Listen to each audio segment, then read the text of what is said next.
And here it is. We go again. Roll up, ladies and gentlemen. One man went to mow. Here it is. We go again. Here it is. We are doing it again. If you are available, come do it with us. That thing that we do round about this time being done exactly at this time. So if you are available, then avail yourself of the session. The session commences and your company is required. That thing that happens when about 9:35 p.m. UK time is happening exactly at 9:35 UK time. So gather, surrender yourself to the space. One man went to mow, the eagle has landed. Another Savior, holy, holy, holy, holy, Adamawa. Another Savior, holy, holy, holy, holy, Adamawa. Well, this is Mobien. This is dedicated to the gallant heroes of the Nigerian Biafra War and IPO families all over the world. I remember the Nigerian Biafran War, in the thickness of the Biafra genocide. Hey, one man revived the vanishing hope to life. Let the great Biafran army to fight, and they were singing out, holy, holy, holy, holy, Adamawa. Is another Savior. They were singing out, holy, holy, holy, holy, Adamawa. Is another Savior. Holy, holy, holy, holy, Adamawa. Is another Savior.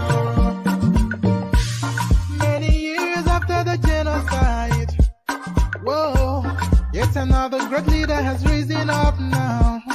Oh, and he's leading the Biafrans to victory. In your madika, yabika kokwa namno wow. Hey, anamekele maduche mefo.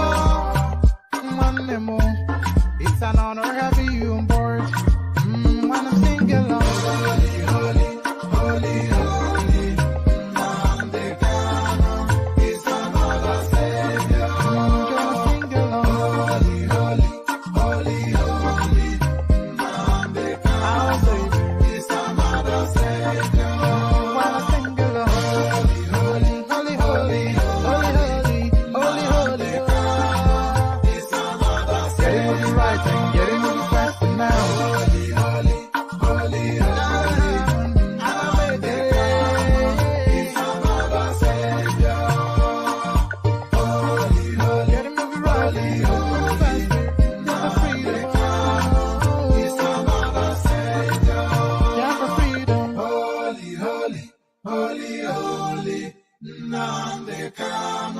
Is another Savior.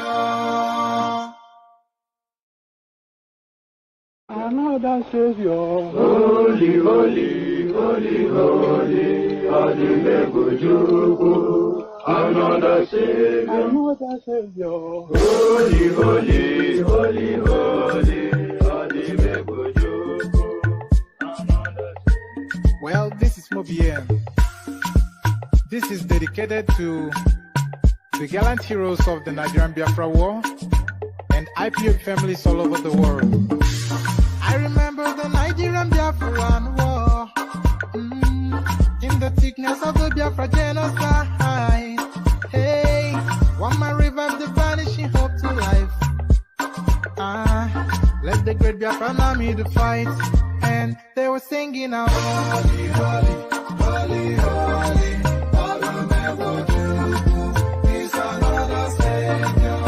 They were singing out, holy, holy, holy, holy, Adamawa. Is another Savior.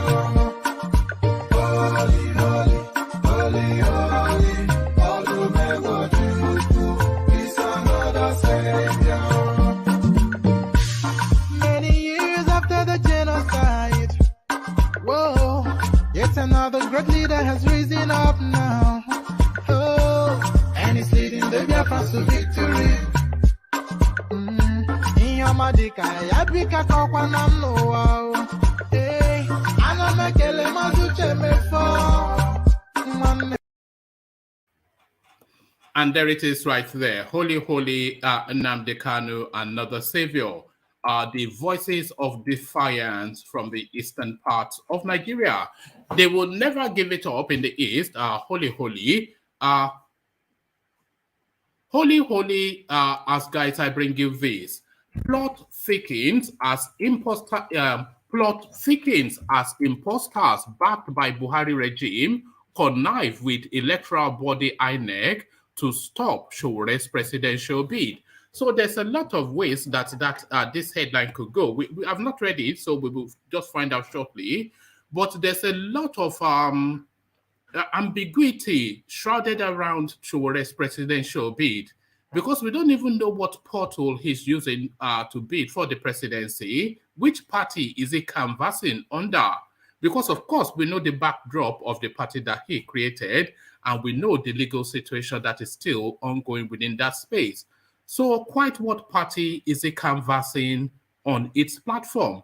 That's a question that's always subsisted. Our plot thickens as imposters backed by Buhari regime connive with electoral body INEC to stop Showore's presidential bid. So quite what is in play there, we'll find out shortly. And still with All Matters INEC, 2023, INEC orders parties to conclude primaries by June the 3rd. So June the 3rd, just approximately 4 weeks away.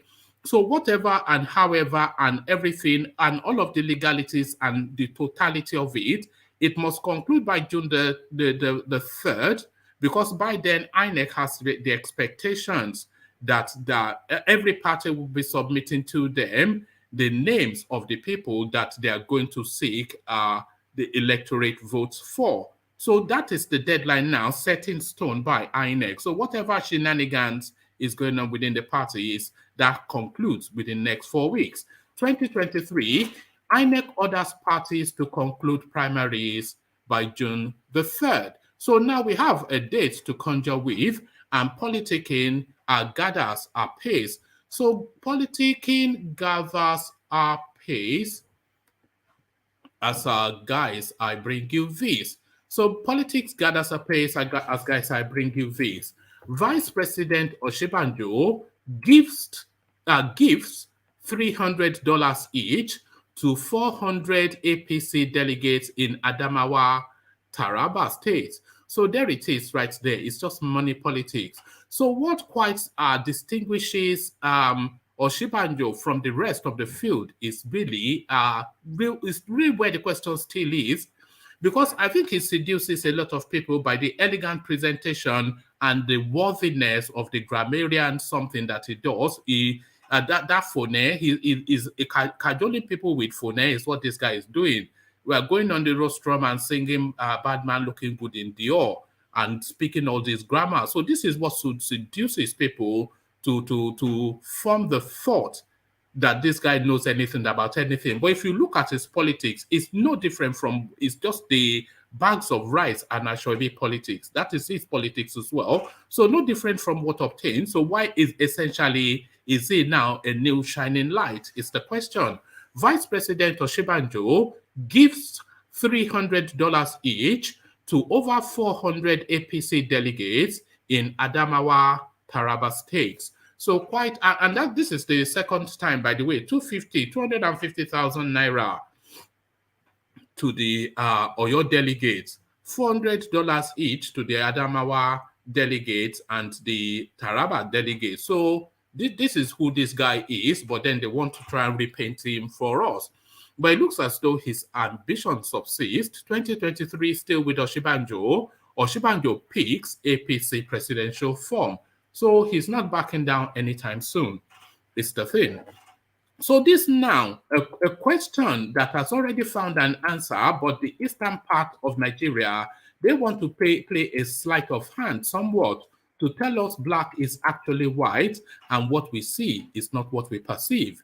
The east is gone. Nigerians react as Igbo traders cheering unknown gunmen in Aba. So this unknown gunmen is a misnomer. We all know that they are IPOB members. They are in open display, and I don't think there's anybody outside of the adherents of that organization. that buys into this narrative that there's some unknown gunmen. They are all IPOB members, we all know, and offshoot. I mean, they are all ESN members and offshoot of IPOB. And they can parade, of course, because they have the sympathy of their people. The East is gone. Nigerians react to Igbo traders cheering unknown gunmen in Aba. And I have a short little video clip that backs that up. So this is a story that we have been trailing for the past, I think, a few weeks now. But it looks as though the space is now recoiling from the idea of this possibility. Our 2023 protesters storm APC Secretariat once Jonathan agenda is recipe for disaster. So Jonathan agenda, of course, at the 11th hour, they want to parachute Goodluck Jonathan into the APC state, into the APC party rather, and then foist him upon the party as their presidential candidate, and then rig him into power to have him serve 4 years and then kick him out. The strategy, there's no complexity to it. We all know what is being played, and we all know the people playing it. But why quite this guy has made himself a willing tool to this obvious agenda is the question. It looks as though the people are recoiling from the idea, so that their rented crowd now has now been confronted in opposition by an actual crowd of Nigerians. 2023, protesters storm APC Secretariat once Jonathan agenda is recipe for disaster. So quite what is in play there, we find out shortly. We may or may not land on this last story. Buhari regime increases electricity tariff. So electricity tariff increased by Buhari administration. The telecommunications business space, they've increased their tariff by 40%. Petroleum increased by however many percent.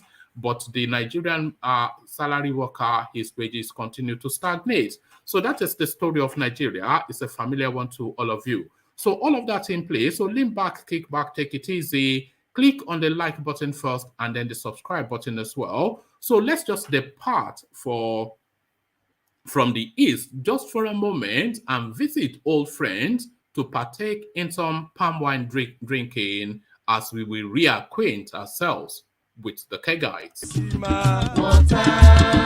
Only water, only water, where they see ma. Water, only water, where they see ma.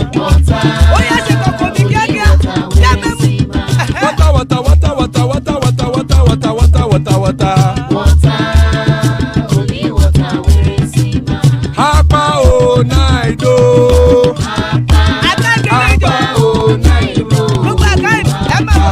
Hapa you don't come o.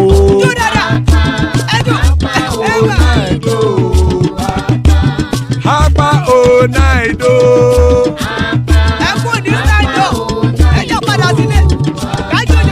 Oro kẹ̀kẹ́ ẹlẹ́mù yé o. Ilé sọ́dí àkẹ́kẹ́ rẹ̀ ẹlẹ́mù rẹ̀ o. Bobby master kẹ̀kẹ́ rẹ̀ ẹlẹ́mù rẹ̀ o. Chifu Wáìlà tí kẹ̀kẹ́ rẹ̀ ẹlẹ́mù rẹ̀ o. Eruku lẹ̀lẹ̀ ẹlẹ́mù dé. Eruku lẹ̀lẹ̀ ẹgbẹ́ ẹlẹ́mù dòde ojàre o. Eruku lẹ̀lẹ̀ Ghana ti dé ẹgbẹ́ bọ́dì o. Ọmọ ẹlẹ́yẹ ẹyẹ o ó dilé o. Odúyẹ̀lá ẹyẹ o ó dilé o. Petrosonama ẹyẹ o ó dilé o. Petrosodúnkẹ́ ẹyẹ rẹ̀ ó dilé o. Ẹlẹ́kọ̀ ọ̀run mú ìní o.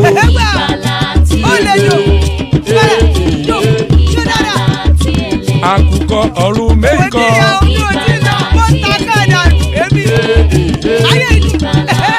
Ikú kò ní ríwà gbéṣe o.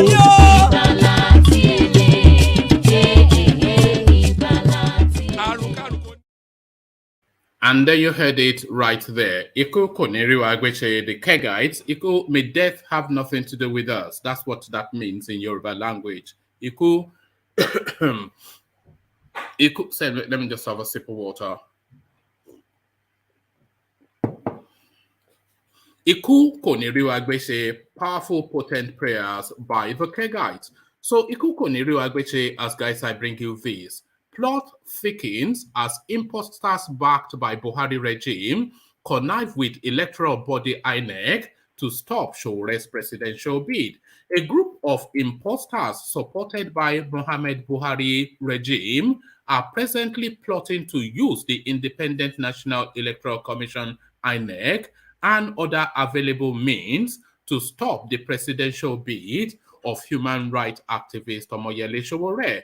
Correspondents learned on Thursday that the imposters are led by one Leonard Ezinwa, who has foisted himself on the African Action Congress AAC party as the chairman. The party on whose platform Sowore is seeking to contest for president in the 2023 general elections. Ezinwa and his group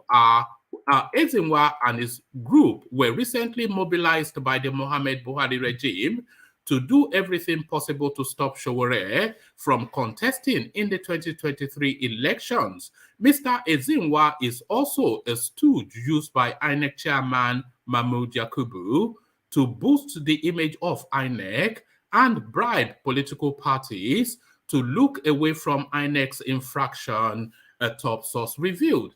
Ezinwa was recently removed as chairman of the Inter-Party Advisory Council. He collected 150 million naira from Yemsin Wike to help him defeat the AAC candidate Awara in the 2019 elections. He was known for selling party tickets to either APC or PDP cronies. He also collected 10 million naira from Governor Yahaya Bello to endorse him in 2019, the source continued. Correspondents learned that Ezinwa had again been freshly mobilized to launch attacks against Showore's presidential bid through his cronies in the AAC and elsewhere.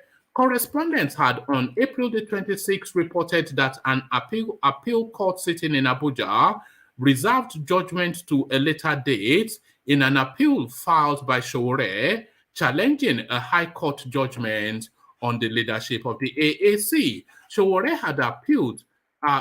had in an appeal marked blah blah 2019 challenged the judgment of Justice Iyang Ekwo, declaring Leonard Ezinwa as acting chairman of AAC. At the resumed hearing of the appeal before a three-man panel headed by Justice A.J. Adar, Showore's lawyer, who is also the national legal advisor of the party, Barrister Effiong, urged the court to set aside the judgment of the lower court and grant all the release sought by the appellants.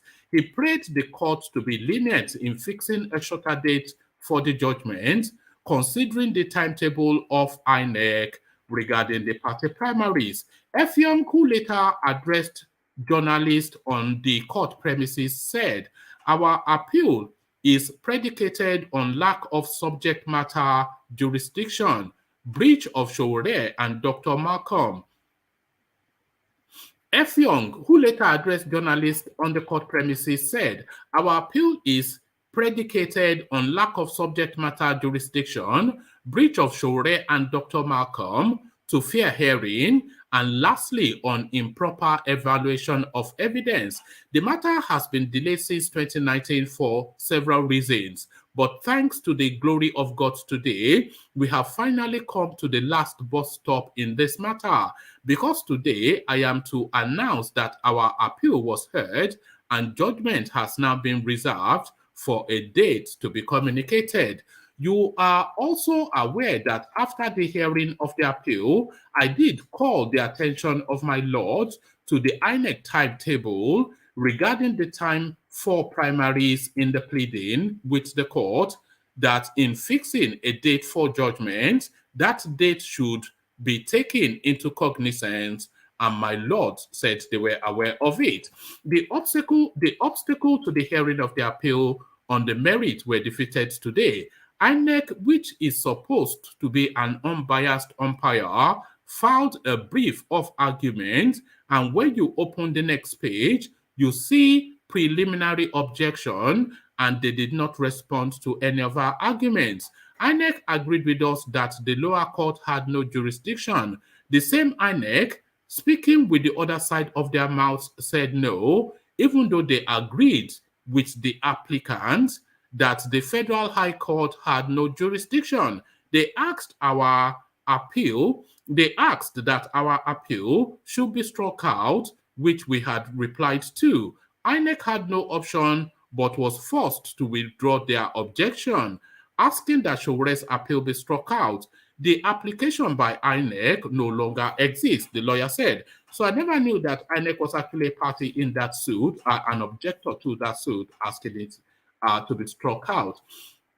But it's quite curious that INEC on one breath say that the lower court has no jurisdiction, but then of course they are abiding by the judgment of the lower court, because if you go to INEC's website as we speak now, Leonard Ezenwa is recorded as the chairman of AAC, not Showore, and Showere's name is conspicuously missing on the INEC Showore page. So there, on the INEC AAC page. So there it is right there, partisan INEC as usual. So you recall that once upon a time we saw the INEC chairman wearing an AAC cap. So we already know what his politics are. 2023, INEC orders parties to conclude primaries by June the 3rd. The Independent National Electoral Commission, INEC, on Thursday directed the 18 political parties in the country to conclude their primaries for all elective positions by June the 3rd. The Commission gave the directive in a statement titled, "Adhere to Timelines for the Conduct of Primaries by Political Parties," and signed by its National Commissioner and Chairman, Information and Voter Education Committee, Festus Okoye, in Abuja. INEC reminded political parties that the timetable for the 2023 general election had not changed and charged them to conclude their primaries within 1 month. The All Progressive Congress APC had fixed its presidential primaries for May the 30th, whilst the rival People's Democratic Party PDP will hold its convention a day earlier. The two parties had also announced dates for governorship, state House of Assembly, and National Assembly primaries. The statement reads, "It will be recalled that on February the 26th, 2022, the Commission released the timetable and schedule of activities for the 2023 general election. It provides for parties to conduct their primaries for the nomination of candidates from April the 4th to June the 3rd, 2022. Pardon me.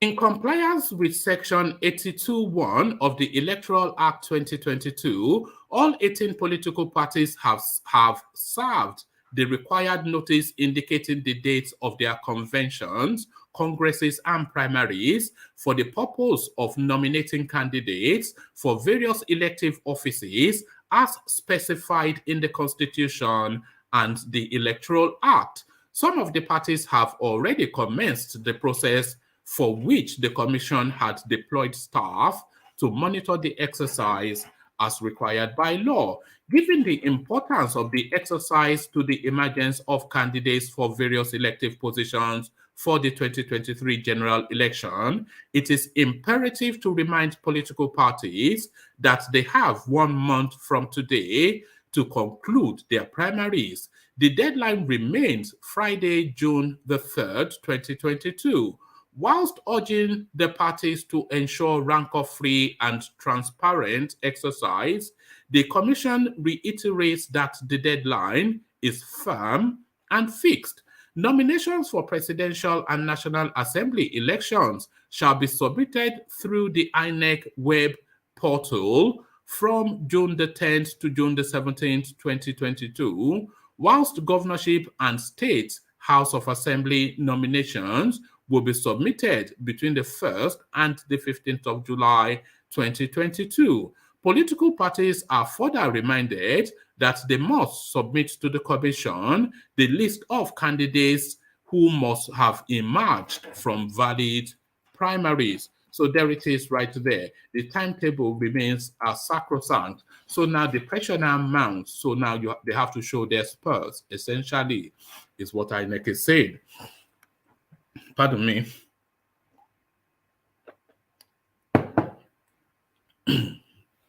So from that to this, Vice President Osinbajo gives $300 each to over 400 APC delegates in Adamawa, Taraba State. As the Nigerian naira continues to struggle against the United States dollar, the Vice President, Yemi Osinbajo, has stepped up his game of clinching the presidential ticket of the All Progressive Congress APC with the distribution of $300 each to about 400 presidential nomination delegates in Adamawa and Taraba states. The vice president reportedly switched from doling out money in naira to hard currency in order to stay on top of his game. At a meeting held behind closed doors in Jalingo, the Taraba state capital, and Yola in Adamawa state on Wednesday, Osinbajo gave each delegate to the APC National Convention $300. I was handed an envelope containing $300 shortly after the vice president left the hall, a delegate told correspondents whilst displaying the money. He was said to have pleaded with the delegates to favor his candidacy above all others in the race, arguing that he was more experienced in governance at home and on the international stage than all his competitors. Correspondents reported on April the 22nd, 2022, that some presidential delegates of the ruling All Progressive Congress in the Southwest on Friday went home with $250,000 each after attending a meeting with Vice President Yemi Osinbajo in Ibadan, Oyo State. This was what we were given by Osinbajo today, a delegate had said whilst showing the money packaged in an envelope. A visibly elated vice president was accompanied to Muna Hotel in Yola, the venue of the meeting, by some APC party senators, House of Representative members, and cronies of President Buhari. So there it is right there. Money back politics. It never changes. So onwards we go. 2023 still, Osinbajo picks APC presidential forms. Vice President Yemi Osinbajo has picked the All Progressive Congress APC expression of interest and nomination forms to contest the 2023 presidential election. This was disclosed by his spokesperson, Laulu Akonde, via Twitter on Thursday. According to Akonde, the forms, which cost 100 million naira, was bought for the vice president by support groups and individual citizens across the country. A passionate team of support groups and individual Nigerians from across the country have raised funds to support the purchase of the APC nomination forms for the Vice President's 2023 presidential bid. Today, the forms are being collected by representatives of the team, just as the Vice President continues his interaction with APC stakeholders across the states. Today, Osinbajo is in Cross River and Bayelsa states. He said, Osinbajo declared his intention to run for president on April the 11th. In a video released on his Twitter handle, Osinbajo said his experience as vice president over the past 7 years placed him in a better position to succeed President Muhammad Buhari. He has since then embarked on consultation with APC stakeholders. On Wednesday, the vice president visited stakeholders in Taraba and Adamawa states, where he said his only reason for wanting to become president was to serve Nigerians. My reason for aspiring for the office of the president of Nigeria is to serve the Nigerian people. I have no other reason or objective except to serve, he said. So he wants to serve and is willing to pay to do that. So let me play you now. Let me read you the story and then I'll play you a short little video clip that backs it up. The East is gone. Nigerians react to Igbo traders cheering unknown gunmen in Aba. Nigerians on social media have condemned outrightly the hailing of unknown gunmen that stormed the popular Aria International Market in Aba, Abia State. Correspondents report that a large number of gunmen in black attire carried out an open parade and patrol in the market and were cheered by traders and buyers in the area. In a viral video, the gunmen, numbering about 50, were seen carrying firearms and different weapons to the admiration of the people in the market. The gunmen also declared a compulsory sit-at-home in the southeast for today, 5th, and tomorrow, the 6th of May, ahead of President Buhari's working visit to Ebonyi State. Reacting to the video, some citizens condemned the action of the Igbo traders hailing the gunmen. They also questioned where the Igbos were. They also questioned where the Igbos were headed. So there it is, right there. They questioned where the Igbos were headed. So one wrote, this is Luis underscore U. It says, in Igbo, how did we raise an army against ourselves, an economy? How did we quickly get here? Just how? You think you are doing Buhari, laugh out loud. We are doing ourselves. We are destroying our lands. We are killing ourselves. And guess what? 2023, Buhari will return back to his farm in Daura, and we hashtag shame. So that is what one person feels.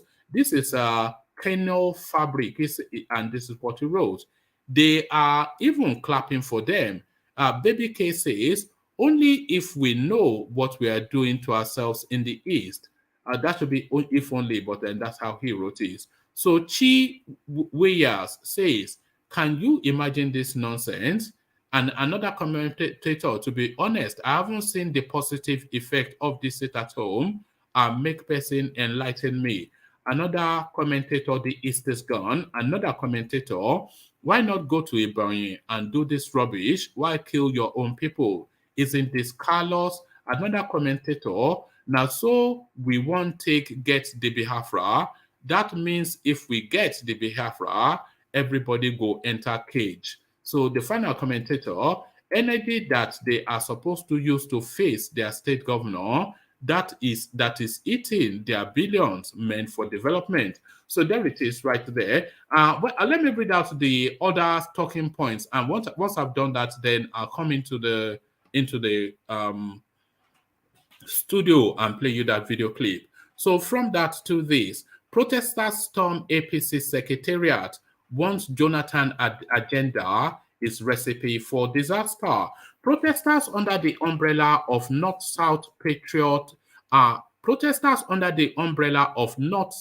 Patriotic Coalition Thursday stormed the National Secretariat of the All Progressive Congress APC, warning that the decision by some power brokers within the party to drag former President Goodluck Jonathan into the presidential race was a recipe for disaster for the party. The group warned that those who are masterminding the project do not have the interest of the party at heart and certainly do not love Nigeria. It therefore questioned the rationale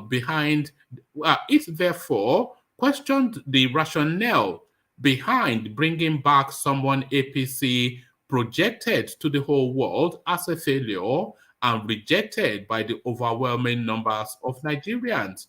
The group in a letter said, the destructive potentials of a Goodluck Jonathan presidential candidacy for the APC, addressed to the national chairman of the party, Senator Abdullahi Adamu, was submitted by its chairman, Mr. Tony Rahim, to the party insisted that Jonathan's project will not fly. The group pointed out that one of the most telling negative implications of such an action was that the APC does not have anyone of electoral value who could win an election for it, except it smuggles in a former president that the country defeated 7 years ago for his glaring incompetence. The group noted that the rumor has been around for some time now that the former president was being wooed by some power players within the APC to join the party and fly its presidential ticket for the 2023 election. It noted that what began as mere rumor seems to be gathering momentum so close to the presidential primary of the party. The group emphasized that it would also be an indictment against President Muhammad Buhari for making Nigerians believe that APC lied to them when it said Jonathan performed woefully and Buhari would do better. The group, therefore, demanded an immediate categorical statement from the party's leadership that such a project to import and impose Jonathan as APC's presidential candidate was not being contemplated. It said this demand represented an overwhelming majority of opinions in the party across the board nationwide. The group stated, this Jonathan project cannot fly simply because it cannot help our party, and we want to do our best to ensure that our party does not fall victim to ill-advised action that can push the party out of power. It is certain that any attempt to give Jonathan a free presidential ticket of the APC will see the mass exodus of critical stakeholders from the party and make the party lose power. Are we now saying we lied to Nigerians and that we have now discovered that Jonathan was much better and that he should return to continue his good work that nobody can see? One thing our party leaders must know is that if for any tragic reason the mistake is made to impose Jonathan on APC, and the goodwill of our party and that of Mr. President make him win and he becomes president again, the likelihood of him switching loyalty to PDP is high. So there it is right there, the anti-Jonathan narrative that continues within the APC. So we do this last readout, and then we'll come into the room to see if there are any takers on. So this just to the heavy weight that continues to be vested upon the Nigerian person. Buhari regime increases electricity tariff. The regime of President Muhammad Buhari has announced an upward review in electricity tariff for power distribution companies. This was contained in the data presented by the National Electricity Regulatory Commission in the 2022 multi-year tariff order for Ikeja Electricity, a distribution company covering parts of Lagos and Ogun State. The upward tariff review is for all customer categories and will be effective from February 2022, spanning through to December 2022, according to the document. Whilst some customers in major demand areas were asked to pay 60 naira and 12 kobo per kilowatt from 58 naira 59 kobo, customers in lower demand areas have been asked to pay 57 naira 52 kobo per kilowatt from 55 naira 87 kobo. The rise was based on the DISCO's performance improvement plans and indicators such as gas price, inflation, exchange rate, a US inflation rate, so that would be US dollar inflation rate, and available generation capacity according to the electricity regulators. So all the excuses, they always find excuses to do it, but to do it nevertheless, they do. So there it is right there, there it is right there. So let me bring Ajale Koko up on board. But before I come to Ajale Koko, let me play you now a video clip of the going sun within the eastern parts of Nigeria. So here it is, Igbo land, another savior, but this time when you watch it, unknown gunmen. They tell me how these people are unknown.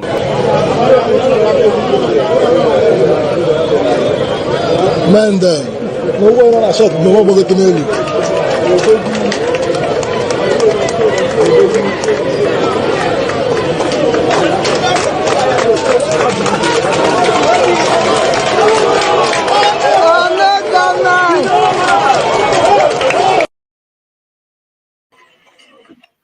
And there it is right there. I'm not quite sure how unknown those men are because they seem fairly known to the crowd. So Ajale Koko, what are you making of that? The going in the east. So let me just move Babate for a moment. So what are you making of that? The going on in the east. There's no such thing as unknown gunmen, but really, this seems to be the popular will of the people. Just going by that little soupçon that we just saw there, that the unknown gunmen are the popular will of the Easterners. Well, I have said this several times that these people that are called unknown government are known. The problem is that the government is not doing enough to look out for them, to negotiate with them, and try as much as possible. Do you think they should be negotiated with or crushed? You see, I think the government needs to, stretch hand of negotiation with them because it is clear to us that government is incapable to crush them. Government have sent the troops there several times, and it has not yielded any result. And what they are fighting for is clear to everybody. They're fighting for their homeland. And you can see them in the marketplace. They didn't kill anybody. They just walking across. And those people could have no other choice but to lie low and let them walk through.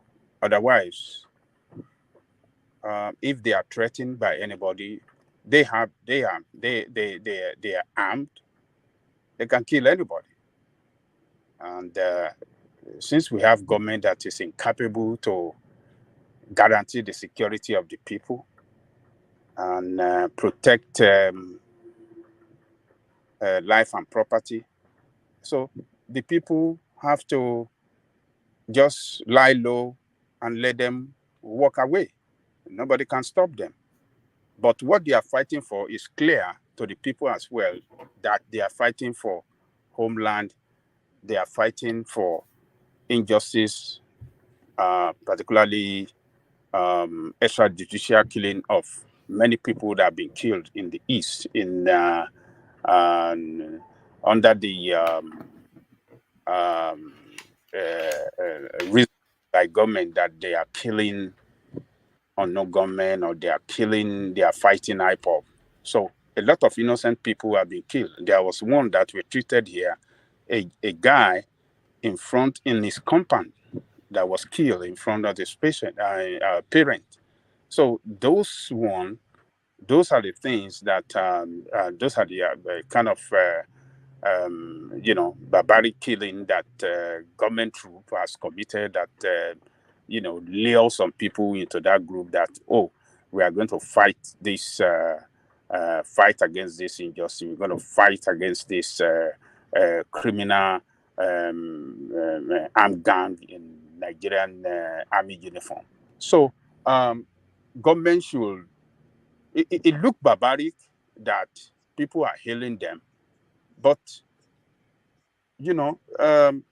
it's the failure of the government that brought us to where we are, that brought us to see this kind of thing. The government has failed completely. When the criminal headsmen were moving into the what do you call it? Into the villages and the places in the east and in the north. I mean, in the east and everywhere. And the government could not protect people when these people were killing our people every day. That was what brought about these people to stand up and carry arms and say, okay, we want to protect our homeland, we want to protect our people.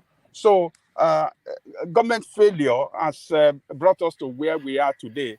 And since government is incapable of solving the problem, the government have to find a way of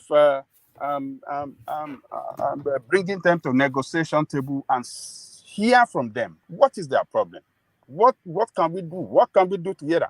But most importantly, but they don't seem to. There seems to be, just from the reactions that video clip is getting, because that clip that I played you has gone viral. So the reaction that that people seem to be having to it is that it doesn't essentially seems to represent the popular will in the East. I mean, we saw them cheering them in the clip. But were they cheering under duress is the thing, because the online reaction is to state that, look, you are destroying your own region, you are killing your own people. In 8 months' time, Buhari will be back in Daura tending his cows, and he will never visit him. After 12 months or after 10 months, Buhari will never in his life set foot on Igbo land ever again in his life. He will not even travel outside of Kaduna, Daura. So he doesn't care if you destroy your space, and they are still continuing to enforce this sit at home, even though it has not yielded anything meaningful. Is it just criminality for criminality's sake?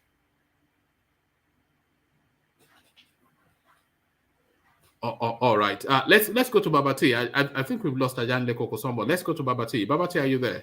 Hello, room. Hello, everybody. Good to have you. So to that clip that I played, the unknown gunman, have you seen it? What is your reaction to it, both to the cheering by the crowd, but then the online recoiling from it by the Easterners? Yeah. I think it's quite unfortunate, and I think we mentioned here before the philosophical part of terrorism, how it starts, and I think we're heading towards that, unfortunately, in the East, and at the same time, they are putting Peter Obi in a very precarious position, because guess who's going to be questioned next week Monday. They're going to start asking your so-called Igbo presidential candidates about this issue. So you're putting them in a very precarious situation, and I don't think it all goes well for your quest to become president of the country. This is not the right time to do that, and for the market and the folks to be so comfortable with this carry on. individuals. Sorry, carry on. Yeah, for the market folks, people in the market to be so comfortable with this individual shows that they know who they are, and they're actually shielding them and protecting them from the law enforcement agencies, which is quite unfortunate. But this does not help your quest to become the president of the country. And the most viable individual from your part of the country, Peter Obi, is not going to be put in the best position to address this situation, because it is clearly going to be a lose situation. There's never a right answer. Whatever it says is going to be used against them in regards to you guys. It's a question that they are going to present to him at some point, and it'd be curious to see how he addresses it.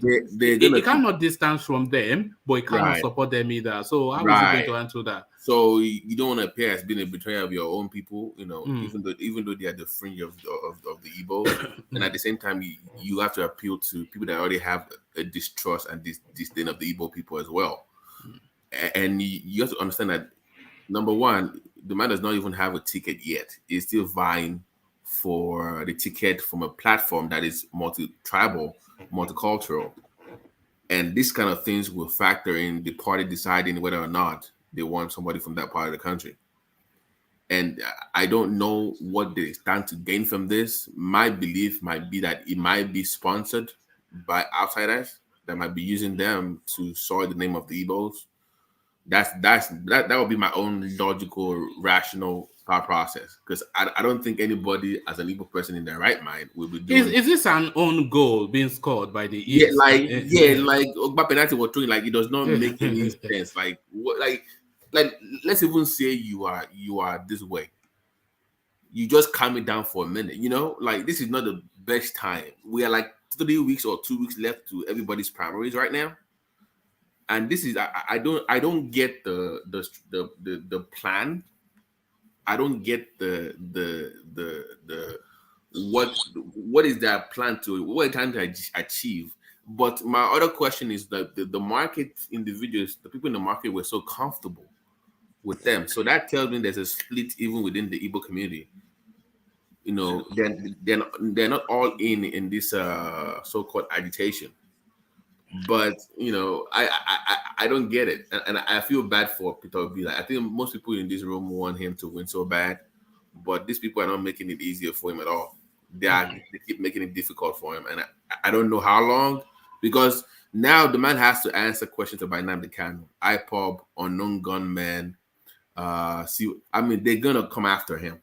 If he gets it, they're gonna come after him, and there's no way he's gonna survive it. With that. With the media and Nigeria not being favorable to the Igbos, I don't think I don't know what the hell they're thinking. I don't get it. Because their narrative is that there would be no elections in the Southeast, and that's somewhat a Southwest narrative as well. But it's very peculiar to Professor Akitoye. It's not really the tone of. So if they are saying they're not going to have elections in the Southeast, but then their best opportunity, since Nnamdi Azikiwe, their best opportunity of ever getting, this is their moment in time right now. Mm-hmm. And this is the one chance deal that they will ever have with Nigeria. So you're willing to fight? One man, I'm back. Okay. Yes. Go ahead. No, land your point and then I'll get back to Ajay. So they are willing to engage in a fruitless battle to squander an opportunity that they might not get in the next 16 to 25 years. That is just the act of stupidity. Let's just be blunt about it. Go ahead, Aja.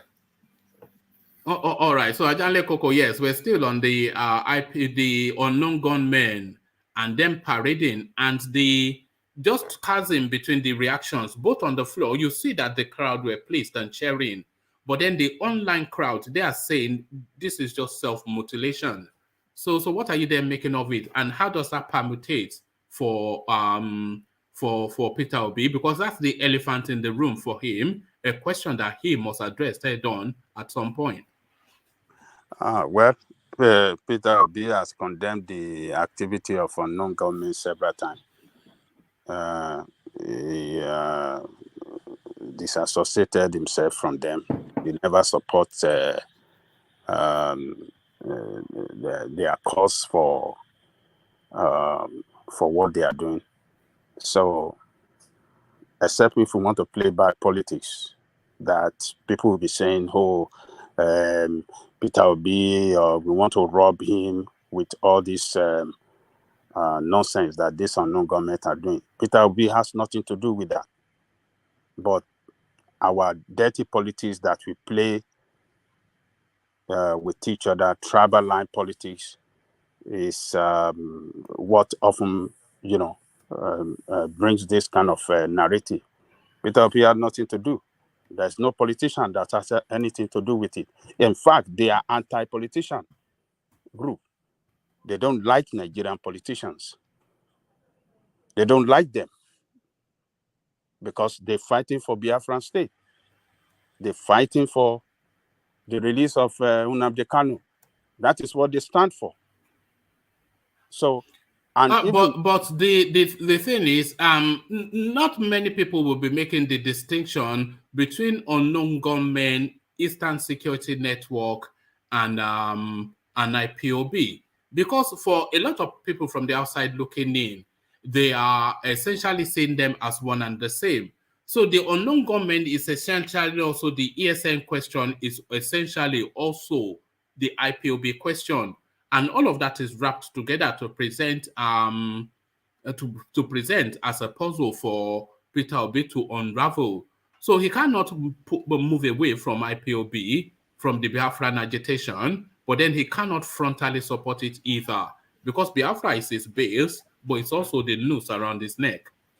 And Go on, also, Babati. Yeah. and also, how effective is their so-called strategy? They also have to, come forward and tell us how effective it's been, because as we can see from the economic impact has been very devastating to the southeast. I mean, the metrics I was reading the other day, they are losing billions of naira every day with this so-called sabotage.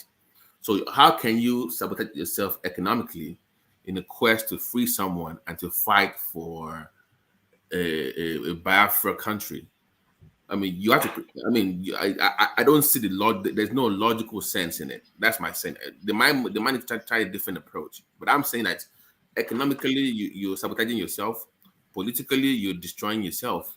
So I don't know what their game plan is. It does not make sense to me. That's my point. It does. I think it's criminality for criminality's sake, because they have been doing the sit at home for long enough for them to have concluded that it's not really serving any. It's not impacting on the federal space, which is the space that they're looking to impact on. So the federal space does not care about their sit at home, but it is impacting on their own local people who they claim that they are fighting for.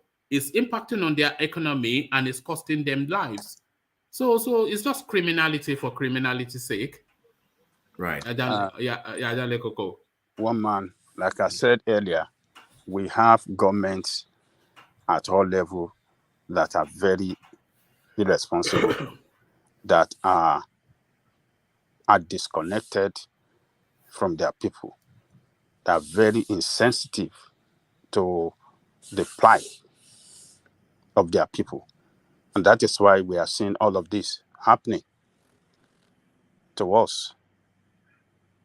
Look, Senator Aparibe said it, that they have 33 organizations in the Southeast that are on the ground fighting for Biafran nation. So that tells me that they know them. They know those organizations. And recently, IPOB released the names of the top leaders of these unknown gunmen. They disassociated themselves from them. That they are not with them in what they are doing against the people. They are not with them in the killing of their people. So why can't the government take it off from there? But rather, instead of government to look for all ways, I'm not blaming federal government alone. I'm blaming the state government, in particularly the state government in all the eastern states. They have the responsibility to protect their people as well. If not by, using the, if they don't have the power over the police and they know the people, all their people at the local level, they know them. Every crime and every situation whatsoever is local. They know them. What effort have they made to talk to them, to bring them to negotiation table and find the solution to the problem? What effort have they made? So the government have to be blamed in all of this.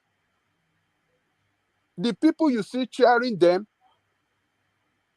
they don't have no other choice. They have to say, the government cannot protect them.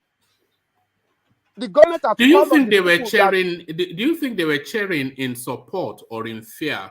Were they cheering in support or in fear? I think it's in both. Some are doing it in support. Some are in fear that, let me play along for my safety. Because the government cannot protect the people. So the government failure is what have brought us to what we are seeing, what we are witnessing. And that is the way it is all over the country.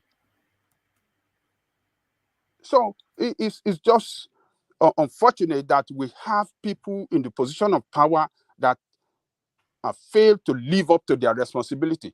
Two responsibilities that government that is more important to government: security and the welfare of the people. Security of the people and the welfare of the people. What is it? I mean, any one of the two. Has the government in Nigeria performed to our expectation? Have they secured us? Have they? Where is the welfare of the people? They failed. But It's unfortunate that we are so. But yes, the politics of it, ESN is not the panacea to that, though. Government failing is not the excuse of for people to be brandishing weapons and when the government they are almost creating like a parallel universe. When the Fulani herdsmen were going into the villages, killing people and shooting the video, raping women, killing village women, killing people in their farm, what did the government do to it? Before the ESN, so that excuse is taking law into your hands. Does that, are you saying they are justified, this ESN unknown gunmen? Do you back that narrative? Do you back them?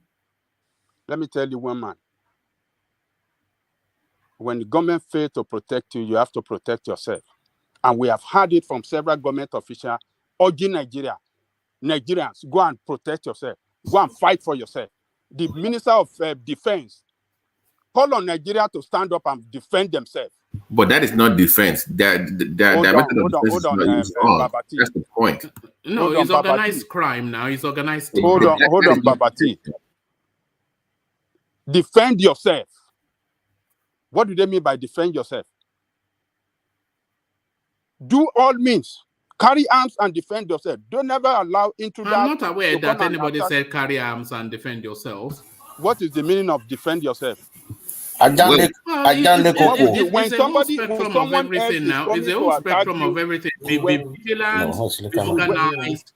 When somebody comes with arms, fully armed, and come to your village to kill people in the villages and rape women and destroy your farm, and the defense minister is telling you, do not be afraid, don't run away from them, stand up and fight for yourself. What does that mean? Well, how do you fight for yourself against another person carrying arms? No, not to form a criminal organization. And there's a whole spectrum. You be can't more call them security criminal aware. organization. It's not a criminal organization. It is not. It's not. It is a Can I come in? Is the government, when government fail to protect the people it's will not a criminal organization. Can I come in? Let's hear from Babakure. Let's hear from you. Yeah. All right, Ajanle Koko, I get your point. But when ESN was created, it was not as criminal organization. But right now, they have turned themselves to criminal organization. We cannot forget in a hurry. About 2 weeks ago, they cut up the head of two military officers that are going for wedding. They even claim that this is unknown gunmen. The same unknown gunmen you saw here in this video. So can you compare the ESN that you have, if unknown gunmen is well part and parcel of ESN, if that is the case? Can you compare the ESN you have in 2 years ago that is defending the farmland of their people to the one you have right now? So, okay, let me tell you, Baba Akure, when they started, they weren't killing anybody. But government went after them and started killing them. And then they started fighting back. Look, when the government failed, fighting back to killing their own self, cutting the head. Hold on. I'm not in support of that. I'm not in support of that. You know that that's 90% of from Hausa. I'm not in support. They cut off their head. Hold on. I'm not in support. I'm not in support of killing anybody. But what I'm letting you guys know is that when the government do you know that fails to 90% do of the their right, activities is against Igbo people? The ESN, unknown gunmen, that etc., is why etc., is that, against Igbo people, not yes. against the Yoruba man, Where not are against the Fulani Igbo? man. Where are the Igbo leaders? The politicians that constitute the government at all levels there in Igbo land, where are they? What have they done to look for these people Are and they a talk to force them? for good? Do you see them as a force for good? Are the unknown gunmen and ESN a force for good? Look,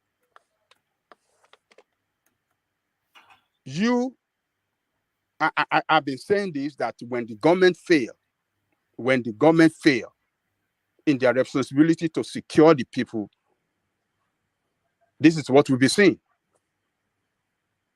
The government in all the states in the east fail Are to the secure their Easterners people. more at risk from unknown gunmen and ESN than they are from Fulani herdsmen?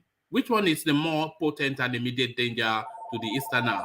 The unknown gunmen and ESN or Fulani herdsmen? Let me tell you, when the Fulani herdsmen are more dangerous. You can see Really? them Who is passing. killing them? Is it not who is killing them in the East? Is it the Fulani herdsmen? You see One them man, passing through the why marketplace. are You you see them creating in CBD. propaganda and Let me false talk. narrative? No, you want to don't let me finish. Let me finish my own. You see them passing through the marketplace now. Did they attack anybody? They didn't attack But anybody. that's a show of Really? force now. Did you see them attacking anybody No, right in wait, the wait. marketplace? Make a one man, please. Can I come in as a Wait natural now, man? No. was As a Hold coming. on. Don't just Tony, let this override conversation. anybody else now. Okay. Yeah. Okay. I was going to come in. I was saying that, let me ask you guys, what exactly do you think ESN is doing in the East? Or from your own perception, or from your own Well, understanding? we saw what they did to the army couple. So that now makes them that they are killing their people. Well, So that's what I'm saying. do Yeah, you to be condemn honest, that? Do you condemn that the army any Igbo couple? person listening to what people are saying, even right now, they'll just see this whole thing as they won't take it serious. They'll just see it as One the man. same It's better for me as a tribal neutral guy to talk. Let me nationality talk. and all that. As a neutral guy, please, sir. Oh, hold on. We already know your own. It's just Fulani in the woods, isn't No. it? But hold on. Just hold on, please, Tony. But let's hear from Alexander Gomez. Alexander, good to have you. Good evening, everybody. I'm not here to contribute to the discussion per se. I am here solely and essentially to eulogize Isibidi. Isibidi, Ajani Koko is the most cherished person, for lack of a better word, on the platform. Isibidi is the most attacked for his stance on the Igbo nation and his people. He's been very mature, calculating, objective to a degree, and I have to commend him. I've never seen a CBA lose his temper on this platform one day. He's taking all the attacks and all the personal attacks in his strides, and I am calling in to thank him from the bottom of my heart that he's a good man and he's an asset to this platform. Mr. Biddy, thank you. That's why I Yeah, call. Don't all let them right, thank you. speak. That's Alexander's opinion, not the opinion. I have question for CBD now. I think you're a yam head, but you know. I have One man, question for please now. CBD. Make I just yesterday I was waiting also. Yesterday I couldn't speak. Thank you, sir, Alexander. No problem. All right. I have question for CBD. You sound a bit dull, Alexander. You okay? I just got in. I'm preparing okay. for my big sister's burial next week, and it's taking a toll on me. So if you hear that in my voice, I apologize. It's fine. We are usually upbeat, but you were a bit flat in your tone today. Yeah, but I was thinking about it in CBD, that he's the most attacked singular person on the platform. And he's always been upright. He's never lost his temper. He's never used an unnecessary word. He's never used a curse word. You've never had to ban him or take him out of the platform. And that's a sign of maturity. You know, That is and absolutely. I appreciate it for who he is. No, he's a gentleman. I don't necessarily agree with what he says, but he has a position that I respect and I honor. That's all I can say. All right, brilliant. He's All a right, y'all gentleman. continue with your show, please. All right, thank you. He's a gentleman in CBD. But thank you, Alexander. So let's hear from Tony, who wants to comment. Yeah. So sorry, you wanted to echo Alexander. So echo Alexander, Ajanle Koko. Then we hear from Tony. You agree that in CBD is Oh yeah. In CBD, you know, he wouldn't let you attack Igbo's position, but he always is always matured in his response. He doesn't cross the line. You know, he's a wonderful guy. I think I really admire him too. He's always matured. He will stand on what he believes in. He will promote the position of Igbo, but he will not do it at the detriment of the platform or he won't do it to ridicule himself, but he will stand on what he believes in, and he will do it. He will say it the way he believes in it, in a very gentleman manner, in a very mature way. I think that is we should all emulate him and be doing that as well. So I think I admire him as well. I fall in line with brother Alexander. All right. For me, for me, if you cut in CBD, don't worry about that. For me, if you cut in CBD, it will bleed yellow, Gary. It's ego to the core, you know. I wonder if it sleeps, eats, dreams Igbo. I've never come across such a jingoist as a CBD, but I says it with so much elegance. But Tony, to you. Okay, sir. Good evening, sir. Thank you very much for letting me come on this, come on board. So, regarding the ECN, I'm speaking very slowly, not to be too boom, boom, boom. So, so ECN, the no government, ECN, on all of them, we have to salute, I salute their courage. I salute their courage, and then may the God, our ancestors, may they continue to bless them. Because even when these people were, before the arrest of Nnamdi Kanu, those Delta State were safe because, the fear of those ECN IPOP was the beginning of the wisdom for this Hausa people, the northern people. They could not operate in our states. So ever since Nnamdi Kanu have been captured, it's just so crazy. People are just dying every day, and then there is no government in place. So if there were to be government in place, so when you have problem, then you can call the police. Police will come over, and then just imagine last time there was a bank robbery in Uromi. So even if they were to bring soldiers from South Africa or from Tunisia, they could have gone there, within 3 hours. That shows that there's no government in place. One thing is to have a government, another thing is to have a good government or a bad government. But but Nigeria has no government at all. Tony, is he Fulani that robbed in Uromi? No, we are just using that one as as an example. How No, that's another. Hold on, Thomas. Hold on. This is he Fulani that robbed in Uromi? Thomas, hold on, please. Do you know that there was even the fear of road safety call? If you are traveling along, what you are saying doesn't coherent with what they are saying. I know, but let me speak now. You don't say excuse me. When there's police system in the country, when there's a government, so there will be police. There will be people to call to security agents that you can just call upon to come and help you. You know what I'm saying? So you see now, but in Nigeria, it's a fair state. Are you saying because Nigeria is under policed, then everybody should take the law into their hands? Is this what you're saying? That's a very good point now. Thomas, let me speak. So you know that that Nigeria right now, even the police we are having are not for the masses. They are guarding the so-called officials. So the country has failed.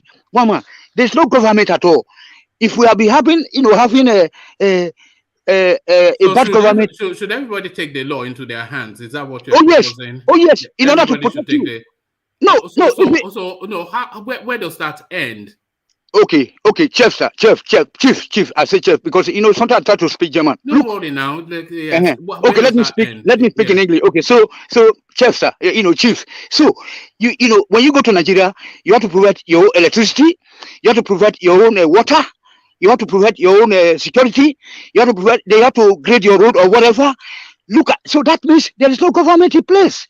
There is no police. The police. If everybody protects themselves, who governs that? No, there is no government. That is why, that's why we are fighting to have a government at least. When we say there's a bad government, then okay, we can be having, let's say we have water, we don't have electricity, or we have electricity, then we don't have good road, etc., etc. But that, as at now, there's nothing in place in Nigeria. Nothing is showing that, like, there's a government. That's what I'm saying, sir. Look at ASU. They are protesting. That means university education is not there. Nothing is there, sir. So just private universities, private nursery schools, private primary schools, primary. Unilag is not a private university. No, but is Jogo Aludi, they are protesting. They don't get no. There's no research taking place. There's Who nothing. told you that? Who told you there's no research taking place? But we are not seeing it. Why are they not researching? If About you're not seeing it, if you're not seeing it, it doesn't mean it's taking place. it doesn't reflect. It doesn't reflect in the in the system, in the infrastructure. No, how do you know that it's not reflecting? Because on what authority are you saying there are no research taking place in UI, Unilag, Amedu Bello, Unzuka? On what authority? What do you know to say that? Not to this, because we are not seeing them. We are not seeing them. We are not seeing them. What? How would you see them? Yeah, but okay, are they among the best in the world now? Because we see the statistics every time. How do you know they are not? Because because we don't see them. Last year there was 2 Germans or 1 American. The other time there was somebody from Singapore. The other time somebody from China. Doing what? Very research, whether it's in the medicine area of medicine or engineering or innovation, like electricity, this renewable energy, whatever. Do you see our people participating? If you go to the Unilag, do you know that before it was just 2 people to host back in the days? Then you don't have your tag. You go to the canteen, you eat for free. To the cafeteria. Then you eat for free. In which university in the world do you eat for free? How is that? No, I know, but that was a way to encourage people back in the days. Even Polytech, many things, books were subsidized. You know what I'm saying? Books were so, but things are not going. We can't even print our money. We can't print our books. You know what I'm saying? Like what do you mean we can't print our money? We print money for Gambia. No, I know. Yeah, that's it. Like we produce light for Gambia, but we are living in darkness. We print. What are you saying? The currency of Gambia, we print. Thomas, just relax there. Stay in Australia where you call police. 10 vehicles will come. This in Germany is just too. alarming stuff, man. This is in Germany, when I call the police, they will come immediately. And then the police in Lagos, they will come. No, but do they have numbers? They have no number. It's too long. They have a number. What do you mean? If you phone the police in Lagos, they will come. Tony, if I hold on. What I think is that Tony, if I hold on, it's just this alarming stuff now. This is Radio Biafra. This is what we don't like here. All this Radio Biafra. One man, good morning. One man, you see, the thing is that 2 things can be true at the same time. No, they cannot. When you're saying that, they are people committing crime, like Thomas is trying to say that. Is it a Fulani headsman or whatever that is that robbed the bank in where that place in Edo State? You see, it does not mean that because these people have their own security issues that okay, then they should not do anything about the invading terrorists. See, they have to still protect themselves. So yes, there is no society, including in that Australia or wherever you are, there is no society that does not have criminals. So should Australians now say, okay, because they don't, they have criminal problem, then they should allow some invading terrorists to come and add to their problems? So that we should learn to look at these things. What is the result of the ESN? What I am saying is, in CBD, what I am saying is that ESN and by their extension, their other appellation, their alter ego, unknown gunmen, they're a far bigger problem for the eastern part of Nigeria than the Fulani headsmen are or ever have been. You mean by the fact that they challenge the security operatives? By the fact that they kill their own people, they destroy their businesses, they burn cars, they behead people, and all of these things. No. I Which is think what when they you are say doing. that's the wrong way of It's generalizing it. You can't, CBD. number Let one, me wait interject now. real quick. The CBD, You the can't, CBD one number minute, one, big quick. you can't generalize. You need to ask the Easterners, the people. No, One that's What do you Curriculum know? Let me Decimal ask now. you, I one man. monitor the headline all the One time, and that man, is what we what hear do you from. think? Why do you think that people will see ESN operatives on the street and hail them, knowing that they are killing Under civilians? duress, somebody that is woman, carrying No. AK-47, what would If you woman. do? it's Close under doors at duress, them. the highest Hey, they will do woman, is to keep is it quiet. possible? Is it You possible people are that you those people are painting a total let me say generalized lie or It's whatever. I don't CBD. know. Let No, somebody interject. CBD. Let somebody can I interject let's, now. interject, please? but let's say from Kevin and then Walpy. So Kevin, I'm sorry, Chris rather. Please, thank you, woman. Yeah.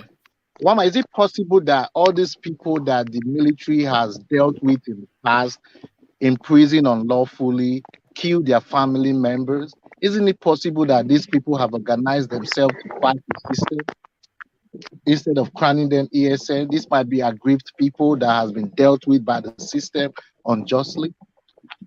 Yes, it's a conglomerate. It's a conglomeration of the damned. Essentially, that's what the I think it was it Hillary Clinton that called them the deplorables. So it is the Sorry, so if you keep yourself on mute, Kelvin, if you're not talking, because there's a lot of whooshing coming through. It's a committee of the damned. It's the deplorables within the East. So the petty criminal, the chancer, the opportunist, the aggrieved person that has been done wrong by the state, all these people that are not gainfully employed. So the dregs essentially of that space, they then come under that umbrella to describe themselves as having a greater purpose, but they're just criminals, really. And So, they so are are we in vesting. agreement? They are sorry, go on. Are we in agreement that those people orchestrating this thing in the East are not the ESN? Because Uzodima has said it times without number that it is politically What's the motivated. distinction? What's the distinction between the ESN and unknown Just, gunmen? Well, first of all, the surprise, man. ESN are only based in the bushes, trying to stop the Fulanis from All right. penetrating the East through the bush. Okay. And they have a Please. specific way they dress. They don't dress like Chris, it's those. okay. It's okay. Please. Good morning, everybody. Let me What quickly can say I this. finish, please? I always listen to you. Please don't cut me like that, man. Yeah, Sorry. Sorry. Go ahead.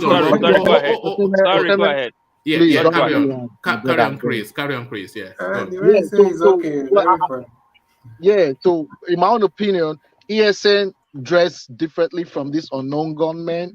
They have an attire they dress on, and they've told the Nigerian people that they are only in the bush. That if the military wants to confront them, they should come to the bush. And the videos that I have seen, I've only seen them engage Fulani terrorists in the bush.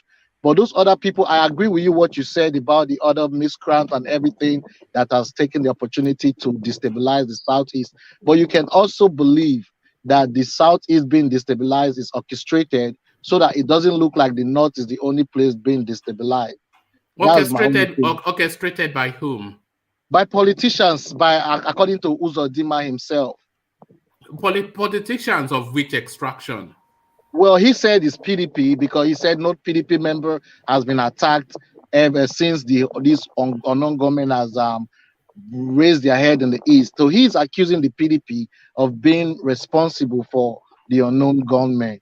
He has said it. This has nothing to do with IPOB. PDP have which people in PDP are the Hausa people in PDP or the Igbo people in PDP? Nobody saying outside people. It's still the same Igbo people. This is politics. These people have talk. Everybody has talk. Yoruba politicians has talk. Igbo politicians has talk. Fulani politicians has talk. But what we are talking about is unknown gunmen and by extension Eastern Security Network. Are they a force for good in the East? Well, see, I can't vouch for unknown government, my brother, because they are unknown. But Exactly. no, I can't vouch for them, my brother. We can't vouch for people we don't know now, one man. Yes, we saw them on the streets and we saw you hailing them, so they are known. They are hailing ESN now. No, Okay, they are unknown gunmen now. That's one what man they thing. And say. you Let me, Yeah. know, Ima, Uzodinma let me does speak not a have little bit anything to benefit by before. protecting those people. So why My would AG he kicking. not just throw them under the bus if he was sure that those guys are the ones doing? So IPOP definitely has distanced themselves from any unknown gunmen and all that. So you know, Would you say IPOP created the enabling environment for these people to come through? Did they create the enabling environment? No, I would say the government did, because if you've allowed these people protest peacefully, just let them raise their flag and their placards and stop, and don't kill them. So at the end of the day, this is reaction. Every reaction deserves a counter reaction. I mean, in every reaction there's a counter reaction. So if they've allowed these people protest peacefully, I don't think we'll be where we are today. So everything deteriorated because the government could not act professional or follow the constitution that says everybody has the right to protest and gather as they want, as long as it's legal and peaceful. And who do you think is feeling the impact the most of ESN and unknown gunmen? Who do you feel it Well, is Buhari feeling the heat? well, for the Easterners, they are very grateful for the ESN, because the ESN has enabled them to do a good harvest for the year, because nobody is coming to kill them in their farm anymore. But for the unknown government, I think the unknown government has succeeded in tarnishing the image of the Southeast.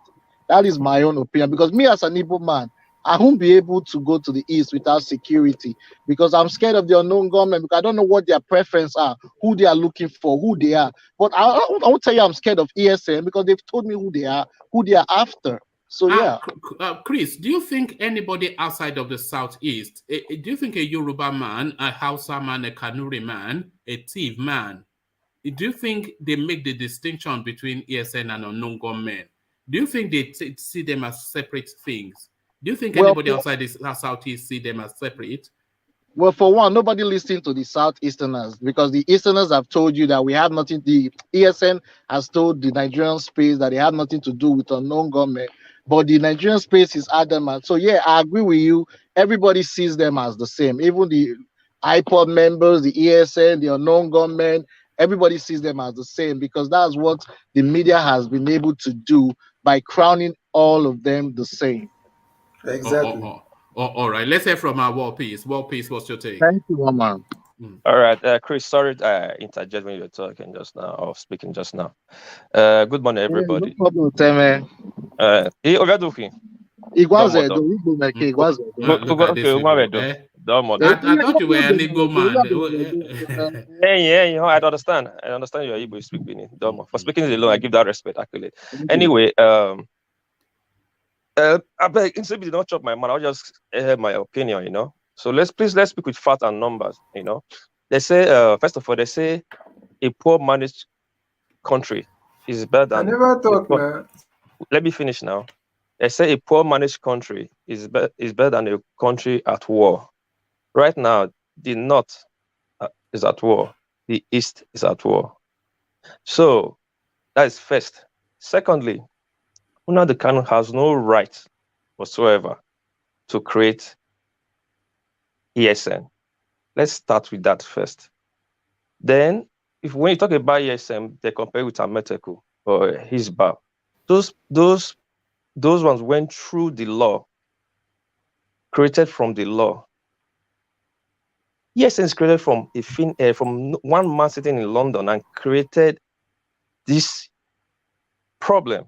And now you are justifying them and trying to separate them from unknown government. It's funny. Please. Nobody's happy what's going on in the East. You and I know that you cannot go to the East. The den of dead people found, some were being even eaten, was not unknown government. It was the ESN camp. So many discovered. And yeah, we just hold on. Let me finish. Let me finish.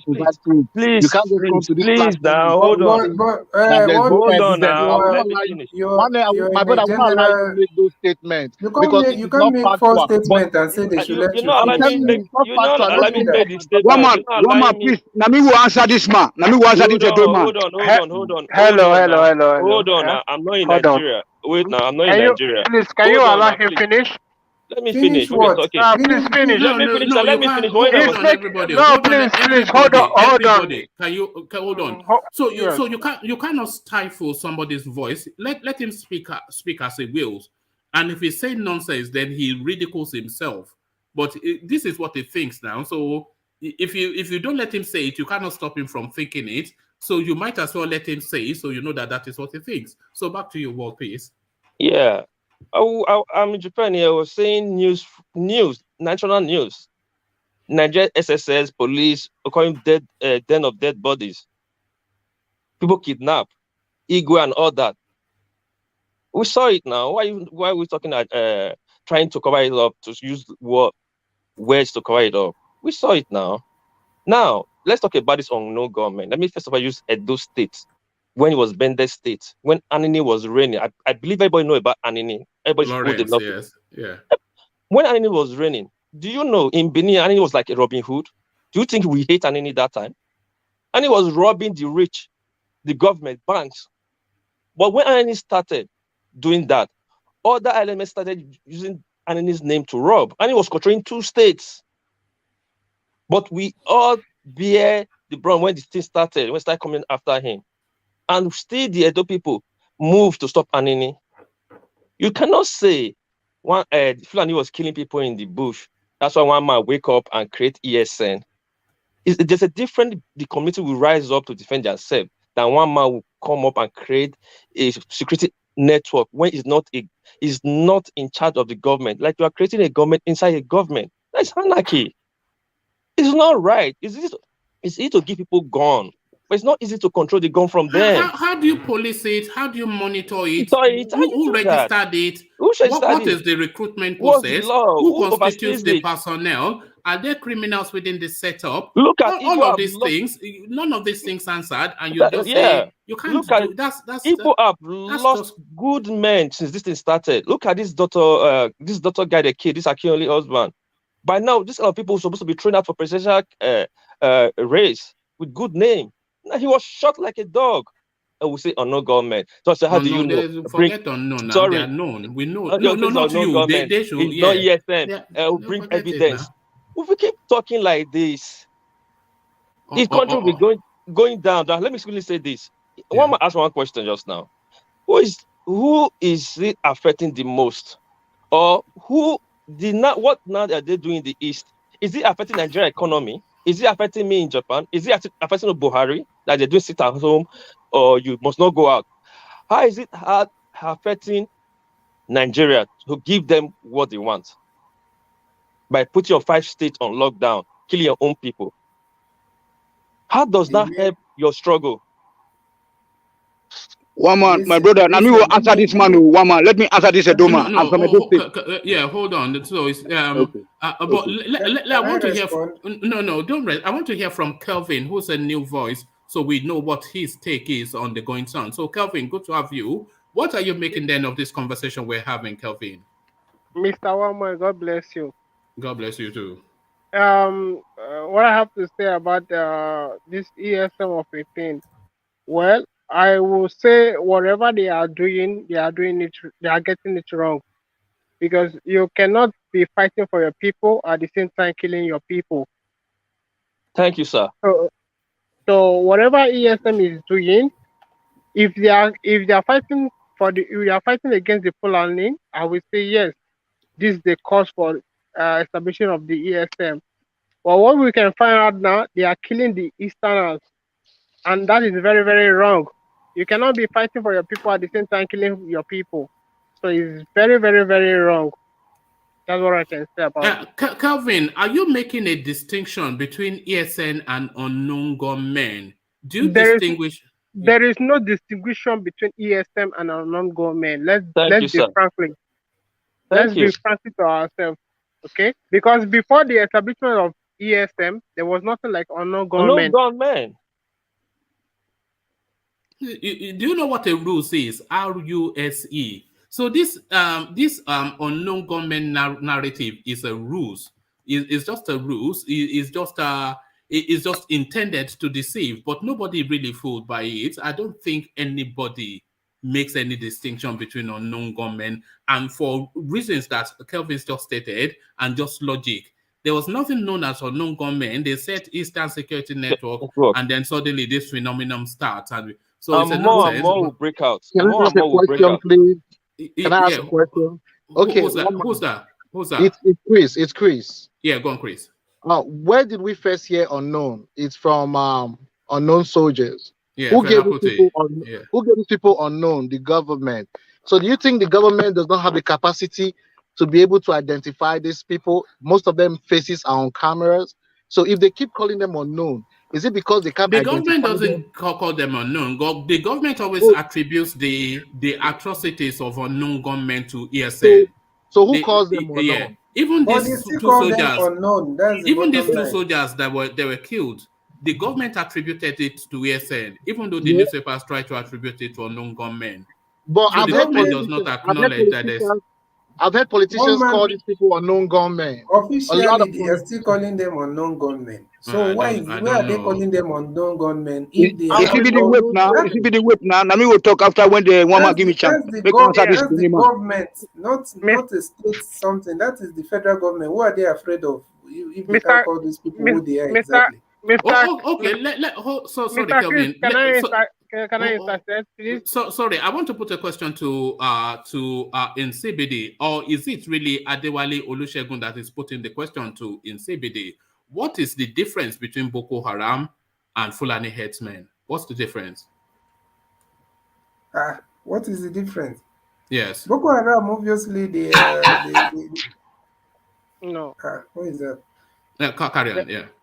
Yeah, Boko Haram, obviously, everybody know how they started. They were agitating for, their Islamic republic and everything, and they killed their leader, and they turned violent.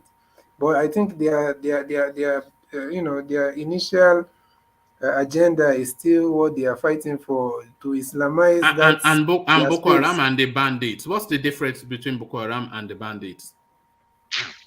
And the difference is that the bandits came with cattle, while Boko Haram came. The bandits are just taking advantage of the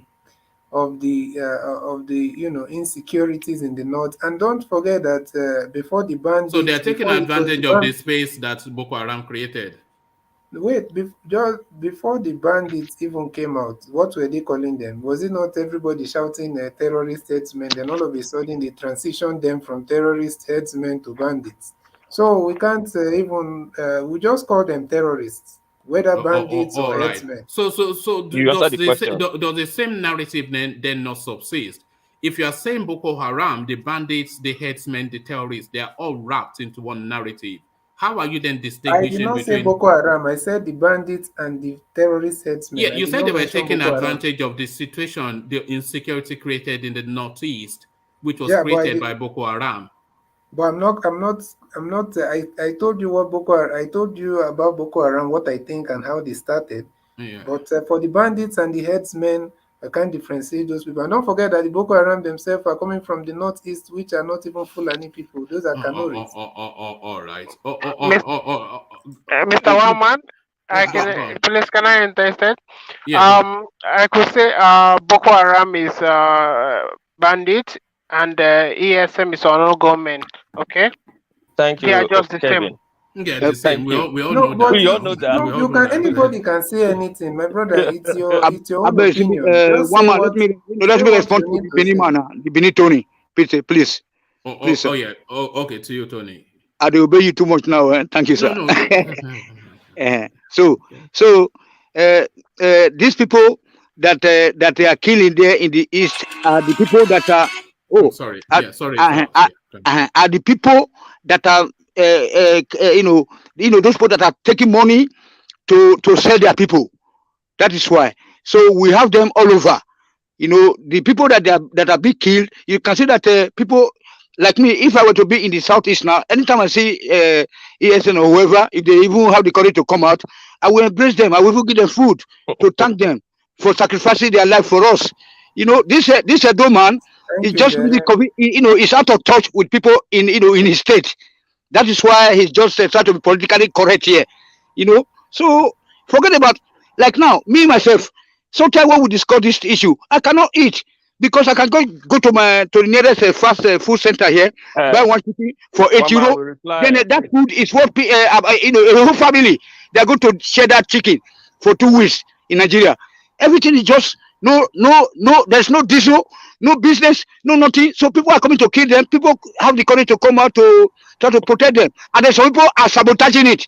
Those people that are being killed are saboteurs. Thank you, sir. Okay, let me respond, please. One man. Perfect.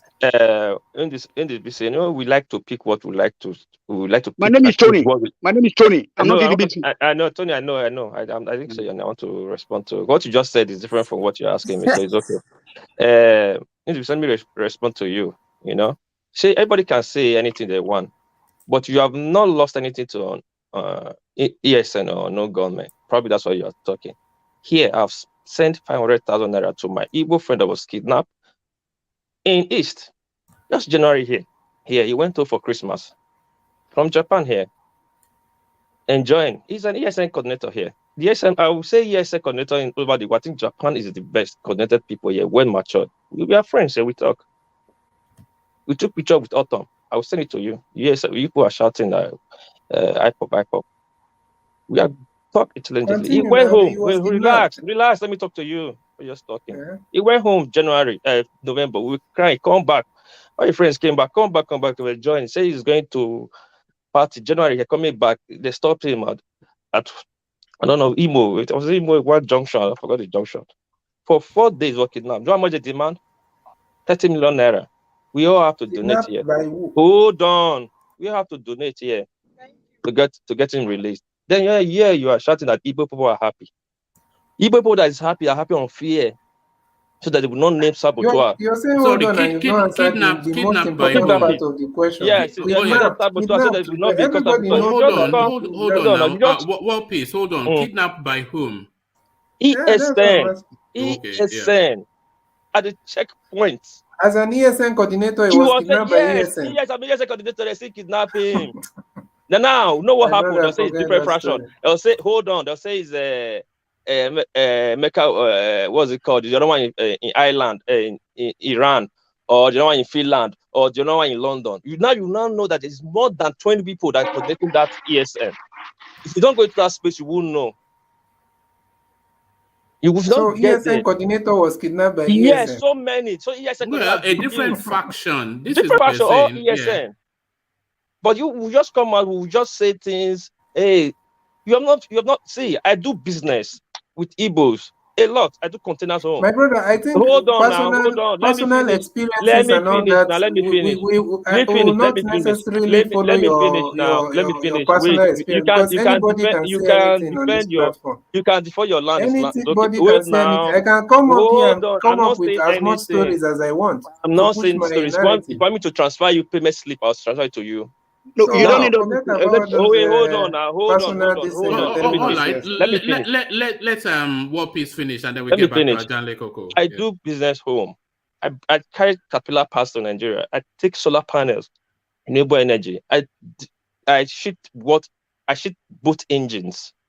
We have market in Imo, Lagos. Now, do you know East business is already dead? Everybody's moving to Port Harcourt, Calabar, Lagos. Everything is moving out from East. And you are telling me...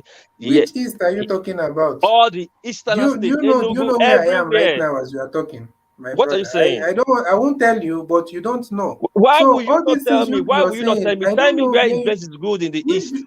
I'm telling you, we have Japan. Okay, let me tell you. Let me tell you in Japan. This is from here because I do business there. My money is there. My money comes from there. Your money is there. So where do you think my own family are? Your own family, I don't know where your family. I don't want to your format and just all right. Thank you. So why are you coming up with false statement that who said it's not? I don't think it's a false statement because it's telling you business is dead in the East. I'm telling you what's going on, and you are telling the people. No, hold on. He's talking about the business that he runs. He should be specific now. I'm just telling and also that does not also mean that we can Koko, all my colleagues by they what are he's moving saying. out. All right. Thank you, Can I World ask a Peace. question to No, let's get back to Ajanle Koko because that space we never escape from it once we get there. So let's get back to Ajanle Koko to round that space off. So So I can say, can I say, okay, you've said I plenty. would You have said liked to say something. Just one I thing, would woman. love to ask World Peace one question, just only one Can I question. say? Oh, So okay. what I'm saying, Go on, Insebida, and then we'll take Chris. yeah, what I'm saying, We never escape from this space when we get there. But no. But you see, the problem is that the problem is when people start coming out to make blanket statements and make statement that does not have any factual backing. All these things that people are saying are prediction. You're telling me about the East, where not just the place where I'm from, but where I have almost, let's say, like 70% of my people, and also I have people that are doing several businesses. Who told you that the normal day life of people in the East is affected by anything? If you're telling me about the sit at home whatever, it's not even widespread. It's not everywhere you go that people cannot come out. There are just some places that people cannot come out, and that does not even happen every day. And apart from that, most of the people are even willingly complying to that. So you're there from outside. You're not an Igbo man. Whatever link you say you have with the East, you're not living there, and wherever you are, you're there assuming that you know everything happening in the East. For people to, you saw the video, you think people are fools that they are hailing ESN. You think they don't know what is going on? Ah, damn. I So, cannot my imagine brother, somebody as I know what intelligent. you people are saying. I know the sensitivity, As but intelligent you Tony are, as put it, intelligent you are, Let me that ask Igbo World put Peace it factor, a in the you are question, best please. holding it way so strong. possible. You are holding the Igbo factor so I'm not, strong. nobody is supporting anybody to go and take laws in his Ah, hands. my God. But you need to understand that those are not You ordinary understand what? people like you and me that they are attacking, or if they even attack any. all right. Let Kelvin put his question to World Peace, and then Chris, allow Chris, World Peace Chris. to. So let Chris put his question to World Peace. Let World Peace respond to that question, and then I want us to move on from that space with Ajanle Koko rounding it off. So put the Okay, question. Yeah. okay. World Peace. Who is responsible for all the slaughtering of the? Is it the same government, or is it the Benin people killing themselves? Who's killing the Benin people? Who's kidnapping the Benin people? Is it unknown government or the same Benin people kidnapping or killing themselves? Please, can you answer that, please? I will ask him. Sorry, All right. ask again. I'm here. Sorry, I mute myself mistakenly. You were I say breaking transmission. who's responsible? Who's responsible for all the killings and slaughtering of the Benin people and the kidnapping of the Benin people? Okay, let me quickly answer your question. Every crime is local. Every crime, like it or leave it. If there's a crime in Enugu, is local. If there's a crime in Benin, is local. If there's a crime in the north, is local. So you're asking me this question: who is killing in Benin? Is it Benin people? It's a kind of a funny question. I don't understand it. It's because the Benin people are blaming the Okay, let me Fulani. answer him. Let me answer Every him. crime is local. Is You have to put the your terrorist question. crime You have to be also local? specific. You have Hold to be on now. Hold specific. on. Hold on. I did say let that conversation just take place between Yeah, the please, two of them, and then I want to Kevin, move on. Yeah. please be specific. You should have asked the people killing people in the farm. Are they the Benin people? The husband that say killing people in the You farm. know Are the they question now. Just address it because you I'm know just where addressing. he's But tell who going. are Yeah. killing. He said who are killing. Killings are in Benin. Yeah, political killing, the assassination. That is right from day one. If you ask me that, I answer you generally as you ask a general question. It's local. But please specify what you're talking about. Then I'll answer you specifically what you want me to answer you. You understand? Can you rephrase the question? Who's responsible for the killings of the Benin people in their farms, in their cities, in their Fine. villages? Fine. Who are the Thank people you. responsible? Thank you. Now I'll answer you. The people responsible from the security apparatus that we are getting are these Fulani headsmen. But because the crime is so rampant now, it's always repeating itself. The locals have gotten themselves involved to hide themselves in disguise to carry out that same crime. And this killing of this Fulani has been attacking people. It didn't start today. It has been there for ages, since 60s. So why don't you feel if Fulani are the ones attacking Benin people, Why don't you think it's the same Fulani people attacking people in the east? Okay, let me tell you something now. Do you know, just last 2 weeks here, you can check it on news, the Just a vigilante group, more than 500 mobilized and went into the forest to flush these people out, just like a Meteku. So will I not start shouting, Fulani people are bad, kill the Fulani? Every crime is local. All right, every crime is local. So Ajande Koko, back to you if you're still there. Ajande Koko, are you still there? Yeah, I'm here, one man. Oh, yes. So as ever, when we get to this space, always controversial, but you know, that open display of AK-47 at a rare market, unacceptable. Look, let me tell you, the unknown government here and there, the state of our insecurity today in Nigeria, we have no other people to hold responsible for this state of insecurity and unknown government and Boko Haram and all the rest, but the government of Nigeria that failed in entirety to protect Nigerian people. So the degeneration of this to where we find ourselves today is the failure of the government. We have to blame our government in totality and not the unknown government.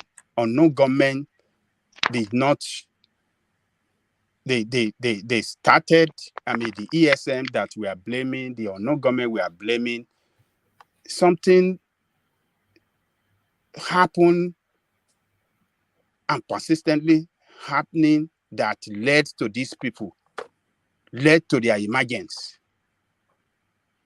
Government failure, completely. So let us hold our government responsible. Those guys, yes, we can hold them responsible. We can blame them in some incident, but who do we blame most? The government of the country, particularly the government at the state level in Eastern Nigeria. They know these people. They don't care. The people that you have running their state, running the entire state of Nigeria at the state level, are all after money they are going to make. They don't care about the welfare of the people. They don't care about the security. Let's even not blame them too much on security because they don't have the control of the military. They don't have the control of the police. They are doing their bit. If not for the state government that supports the police with vehicles, with some other with some other materials, security will have collapsed in Nigeria completely because the government doesn't fund them. Police buy their own uniform by themselves. The government doesn't give them free. Their uniform, their shoe, even the gun they carry. That gun they carry is by the state, but the bullet in that gun, they paid for it. Anytime the police is going out, they paid for it. So what are we talking about? It's just we're in a serious security crisis. But we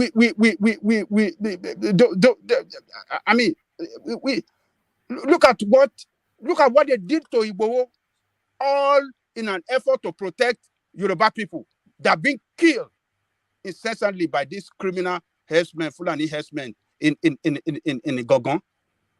What did he get in return? Government came to his house to savage his house and kill people there. All those people, they have not released them. The people they killed in the house, they have not released them till today. Does the government have the right to hold the deceased? They don't even want to release those the corpses of people they killed to their family to go and bury peacefully. Come on, these are the things that trigger people into taking crazy action against the government. But then we want to turn around and blame them. Or no government do this, when the government come after you and brutalize you and kill your people and kill your friend, how would you feel? But you see, the unknown gunmen and the Eastern Security Network narrative. A lot of what we hear from that space are acts of criminality rather than acts of good for the people. And I monitor the news very closely daily. You know, anytime you come across their narrative, it's not a do-good narrative. It's them disrupting the flow of business, extorting money by force and duress.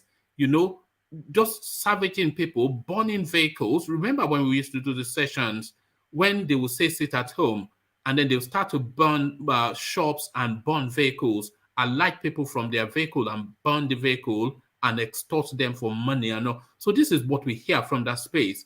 So they are not a panacea to this insecure and very eloquently expressed by you. Everything you said, we agree. The government is not able to protect the people, but the ESN unknown gunmen, they are an additional problem on top of the subsisting problem rather than a solution to the existing problem. So they're just criminals, these people, on top of the criminality that the people are already contending with.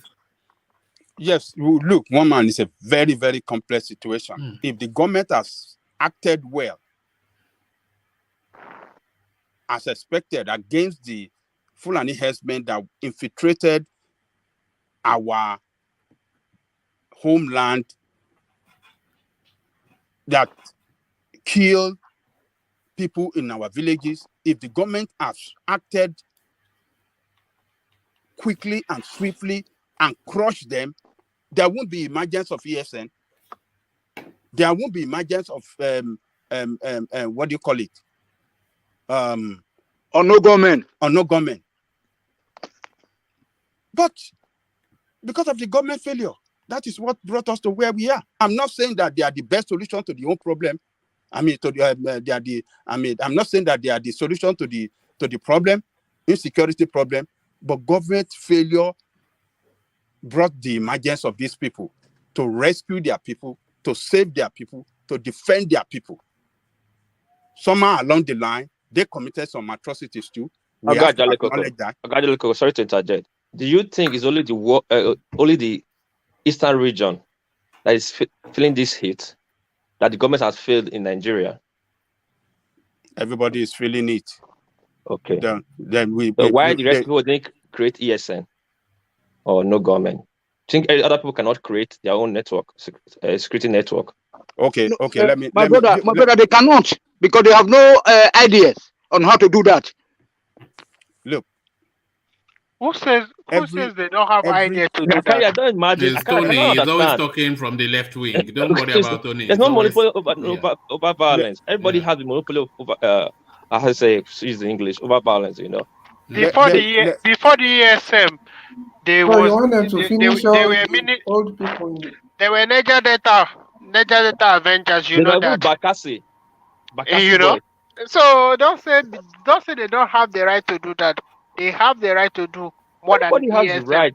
Everybody have the right to do that. Not right. ESN killing their own people is totally wrong. That's what I'm saying. Why do you people keep saying ESN killing their own My people? brother, where did you have the evidence that they are Do you killing their own think people? Where do you have the evidence that ESN is doing what you people are saying? Okay, Kevin, hold on. Kevin, hold on. I don't know if it's ESM or not government, but for you killing your own people is totally wrong. You know, I could remember Kevin. I could remember when they established ESM. Everybody was proud because they were fighting the Fulani S-men. But somewhere along the line, they went astray and they started doing. No. Hold on right that there. Is the Hold on right the there. government wants you to have. That's why they created the unknown government. Hold on right there. You are saying that when they started, when they created ESN, everybody was happy because they are going. So what happened? What happened after then? Didn't the government went after them to start killing them? Is They that should the fight. right thing for government to They do? should fight the government themselves, not Look, You don't know. fighting their own people. what's the you don't hold know on, what you're talking hold about. on, Janle Koko. What's the right response of government to the creation of ESN? That's right. Thank you, Mr. Waman. What the right response for To government? the creation of ESN. Okay, look, when they created ESN, the government should have, from the federal government, consult with local leaders, the state, and the people at the local government that this is not the right thing. Let us sit down. Who are these guys? But you don't have a government that respect their people. You don't have the government that value their people. We know that, but what I'm saying is so hold on, Ajanle Koko. What I'm saying is ESN, whether they are well intentioned, whether they are filling a vacuum, whatever the justifications are, they are an unregistered militia group that are heavily armed with the intent of raging against an ethnic group in the country. So that is who they are. So they are an unregistered, unlicensed militia group, heavily armed with the intention of waging against an ethnic group in the country. That is who they are. So what should the government do with this heavily armed militia group in a region of the country? No, I want to disagree with you there. I think all of us might not recognize some of the words we are using, but some of us are also sensitive. You can't say against an ethnic group now. That's a total. Is their purpose not Fulani? Are they not there to attack? No, you can't say an ethnic group. They told you that their purpose is not Fulani, that they are against the people that are taking the criminal illegal herdsmen, activities in the farmlands, in the forest. The Fulanis, yes, of course. And they also said the Fulanis that are in the east should come out in the town and do business like other people. Are they registered in CBD? Is ESN registered? Well, no, I'm not disagreeing with some of the other things you have said. I'm only talking about the fact that answer the question. Answer the question. Do they have the right to create ESN? Are they armed? Are they armed? Fully armed. No, what I'm pushing, they are armed. They are armed. They are not registered, obviously, by the federal government. Everybody knows that. Should that be allowed? Should that be allowed in CBD? Illegal. Can you hold on, please? Everywhere in most countries around the world, there are militias. There are militias that are not but should they be allowed? by national government. Should it be allowed in CBD? It should be allowed because it is allowed in other countries. Do you know that even which in country, America they have militia? So why do Fulanis you know that have in America they have some national militias? Have the monopoly okay, to carry let me quickly answer Chris. You keep saying Fulani herdsmen, bandit, Fulani herdsmen, Boko Haram. Fulani herdsmen and bandit, what do you think they tagged in the world today? Or how are they prescribing the world today? But is the government treating them like that? Just what I'm me, asking you. Answer me a question, yes or no. I don't know how they prescribe? In Nigeria, they are tagged as bandit. I don't know what they are tagged in the world. I've never seen them tagged anywhere, but please, can in you go Nigeria, and check? They are tagged as terrorists. Terrorists. Bandit, Fulani herdsmen are the second worst terrorist group in the world. Go and check the ranking. Fourth. Second worst. And you are bringing ESN to that space and you are defending it. My brother, why is the government? All right. All right. Let's get back to Ajanle Koko because I did intend to leave that space, but really, you know, I don't see justification for it. But Ajanle Koko, it's unbelievable. Well, we have to trash it out, man. So, yes. But let us. I think we have to recognize the fact that the government of Nigeria has failed all of us. And that is why we found ourselves in this situation. And the situation is not getting better. It's getting worse every day. The people in the north are killed in thousands every day in the north and some other parts of Nigeria. So the eastern people carrying arms to say they want to defend their homeland. It's the federal government that failed to act, that caused them to resort to taking that action. When Yoruba people were trying to form Amotekun, it was war. The federal government didn't want the Yoruba state to form Amotekun. The Abubakar Malami was saying, no, it's going to be illegal. We can't operate a country like that. We have to sit down and find solution to our problem. But when you see a situation and some people from one side of the country, because they are in government and because they are in the position themselves with all the strategic position, and they don't want to, everything have to go their own way. They don't want to listen to others. That is what brings about this kind of situation. Nobody wants to play a second fiddle role in a country that belongs to all of us. You can blame Igbo people from today and to tomorrow, or till their kingdom come. What they are doing, they are fighting for their right. This is the country that belongs to all of us. And you can't see some people at the position of power just finalization and trying to impose their own will on the others. And you want us to just keep quiet. It's never done. The country is moving towards disaster. There's no way that country will not break up if it continues like this. You see some leaders, Baba Yadebanjo and what's the name of this Baba lawyer and some others. They are all calling for government of national unity because this government has failed the country. They failed the entire nation. The country is not working for anybody. On the economic fund is failing. On security fund is failing. Everything is failing. Security is failing. It's unfortunate we found ourselves in this situation, one man. So we can go to another point if you want. It's just sad, man. All right, let's hear from Baba. No, thank you, Nsibidi. Let's hear from Baba T. We just so, and then I want to move on after that. Sorry, Nsibidi. Yeah. Okay, just to round up the point briefly.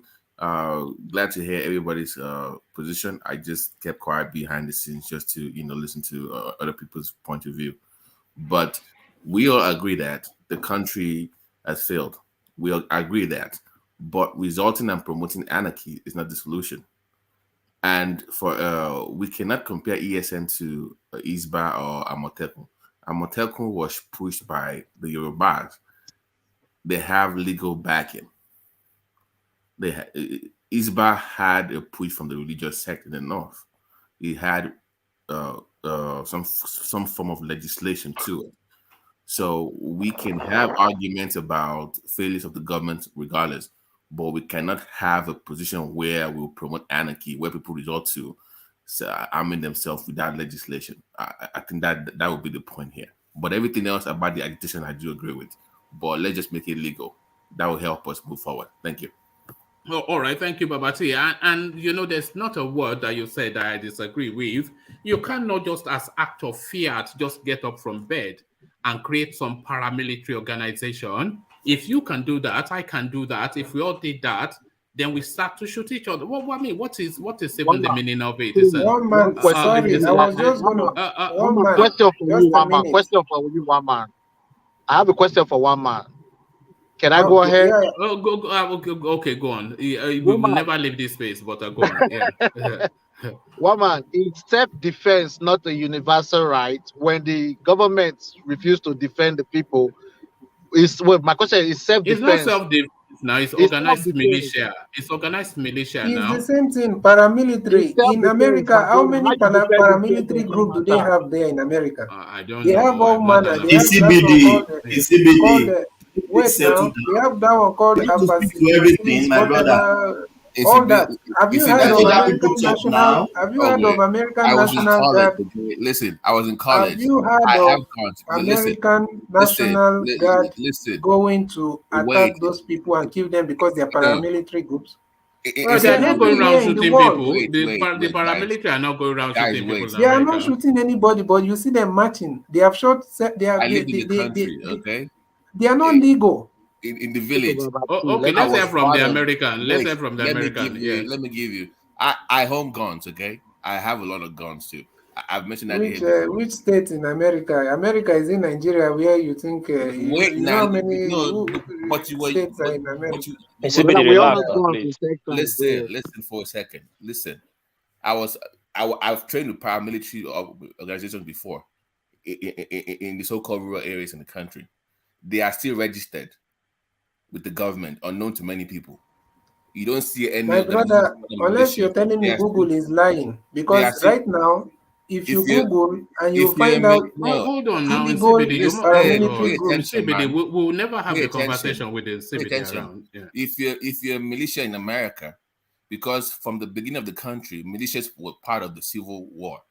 They were still had guns. They still helped defend the country or part of the country. As of now, if you're a militia, you're still registered with the government. They still know who you are, even though you have your so-called military or your community. Every community that has a militia still has some form of ID with the government, and they know who you are. So you cannot. So using America as that is wrong. I've trained with these guys when I was in college. So that's a different. That's a wrong argument entirely. You cannot have people running. Which of the militia did you train with? Which of the militias did you train with? Okay, so that okay, so wait a minute. So I won't give you a full disclosure, but I was in the I went to school in Texas, West Texas, very country. But so I lived in the compound, but it's a different. I can't put stuff out there. Have you heard of NFAC? No, forget NFAC. No. It's okay. No. No. Cannot be a militia without being registered in America. Not a legal one. All right. We have to take the word of somebody that lives there. So, and I don't think Babate will be saying as he doesn't know. But Chris doesn't live in America. I don't think. I think I live in Texas. One man. I live in Texas. I'm in Texas. All right. Okay. One man, can we hear from Thomas? Thomas have not said anything. No. Don't worry. Let me move on, which is what I intend to do. So let me move on. And then I'll take Adanle Koko to Yemi Oshibanjo, who is handing over $300 to delegates in what's it called? Adamawa, and anyway, to the Malams. He's handing over $300 to the Malams, the delegates, 400 deep. So he was in Ibadan handing 250,000 naira. But even he has abandoned the value of the naira and has gone to real money and is handing out $300 to delegates in the north. So, I mean, this is money politics. This is bag of rice politics. This is Ashoibi politics. So, but they try to rebrand this guy as a pivoting from tradition. What is it in this Oshibanjo that brings something different to the Nigerian political climate? Because he's a Buhari boy and his politics is Tinubu politics. So what's the difference exactly are we asking this guy to come and make to a space that created him and he's following the template? Adanle Koko. Look, one man, I don't want to believe that report. You don't want to believe it. You might not want to believe it, but they spoke to people who were there, who showed them the money. As they showed us the bags of money in Ibadan. So you may not want to believe it, but that doesn't alter that it happened. It's all politics. It's just to ridicule his personality. Politicians can do anything to ridicule themselves. Look, there is nobody among a registered politician or delegate that will give money, that will take money, and then go after that and go to the public and say, oh, look at this is how much. No, they don't do it like that. I participated in it. They take it. They don't want to work for him. They believe it's their free money. They will put in their pocket. They won't tell anybody that they took money. So all this one they say they're showing online is just to ridicule his personality and embarrass him. Are you saying this is an orchestration then? Because we saw the bags filled with money in Ibadan. That's what I'm telling you. And the people that were giving dollars, they presented the dollars in Adamawa. and then in the Jigawa, wherever. I mean, yeah. Are you telling me that is the only one? Even if he's giving them money, Tinubu that is going around doesn't give them money. Yeah, but all the other doesn't give money. expectation. Why is it? Hold on, one man. Why is it only Osinbajo? Because Osinbajo is meant to be a deviation from that style of politics. What is deviation? Politician is politician. Okay, so how then is it different? It is just propaganda against this guy. Really? You know, it's not my own man. You know, it's not my man. I know it's not your man. I know. It's not my man. But politician, particularly those that yes, they want to ridicule him because of what you just said now. Because people don't seem to look at him as a politician, as a man of God, as a pastor. So let us ridicule him before the people. In his speech in Ibadan, when he spoke to the politicians in Ibadan, he said that money will still be made, that their interests will be protected, and they will continue to make money under his administration. That was what he said, which is the language of corruption. He said money will still be made, and what? No, he said the politicians will continue to make their money under his administration. I can go and dig it up again. I think we did it here. Yeah, I heard it. Yes. So you know, it's told them that they will continue to loot under his administration. When will politicians not make money? What is going to stop politicians from making money? Okay, so he's telling us that the looting will continue under his administration. He's handing 250,000 naira in Ibadan, $300 in the north.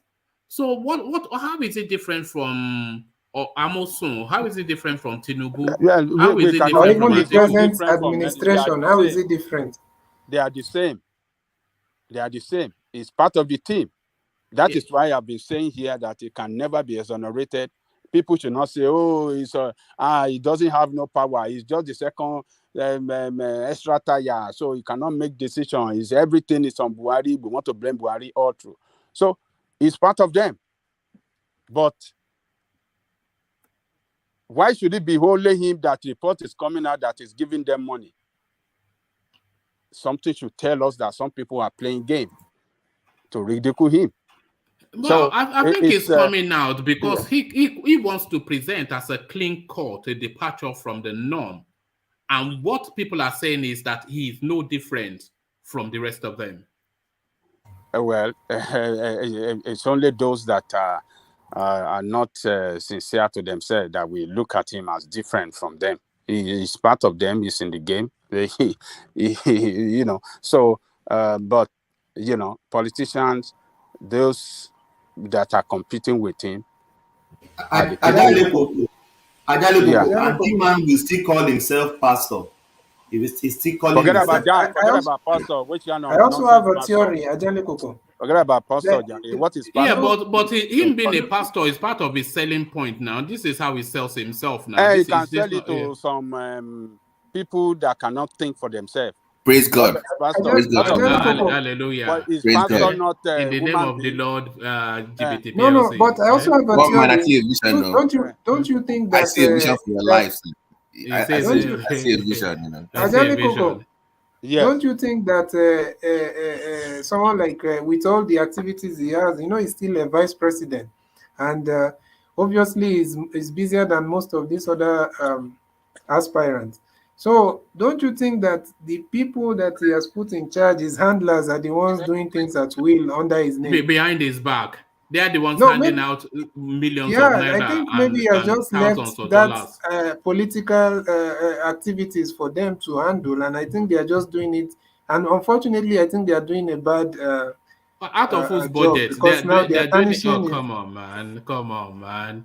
They are tarnishing. They'll be handing out dollars outside of his knowledge. All I want you guys to know is not the only one dashing out dollars or dashing out. This is the way they play the game. People should not see Osinbajo as if he's a saint or he cannot play the game, the same game they are playing. Look, it's in APC.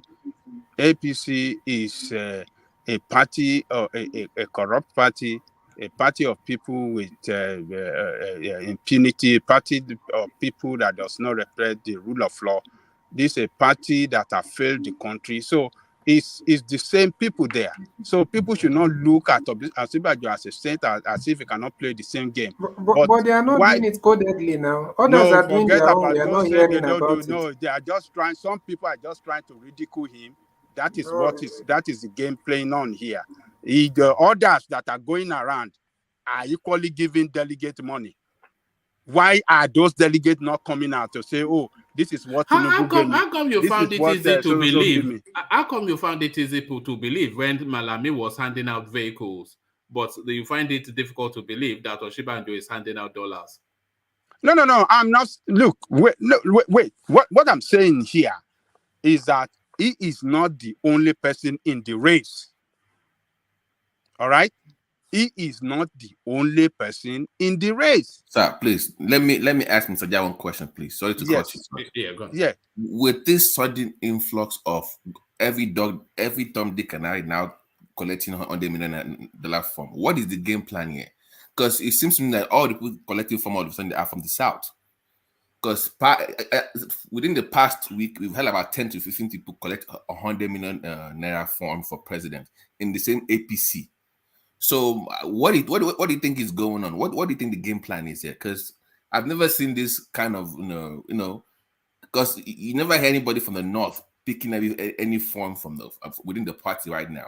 It's mostly people from the south, and my number count, I have about 11 people right now. No, they are 18. They are 18 already now. 18. Yes. And they all paid 100 million naira. Yes. Within the APC. Yes. So what do you think is going on? Something yeah, is not they have agreed among the leadership have agreed that the power is coming to the south. That is what that means. The northerner are not going to struggle for anything within APC for the position of president. They have agreed among themselves. They are not making it public, but it's a done deal agreement that yes, it is coming to the south, and that's why you see all the southerner jumping into the race and because yes. I was thinking that maybe it was to weaken Tinubu or to make it weaken the southern vote within the party, that we might have an emergence of a northern dark horse at the last minute. Do you think that's a deliberate thing, or that will be the consequences of what is going on? Do you think these people are being used, or do you think as a consequence of what they are doing, what you just suggested will happen? Because I'm like, if you have even people that don't have that political clout are buying forms that they've never run for anything, if they're also buying, like Tunde Bakari is also buying 100 million. Yes, I did that. I'm like, really? Yeah. I'm like, who's gonna vote for you in the primaries? Who told you have a chance? So that's my point. It's a form of money laundering. These people are planning to do money laundering. APC is not going to use those money to campaign. They are going to launder Nigerian money very, very, very well. So they are going to use it, and it will not look like this 100 million money they raised from. Those people are collecting their money back. They're not using that money to do anything. It's money laundering scam. Okay. Not the money part, but let's focus on the political aspect of the question. That's my point. So forget the money laundering part for a minute. I'm saying just the political part of it. It seems to me, my own theory or my own conspiracy theory is that they are promising all these people from the south to run to the point where it dilutes the numbers during the primary election in the APC, and you might have an emergence of a northerner at the last minute. That's my own theory. That's what. Do you know what my theory is, Babati?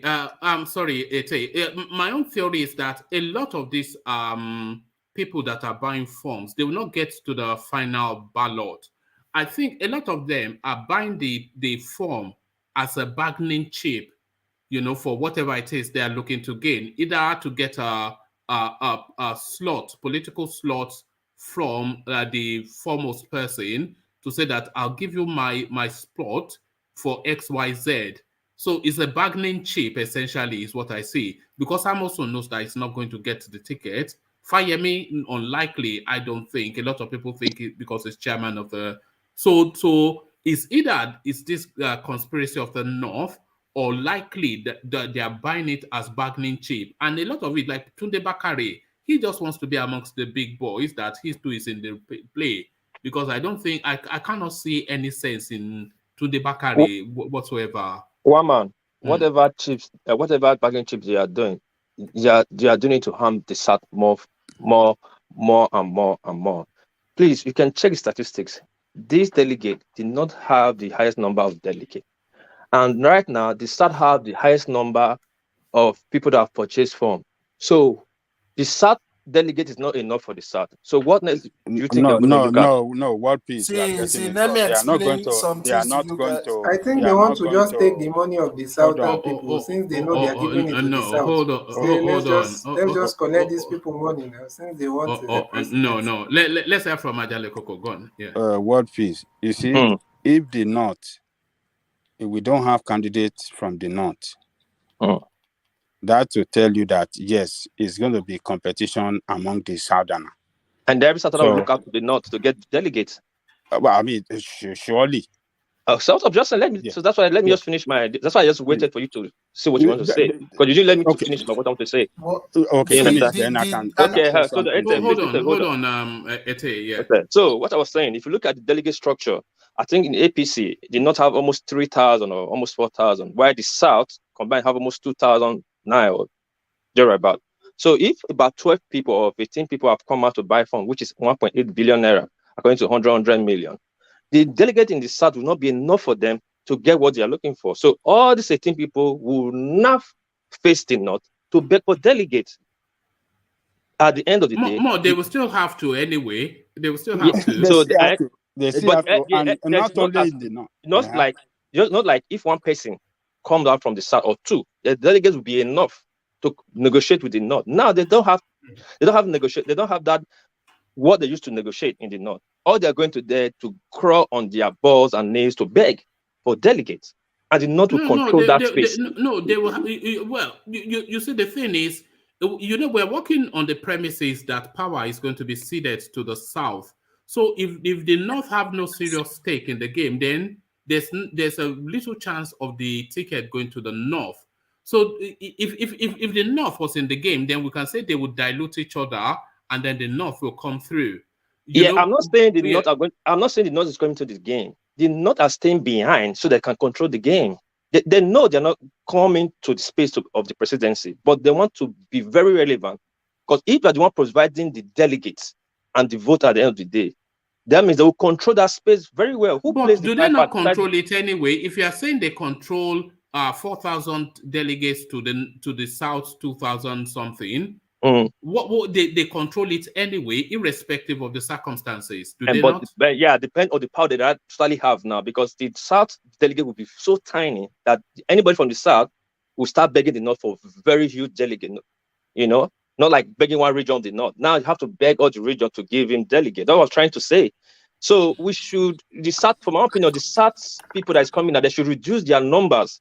They should bring it down to like 2 or 3, so that delegate will be enough for them. The only concern that I have is that the Yoruba space will dilute itself, and then somebody like what's it called? The one with the bug eyes, he will sneak in. What's it called? Amechi. But let's say from Ete. Hold on. Let's say from Ete. You see, all these Southerners coming in and all that. We all know APC is a consensus party. There might not be any primaries. You will see all of them, they'll start dropping before the primaries and telling you they want to for a consensus. I don't know if they go for a consensus. Tinubu has lost, and I'm sure it's a trick played by Osinbajo and his presidency gang, that they are encouraging every Tom, Dick, and Harry to pick the tickets. Then before you know it, they'll start saying they want to do consensus. We all the aspirants want to do consensus to support one person. You've seen that they've done it numerous times in the space of how many years now in their party. So we should not rule out consensus. They might not even get to primaries. Consensus is not going to work this time around. No, they've already said they are doing indirect primaries anyway. So consensus is not going to work this time around because one man can make a conclusion. Hold on, Thomas. Yeah, land your point, Ajale Koko. Then we hear from Thomas. Yeah. Oh, okay. I thought you want to stop. Yeah. So, what piece?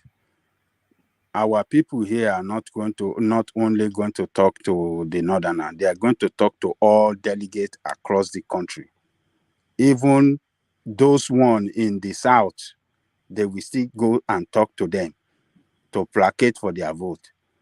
So it is not only the northerner that are the only people that that really matters there, but the only I mean what is at play here is that the aspirant among all our people that can get the majority of the northern delegate vote could possibly emerge as the winner at the end of the day. Whoever among them that can get absolute majority vote from the of the delegate from the north, yes, we surely emerge as the leader. I mean, as the candidate of the party. And what is going to determine it is money. Whoever the highest bidder, because all the aspirants will bring money to all the delegates. They will bring money to them, and those that are really matter there in the game that will determine the vote in the north are possibly the governors, because they control the structure of the party. And what the structure means is whoever controls the structure control the delegate.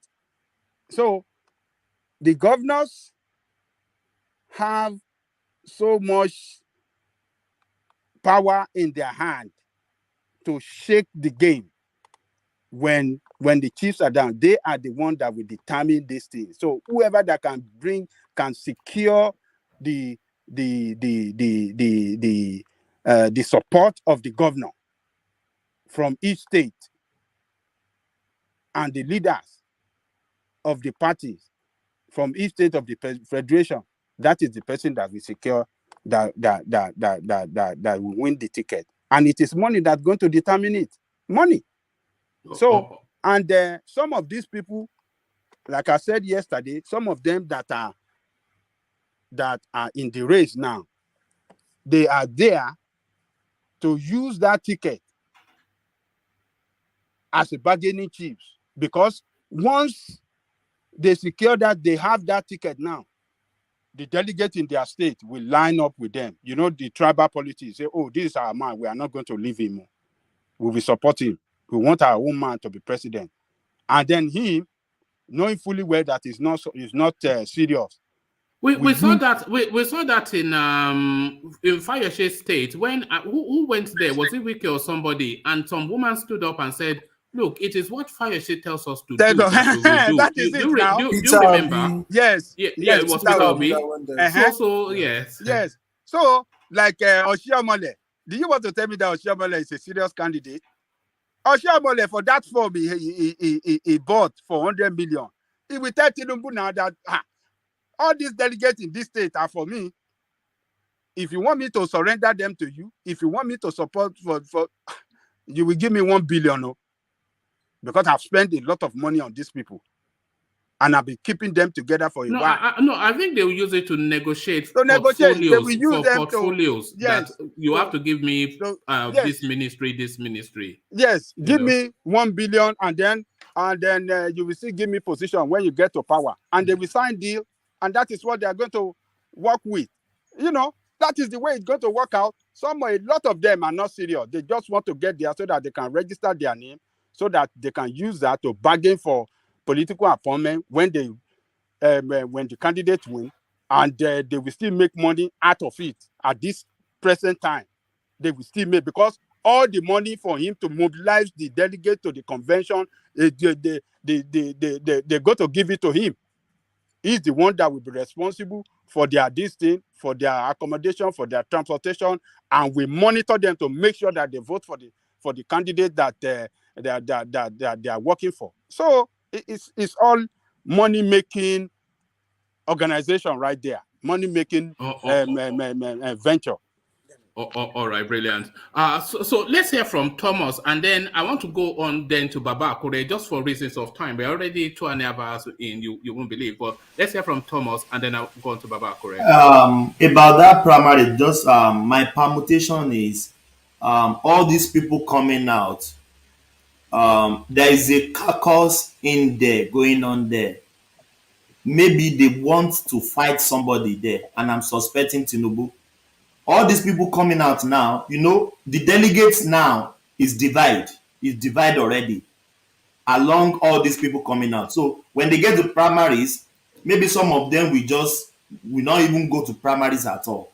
They will just step down and choose one person that everybody will just align with. I think they want to fight Tinubu. That is just my suspicion. One man. Let's move on. I think they want to, rather than have the candidates approach the delegates individually, they want to be approached because they have control of their delegates. So you just negotiate with them directly rather than canvassing. What are you going to do in Edo State when Oshomole is already contesting? So if you get Oshomole, you get all his delegates. If you get XYZ, you get all of Fire you get all the delegates. So I think that can I interject because I was unable to contribute yesterday for this primary funding, sir. Okay, go on, Tony. Thank you, sir. So now, following the analysis, and everything that will be yesterday to today about this candidate, the so-called candidates, I think it's better for us to wish that some kind of forces should just come and then capture those people that have been buying this nomination form for 100 million, capture all of them, lock them into a 20-feet container, not kill them, make not harm them, dump them inside my brother, calm down. What are you saying? What are you saying, my brother? Let's move on. Let's move on. What are you saying? What are you saying? Listen to your Thomas attacking That's what he thinks now. But, Thomas, be my brother. Don't let me start fighting. Listen to what he's saying. I know. We all know thing now. So we have to leave him. Let it just end you and let it go. Yeah. But one man, what is happening, particularly in the Southwest, all that we saw that came out outside of Osinbajo. Let's forget about Osinbajo because Osinbajo have a good, a genuine ambition. Because the vice president, every vice president would like to occupy that number one position when their master is leaving office. So that one is normal for him, like right there. But the rest of them that came out, these are the people we have seen as in the same group with Tinubu. We call them Tinubu boys. We say this, we saw that. Oshiomole, Ekiti governor, Amosun, and all of them. So for them to now vote form and showing interest in this position, it shows that there's a big crack in that Tinubu political empire. And that crack might linger on after this, what do you call it? After this contest, and could possibly bring his empire down. Because it showed that there's no sense of purpose, there's no sense of discipline. That can they not be Tinubu's strategy? Can they not beat Tinubu's strategy? Could it not be a strategy for Tinubu to mop up all of those delegates in the southeast to ensure that his loyalists control the delegates so that none of them go to Osinbajo? How about that? No, I'm not talking about those in the southeast. I mean southwest rather. Southwest. I meant yes. Well, we don't know the game that they are playing, but if there is discipline, within that group, I mean, the leaders will be well committed. They can see, even if it's doing that, if they still want to work for business, there's nothing going to stop them from working for business if there's no discipline of purpose among them. they can still work for Osinbajo. They don't have to, they have ridiculed him by that action of obtaining that form. His political image has been ridiculed, that this man that we are seeing as a leader in a particular political bloc does not have control of that political bloc. That is what that signifies. What are you making of how Tinubu is managing that space? Because he has come out now to say that he welcomes the competition and that it is testament to the quality of our potential. It's just a political statement to make Yeah, it but look as if, but is that not how to handle it? Is that not how to handle it though? well, that is the way to handle. Just to, I mean, just to give, you know, because within his group, people have been calling all sort of names. They've been calling those people that obtained name, formed, betrayer, and sort of them. So, but in order just to, him as the leader must comport himself well, must show to the public that, oh, yeah, I'm not scared by them. Everybody have the same equal right, you know, to pursue this position. It's not, it's no threat to me. But what I'm telling you, politically speaking, it is not good for his leadership in Southwest. It is not good. It send a signal that is not firmly in control of that group, that people are looking at as if he's the one family in control of them. It's not firmly in control, and in the future, they could use this situation to fight at him, to get some of these people, buy them out from his group, and then destroy his political empire. That is the way this thing signifies. Some tactical politician will start looking at some of these people and said, okay, Amosu, let me grab Amosu from Ogun State. Let me grab, if I pump some money, it's money and position. It's money and position. If another person secure the ticket, they can easily destabilize this political empire in the Southwest. Say, okay, Tinubu is the okay, but this Amosu that grabbed from the last time, let me grab him and give him a good political appointment, and then sponsor him, and that one is out of the game. Let me grab some other person. It's not good for them. It shows that they are not a disciplined organization. They are not an organization with a sense of purpose. They are not committed to the cause of that organization. They are all after their own personal interest, because this is what this action signifies. If anything goes. The one missing link in the whole paradigm is still Fashola, who we still don't know yes. what his politics is. What is his politics? We know it's not contending, at least for now, and we cannot even say that until the nominations close. But what is his politics? Is it tomorrow? It is tomorrow, isn't it? No, they extended it till May 10th. They extended for the nomination. For the nomination, yeah. Right. Yeah, they extended it. Wow. So, I knew they would anyway. Yeah, but, Fashola has said categorically that he is not interested. He has said it openly that I am not interested. After Babadi, I want to go back home to my family and live a peaceful life. I'm not going for president. He has said it openly. And I want to believe him, because he said it openly. If by tomorrow you now jump into that, will look very ridiculous, because already it's would you like to see him? Would you like to see him there, Fashola? No, I don't want to see him, because his boss is there. It don't. I mean, this is not the way. This is not the way to run a party politics, particularly when you are in the same group. A lot of you in the same group cannot go for one position. It doesn't happen like that. It doesn't happen like that. I've never seen it. Just show that what we have seen from outside is not what is actually happening inside within the group. We don't know what is actually happening inside within the group. So, and what is happening inside within the group, this unity among them is what they have displayed now.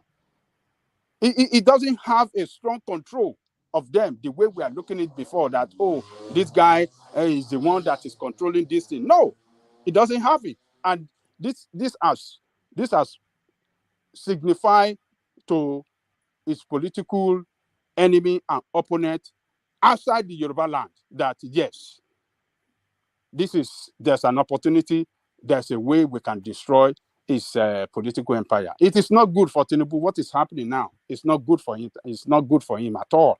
I know he have the money. He ready.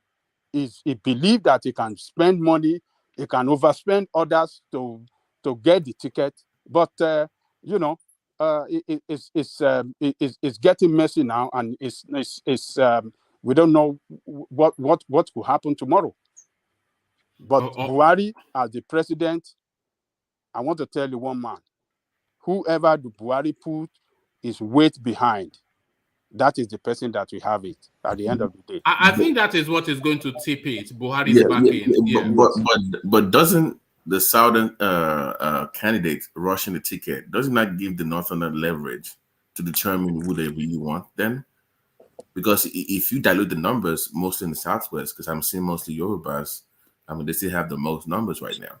Yes, does not give them the leverage to because what is going to may be that it puts the northerner in a better place to bargain for positions in whatever. Babati.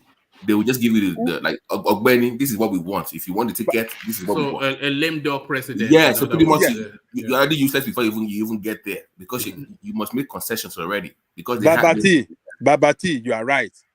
Whoever that we imagine as the candidate is going to be the northern candidate.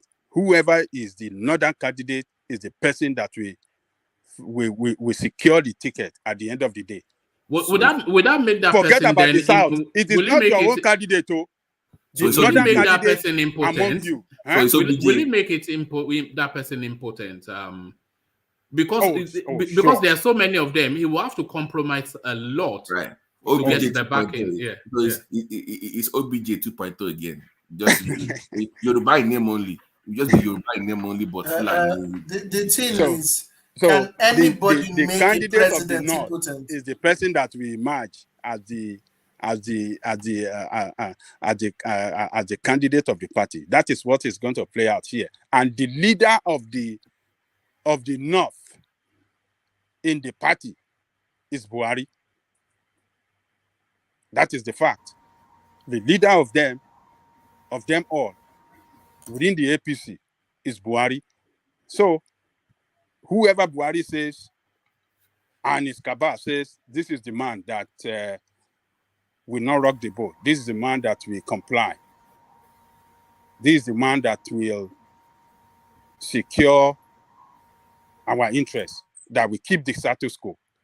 That is the person that will emerge. So it's whoever that is going to emerge. It's not your own candidate or you Yoruba people where they jump up, oh, we are supporting Tinubu or this thing. It's not your candidate. You Igbo that you think Amechi is a northern candidate, is not your candidate. So get that clear. Ajame Koko, I have a theory. I think a lot of things are pointing to Amechi, and I'm not. I think. Expand on that.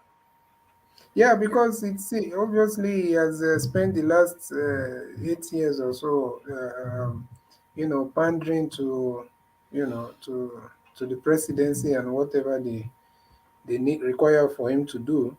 And also, I also predicted a long time ago, even before this presidency, whatever came out, that Amechi will declare and he will be one of them. And that's how it turned out to be. But honestly, I feel like Amechi feels maybe like a safer option for them, and because of they feel like he can also channel his or maybe use his Igbo whatever as so that he can just use it to maybe dial down some tensions in the east and in the south at the same time. So I think like they are using it as a double, one stone, two beds situation.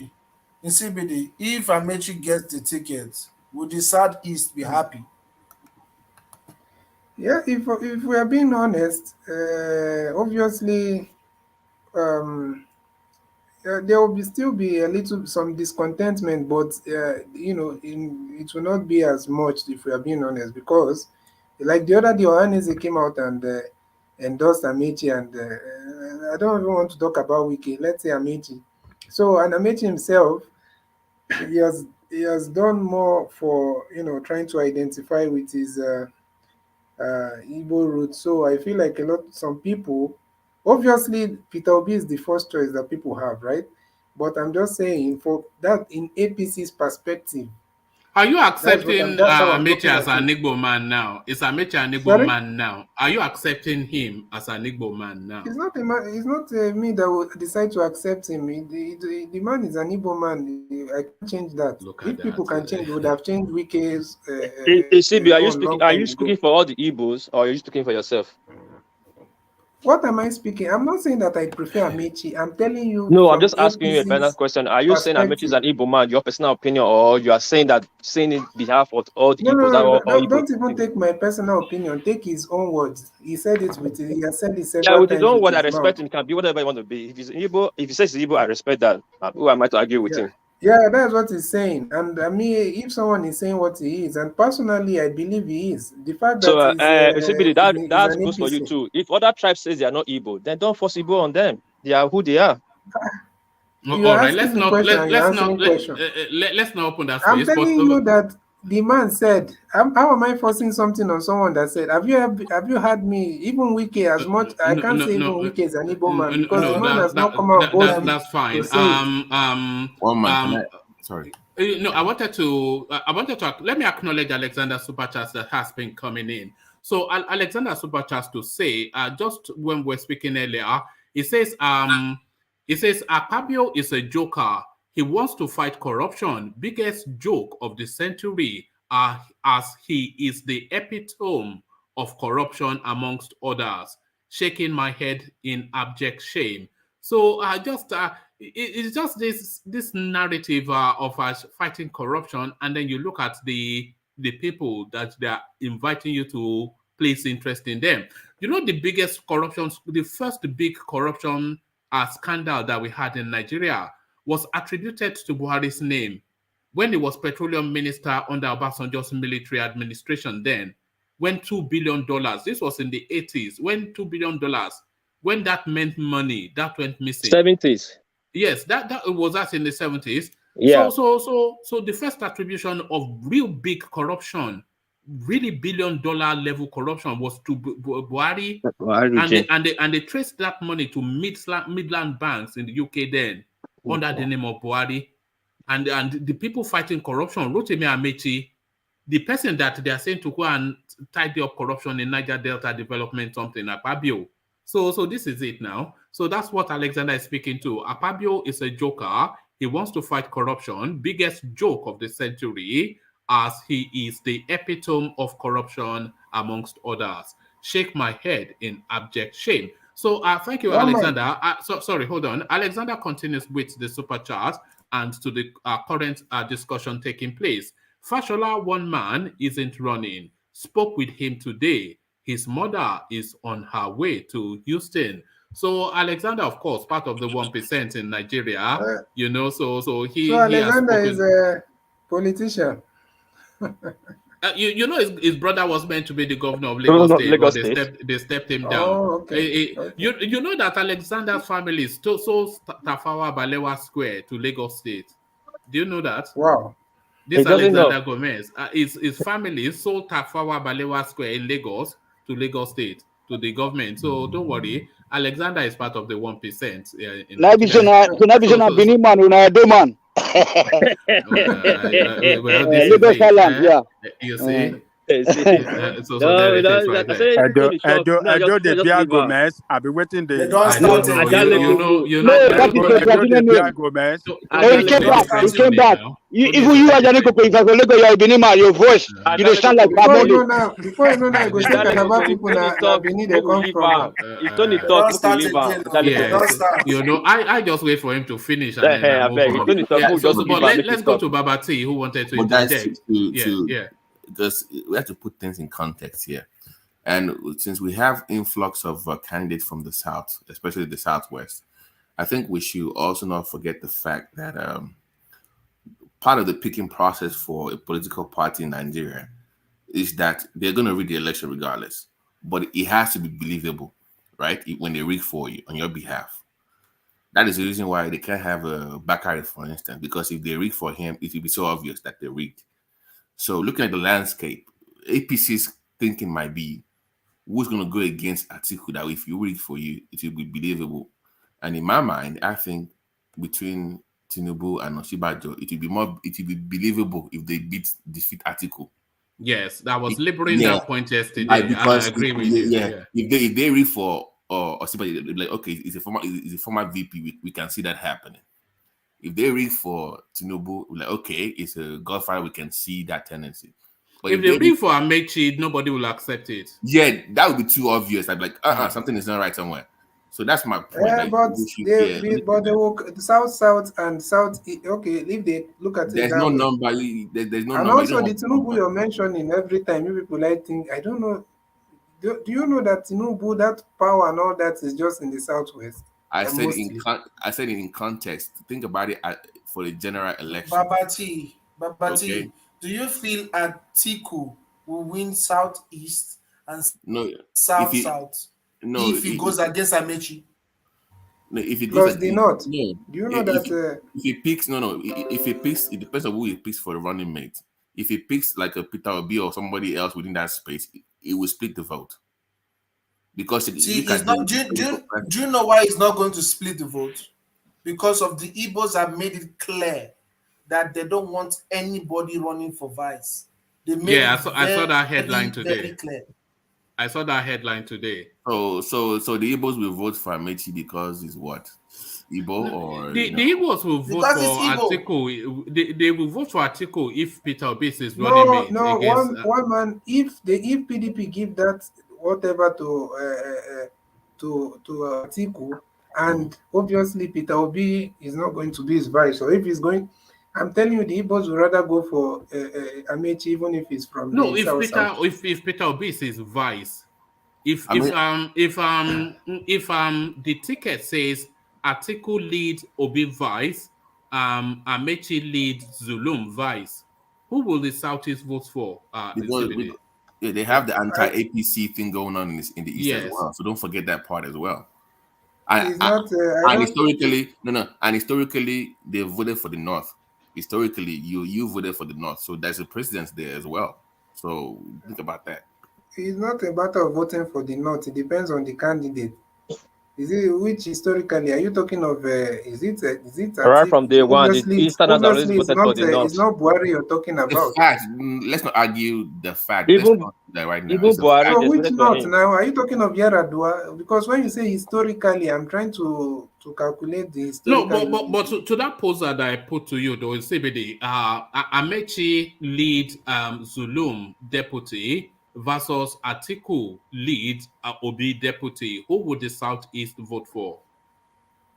Yeah, because of right now, the Southeast don't want anything less than presidency. I feel like they will, it will be a split decision, slightly favoring Amechi, to be honest. All right, even if it's a split decision, that's the only space that Amechi can, so that's earlier, it now. Right? Yeah. Well, but the numbers is not enough to move anything. That if you split the votes in that space, no, but don't forget that Amechi will still get the South now. The number is not enough. Who is in the South? Is it the fishes that will vote for don't worry. Sorry, not a world peace. Don't worry. Your village can be it's not about worry. I'm telling you, you get the South. CBD. Sorry, William. Sorry. Do you know the last election in those states? Do you know how many votes came out from Obaseki vote? The vote there. The last election in those states. Do you know how many votes came out there? In what is it presidential? So what's the point you are making? I want to make a point in the south. I'm not talking about southeast. The last election, the vote that came out there was about almost 1 million. And you said they don't have. Those if they don't vote for Amechi. No, I didn't say Edo. I didn't say Edo. I said your village. That's what I'm saying. Edo. That's what I'm saying. In my village, not Edo. I didn't say in my village, Edo. What piece? One man, can I interject just a bit? Yeah, go on, Tony. Amechi is an ass lock. So Ashlock, that is Dutch. I'm using Dutch so that it was an explicit. Somebody that is using your money to go and build railway to and everything, train in the Oh other, no! Oh no! Sorry, Tony. We don't want to be doing that all okay. the time Oh, now. Okay, my okay, point. All right. My Oh, point South is, South is PDP. It's my point. PDP. My PDP. point is, South South my is point. PDP. My point So is, even we if still it's have a lot of Atiku, votes that matters in the South. The thing, We will not vote for Atiku. There will be no election.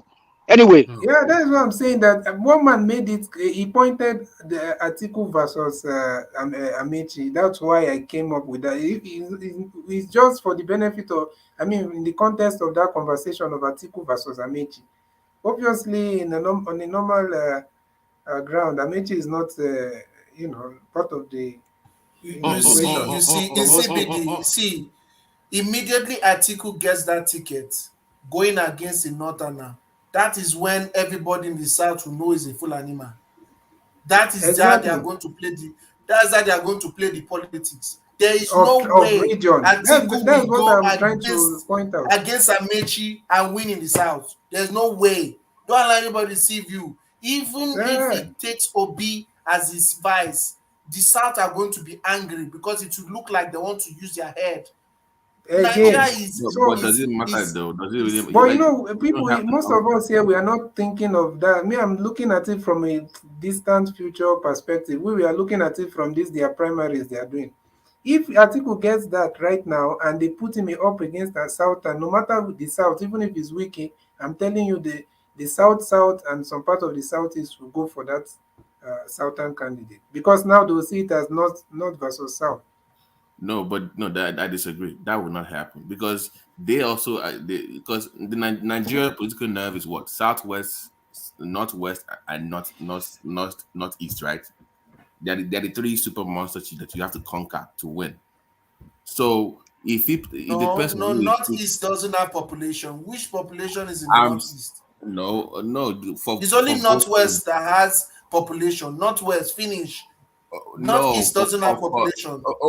okay, in terms of voting in Nigeria, you It's in rank. Northwest. It's in Northwest, not the Okay, Northeast. We understand. Generally, the North has the votes. I say Just ranking. generally. I'm saying that they rank higher than the Southeast and the South That, South. It's my point. You pay attention. You're not paying attention to what I'm saying. No, you're not understanding. See, when No, you're no, no. talking about the I said North, No, sorry. wait. Let Ete make the point. Go on, Ete. Yeah. Anytime most people are talking about the North, they're always talking about the North like the North as a whole, which is wrong. Then when you're talking about the South, you remember that there's a Southeast, a South South, and a Southwest. There's a Northwest, there's a Northeast, and then there's North Central, which all of them don't vote the same way. So we can't just say the North will do this and do that. The North, mostly the people that APC has a stronghold is Northwest. APC is not that strong in Northeast. It's not that strong in North Central. PDP can share votes there. You understand? So it's not like in the North is everything is one way. All right, back to Babati. sorry. I was responding to what because he said that if they picked Atiku, they would turn into that it becomes a Fulani man in their eyes, that they would turn it into a tribal thing. So I'm saying that if you turn into a tribal context, then you have that alignment, and that the number would not work well for you in that context. It was based on I'm responding to them turning that competition into a tribal northern versus within that space. No, If you turn we are talking about the support of the South. yeah, Not like I'm saying is that necessarily who will win the election. if you when it comes to loyalty, tribal loyalty within the political space, the northern will still come up ahead of the southern anytime, any day, and you don't have the numbers in the first place to go against an article. That's my Would point. they win North Central? Would they win North Central? I mean, Because North Central, a lot of them are not Fulanis. if you turn into a tribal northern versus Yes, because they don't like Fulanis too in the North Central. They can't get that they Benue don't like State as it Fulanis? is right now, my brother. I think the Thomas. point that Ete is making sorry. is sorry, and in CBD, let the conversation flow because you are interjecting a bit too often now. I think the point that Ete is making is that we too often wrap the North in just one monogamous something, one homogeneous something. and the sub, and that shows in the voting patterns too. You know, like some states, like in Taraba, for instance, that Goodluck Jonathan took. If we go through the 2011 elections, especially that Goodluck Jonathan won, and even the 2015 one that he lost, you can see the voting patterns in the north. That it is not necessarily just that homogeneous thing that we often sweep them under. I think that's the broader point that I don't disagree with Ete you. was making. Yeah. But I'm saying that if we rank regions by their voting numbers and their tendencies, I will just rank. I said you will have Southwest, Northwest. Northeast still has more number than North Central, based on last calculation of central of the voting pattern. But I'm saying that if you make it into a North versus South, Igbo versus Hausa Fulani thing, you don't have the numbers to back that up in an election against an Atiku. If you have Amechi running, that's my point. Amechi is not strong enough with those numbers from the South to go against Atiku. You see, the only way Amechi can lose is if Southwest doesn't vote for him. That is the only way Amechi can lose. Okay, let me ask you though. So, good question. Good that you put that up. But it depends on how Amechi gives the Southwest a soft landing. Because if let's say Osinbajo or Tinubu feels that they were betrayed, then they might not get the support necessary. You get my point. So he has to play his own political game from that side as well. But I think there's no way he's going to get a ticket without them feeling betrayed anyway. If he gets the ticket, he will not get a single vote in Yoruba land. That's my point. They will feel betrayed. Vote. So where's the numbers coming from? You don't get the Southwest, you don't get the North. You don't get some part of the North, and you're already splitting the. You will get half of South. Pataka will not vote for him. So where's the number? Will not vote. The man already has issues with Wiki. So so I'm saying, like, once again, to my original point, for them to rig for you on your behalf, it has to be believable. If he beats Atiku in the general elections, it will be so obvious.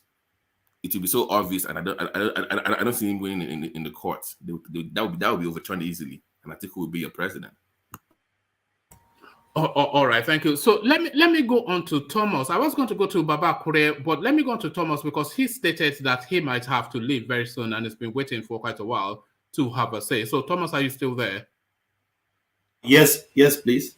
All right, brilliant. So let me take you to a new, totally different space.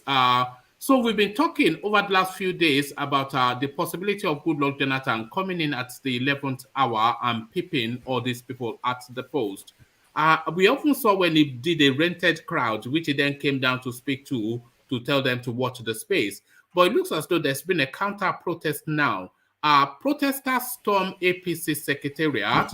One Jonathan agenda is recipe for disaster. So this group especially has gone to the APC secretariat and they've even handed in a notice to say that the idea of parachuting Goodluck Jonathan into the party and then foisting him upon the ticket, that would not fly. That one, it makes a mockery of all of the campaigns that they did in 2014.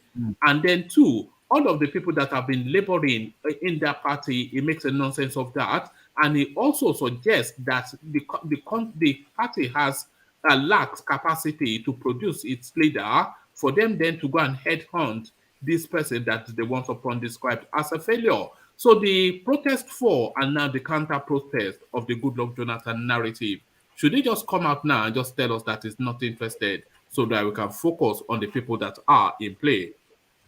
One man, thank you. We've made the permutation here earlier on, maybe some days ago.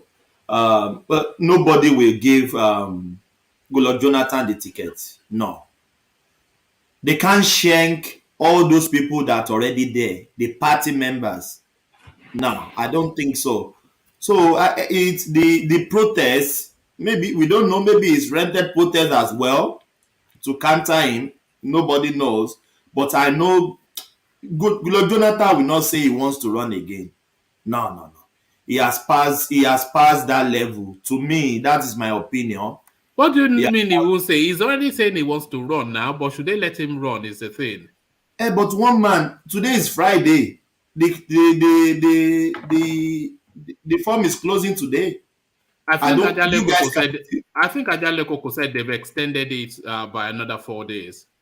Oh, I don't know that, but in my thinking is today's. You guys can be on Thursday. We are already on Friday, so I don't know. Good luck, you just going for anything. They can't. Where will they push Tinubu? Push Osinbajo? That is a strong candidate. The rest I don't count them as candidates. Is Tinubu and Osinbajo? Why will they push them? Tinubu said this is my long time ambition. So they will shank him and bring Goodluck Jonathan. No. The party is gonna implode. If they try it, the party is gonna implode. And I'm even happy they should do that. Because imploding of APC or imploding of PDP, that is what can bring the third force that will be strong, that can counter these people. But if APC don't implode, if PDP don't implode, I'm not seeing any third force that will counter PDP or APC. If Thomas, you are anybody, the son of your father. You just make a very good Is point. sorry, I said you just make a good point. You are the son of your. I said you are the real son of your father. You just make a very good point. so if they do that, I'm even happy. They should just bring Goodluck Jonathan. APC will scatter into pieces. It will scatter into pieces. PDP may not scatter. I think PDP is the In the strongest party southwest. so far. I don't know. That is my permutation. No, you can say in the southwest, but you know that Rotimi Amechi and Goodluck Jonathan, they've been lifelong enemies. Just because Amechi feels he's the big boy in that region, but Goodluck Jonathan got the presidency. So what if they bring Goodluck Jonathan in? What will Amechi do? What will Tinubu do? What will Osinbajo do? All these people that have spent body and money to canvass, and they have put themselves on the line to create that party, and they parachute Goodluck Jonathan in. You know, are they going to say, no, we have to, the party is supreme, we have to abide by? They are not going to do that. They might say that publicly, but that is the end. I don't know. And even playing one man, they should do that so that APC will scatter. APC will scatter the next day. Thomas, yes. Thomas, if APC scatter, you said that there's going to be a third force. Will it not still be the same recycling of runaway APC that will go and start the third force? But I understand what you said, but these are the strong people. They may, if they do that, APC may implode. Maybe they will go and join all these this new party, Jega and Kwankwaso or so. They are pushing. That is what will bring the third force. But we are still stuck with these people. That is the politics of Nigeria. That is it. It's only if we are deceiving ourselves, Ete. This is our reality. The same politicians. That is what I'm saying. This is our reality. Yes, it's the same. So this is our reality. It's just we are deceiving ourselves. This is the reality.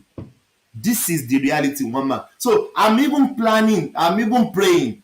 They should just do that. APC will implode, then it may bring the third force that will fight APC and that will fight PDP. Because with Tinubu be folding hands and doing like this, looking them bringing Jonathan. But what Ete is saying is that it's not really a third force. It will just be the same corrupt set moving their gains. But it's still the third force. That means the third party. It's still the third force, even though they are still the same corrupt people. But it's still the third force. So that we can get out of PDP and APC. So to me, Goodluck will not. I will not say this again so that they will not hold me, because I thought about the Osinbajo. People are still flogging me till today. Goodluck, I'm respecting. Do you think they burn him well? Good luck for him to declare. No, I will not say that. Well, Abi. No, they burn him. They can declare. I will not say that. Because now will come out to say, you say they no burn him well. But what make me make that statement? It's not that they don't burn it, but I think the cordial relationship between Osinbajo and Tinubu, I think is much stronger. I don't think Osinbajo will go to that route. That is a betrayal to me, morally. Is a betrayal. But if we are talking of party settings, politician settings, we can say it's not, it doesn't betray. But morally, Ajale Koko made that statement one day that here, if we are talking of morally, is a betrayal to Tinubu for Osinbajo to come out. But he's a citizen of Nigeria. He has every right to come out to seek for office, fine. But he is a betrayer. To me, I'm still saying that today. He's a betrayer. So, good luck, Jonathan. I don't think he wants to go to that route. That is my opinion. That is my opinion, one man. All right. Thank you, Thomas. So Thomas, let me move you on from there. We're still in politics, so it is categorical now. Osinbajo will be contesting. He has now picked up his nomination form. But what seems now to be the tradition is, with the exception of a few, nobody seems to actually be dipping their hand into their pockets to buy the nomination form. They are being bought on their behalf by groups that purport to be in sympathy with their politics. So this is the route, the route. As we say in England, they say route in America. I don't know why they are trying to reinvent the English language, but this is the route that the senior politician seems to want to be following, that they will, through some satellite group, purchase their forms for position in order to go with the theme that it is the popular will that is propelling them. So Osinbajo picks up his ticket as it shows no signs of giving up position for Tinubu. What are you making of that, Thomas? Osinbajo picks up his ticket. One man, I said one day here, is criminality to say you want to buy form of 100 million. Where will you see where what is your income? What are you earning? So these people, they will not try it to buy form themselves because they know it's criminality. His friend bought it for him. That's what I'm saying. A candidate will not come out and say, I bought this for myself. Because not hen. 100 million. It's too much. It's too much, man. 100 million to buy a form. Thomas, can I ask you, Thomas, were you the one that always talk about Fire-Me joining the race, or is it solid? It was solid that claims it was solid that, but although we were all permutating it, but he was trying to claim that it was his idea, but no, it was I want to say one thing. After listening to Fire-Me, I can see why. Fire-Me is a very intelligent man, and if my top three is Showore, Peter Obi, now Fire-Me. Fire-Me is number 3 because of his close camaraderie with the present administration, but he's a very intelligent man. I think he knows the solution. What did he say that especially impressed you? What did he say that impressed you? Well, it seems as if he was just speaking my mind. First of all, security, the way he talked about security, devoting security to the local level, because the government could be close to the local level, how it's going to bring investment, how it's going to deal with the electric grid, remove it from national grid to state grid up to mini grids and all those other stuff. He said a lot of stuff that I was very grammar, because he was speaking grammar. Hey, it's for Nena. There's also Jesus. We added to Osinbajo. But my brother, everybody say this. Everybody will say this. My brother, I will deliver. I would prefer somebody Amechi was hinting at choosing him sometime He's a very intelligent man. You can't take that away from him. But intelligence doesn't mean he can make things work. Do you think, Chris? Do you take him seriously? Because it looks as though you listen to his declaration, but from that, do you take him seriously that he's really intent on making an attempt to become the president? Do you think he wants to be president, or he's just chancing his hand? Well, actually, most of the things he said he has done in his state, like how they produce 84,000 gallons of milk, and the agreement they went with cowbell, and he said if you take any cowbell you use, that you're using milk from his state, all those kind of things. I think he will be able to push Nigeria way further than we are today, and he will be able to unite the country. And for him to be, I think he did his master's, he studied war or something for master's. PhD war studies. PhD war studies. So I think he knows what he's talking about, but I don't know if he has the courage to do those things like Showore has. I know Showore's courage is 100. I All think right. Fayemi is you know is a Brilliant potential. man. I Even was if he very does not get impressed, this one man. thing I this won't lie to time, you. Wait, which if he fire does are we not get talking this about? thing Is this it the one time, that always jump parties? How many Eh? fire me do we have, my brother? Is it the one that The did one what? that obviously, that he jumps will not from get it this everywhere time. that And Obasanjo if said the that Yorubas don't get it this give him time, money, will I keep think in the quiet. future, Fayemi will That be is a Hey, Fani very, Kayode. one That's Fani another. Kayode. This is Sorry, too many Fayemi. voices. very Well, good. sorry. What did you say Obasanjo said about him? I was just asking whether it's the one Obasanjo said that give him money and he will keep quiet.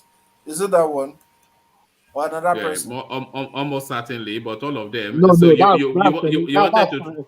no, that's Fani Kayode. This is Fayemi. All Fani right. Kayode is different from Fayemi. Oh, okay, Uh, okay. uh. Do you know Uh, who uh, Fayemi is? You clearly don't, but this is it. I Go. I don't, think I he don't, I doesn't don't know have who this he is. presidential name. Let me talk like one man. He doesn't have presidential Oh, because Fayemi. listening to him, I can the man is supposed to be nationwide known because he has something on his head in his head. But that name Fayemi, what's the second name? I don't think people know the name like that. No, you don't know Kayode Fayemi. Everybody knows Kayode Fayemi now.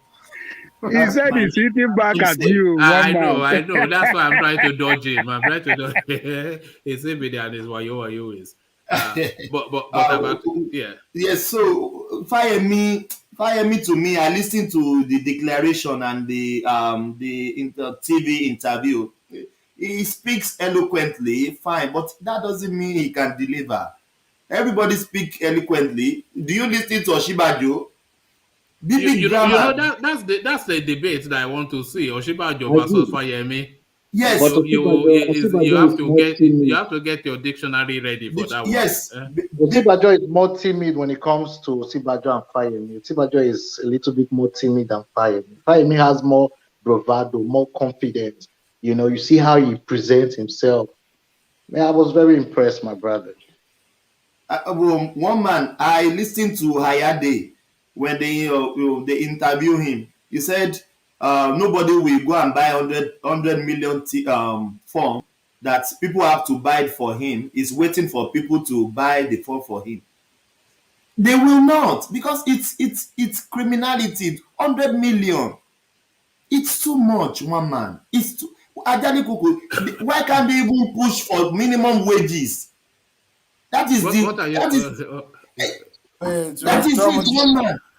do you think Minimum that wages to buy a form. That is enough. do you think that 100 anybody million. would buy that form? Will you think that anybody would buy that form for those politicians?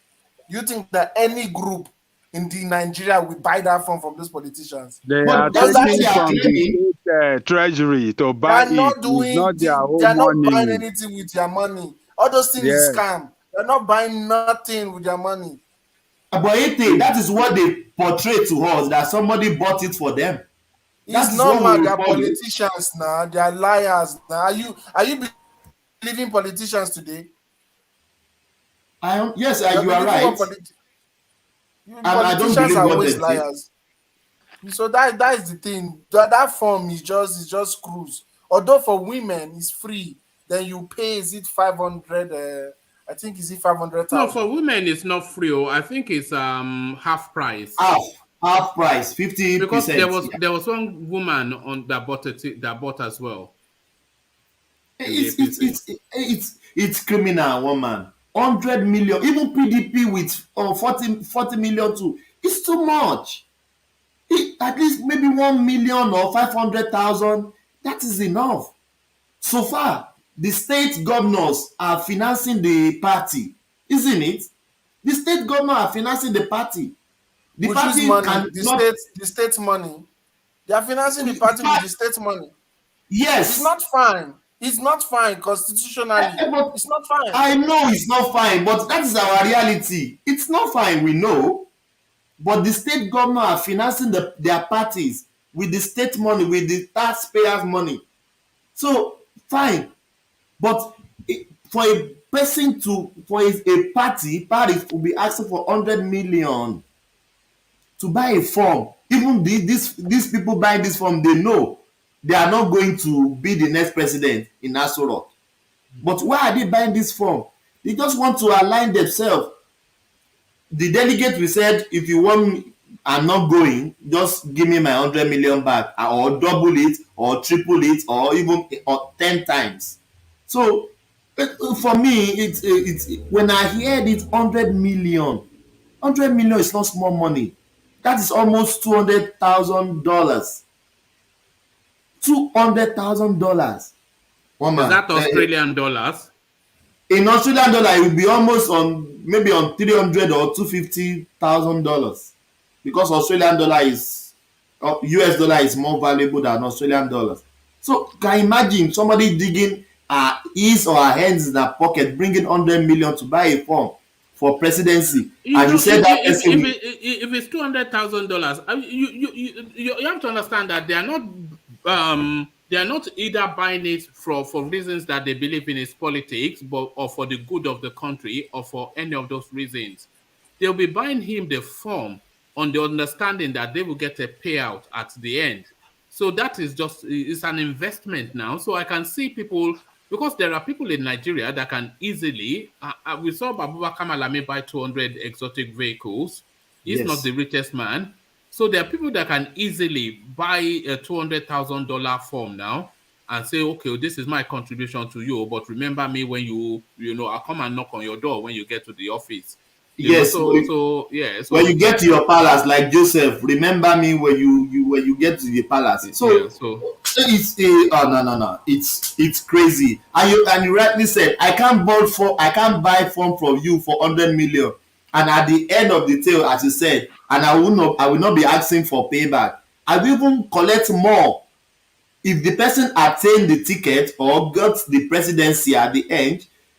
That is free for all. Even they will give them contract. You don't even need to execute the contract. They will just give them the contract. Most of them will be ministers. Most of them will be ambassadors to different countries. That is what you know a lot of these people, they are not actually going to ask for ministerial positions themselves, but they will ask for portfolios, maybe about 3 portfolios thereabout. And this is, you see, all these people that were saying they have no chance, but they are buying tickets. So they are not really buying it to get their money back. They are buying it to get portfolios. So maybe they want the Nigerian Ports Authority plus EFCC or the Telecoms Commission or the broadcasting. So they want portfolios and agencies. So they want about 3 or so, which they will then nominate somebody to go into, and those people then funnel the money out for them. So it's not, they don't want, what minister do you want to make Amazon now that is already been and done everything? So it's really one just man, to have you can a see slice. even Tube Bakare. I saw him, I said, this presidency is not just Dick, Tom, and Harry. He is a Nigerian, fine, but are you seeing Tunde Bakare in Aso Rock in next 30 years or 100 years? He said God showed him that he is the next Which president. God? Come out. Which God? Do you know what it's calling his thing? It's calling it Project 16. Do you know what it means by Project 16, Ajanle Koko? I know, yes. He said Buhari is number 15. He is number 16. I listened to him. It's just He said Buhari is number 15. And Awuf is number 16. You all have forgotten Chris Okotie when he said fresh party. Yeah, fresh. Fresh party. When he said God gave him a message to become the next president. See, I don't know why people are rating these pastors. They are not serious people. They are just using God's name in vain. Most of them that comes into politics, because being a preacher and being into politics is parallel. Like it's parallel. You can't be a preacher and be into politics, because politics is a dirty game. It's not where upright people go and choke their legs and hand. There's nobody in Nigerian politics that is innocent. There is nobody. None of them are innocent. You just have some few. One politician told me, he said, if you are not corrupt, they will be corrupt for you. If you can't kill, they will kill for you. If you can't do anything, they will do something bad in your name. They will do something bad in your name. So politics to the Bakari. Remember one man, he has been speaking earlier on that something is coming out, and people has been suspecting what is coming out. Is he backing a candidate? Is he coming out? Is he going to new party? Is he so when I saw him yesterday picking form in APC. I said, really? So this is what this man has been shouting that a new sheriff is coming in town. We are coming. We will bombard them. We will do this. We will. I even thought he's going to a fresh party or is backing a presidency. Is backing a candidate, like a good candidate to come 2023. So this man has the agenda of being the president again. I think this is the second time or third time or so, and he has been the vice president for, I don't know, he has been the vice president for somebody. I don't remember that person. It was Buhari. It was Buhari in 2011. Oh yes, 2011. So tó bá fẹ́ this àgbẹ̀ this ìwádìí man. ọ̀sẹ̀ tí kò ń ṣe kínní shipping tó fẹ́ lọ ṣe láti nǹkan tí mo fẹ́ ṣe tó bá ti pàdé ẹ̀. Ajale Koko. Ajale Koko, Sorry, Ajale Koko, you will share us the money. Ó máa gbé lọ now, eh? Sorry, Eh, sorry, my people. Look at that. Woman, can I tell something to Thomas a little bit? Go on. You know, Thomas, it's a very sorry situation that we find ourselves because these same people are going to borrow money, borrow 1 million, borrow 2 million from other countries, and then I mean, it's very sorry. We are in a very sorry and hopeless situation in Nigeria, you know. And it's very, very painful, you know, because and the worst part is that they are not talking about the people. And then so in other countries, in a normal country, you know, apart from Black Africa, you must disclose whoever is donating money to you as a politician. You must have to disclose it, and then if it's too much or whatever, then so the state prosecutor they will prosecute you. But it just impunity, you know, in our people's. I mean, I don't know. You are right, my brother. One man I listened to Ali Ndume on this what they call it zoning. Thomas. The man said it. He said Thomas. they should come out. Thomas. Yes. Don't say anything bad about Pastor Tunde Bakare. Ola will come after you. That's the candidate of Ola. Do I care? Okay, I'm warning you now. Be careful. Ola will come after you. No. Woman, what I'm angry with him.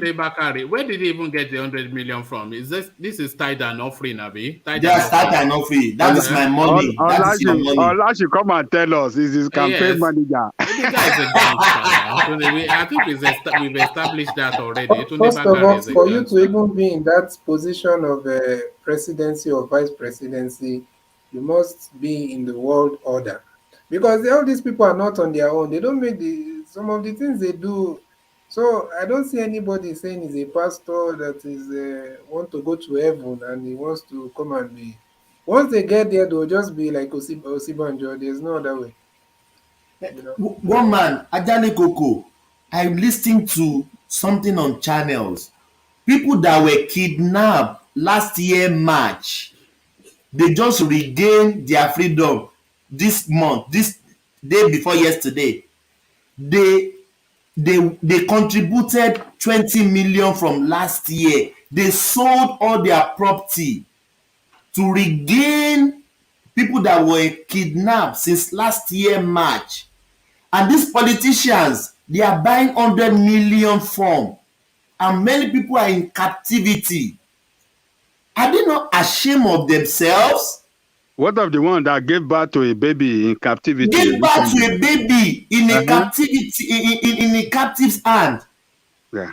This woman said all communities sold all their properties, sold all their land to raise 20 million over 1 year. And politicians are buying 100 million form, and Nigerians are in captivity. Is that not? I don't know. You can't rescue them. The government can't pay ransom to let people go to take them from captivity. This lady said they killed his son, 17 years old, right there. And these people are buying from. Now Nigerians, they don't care about security now. Why don't care about security? They don't care about the welfare of the country. Now everybody is focusing on 2023.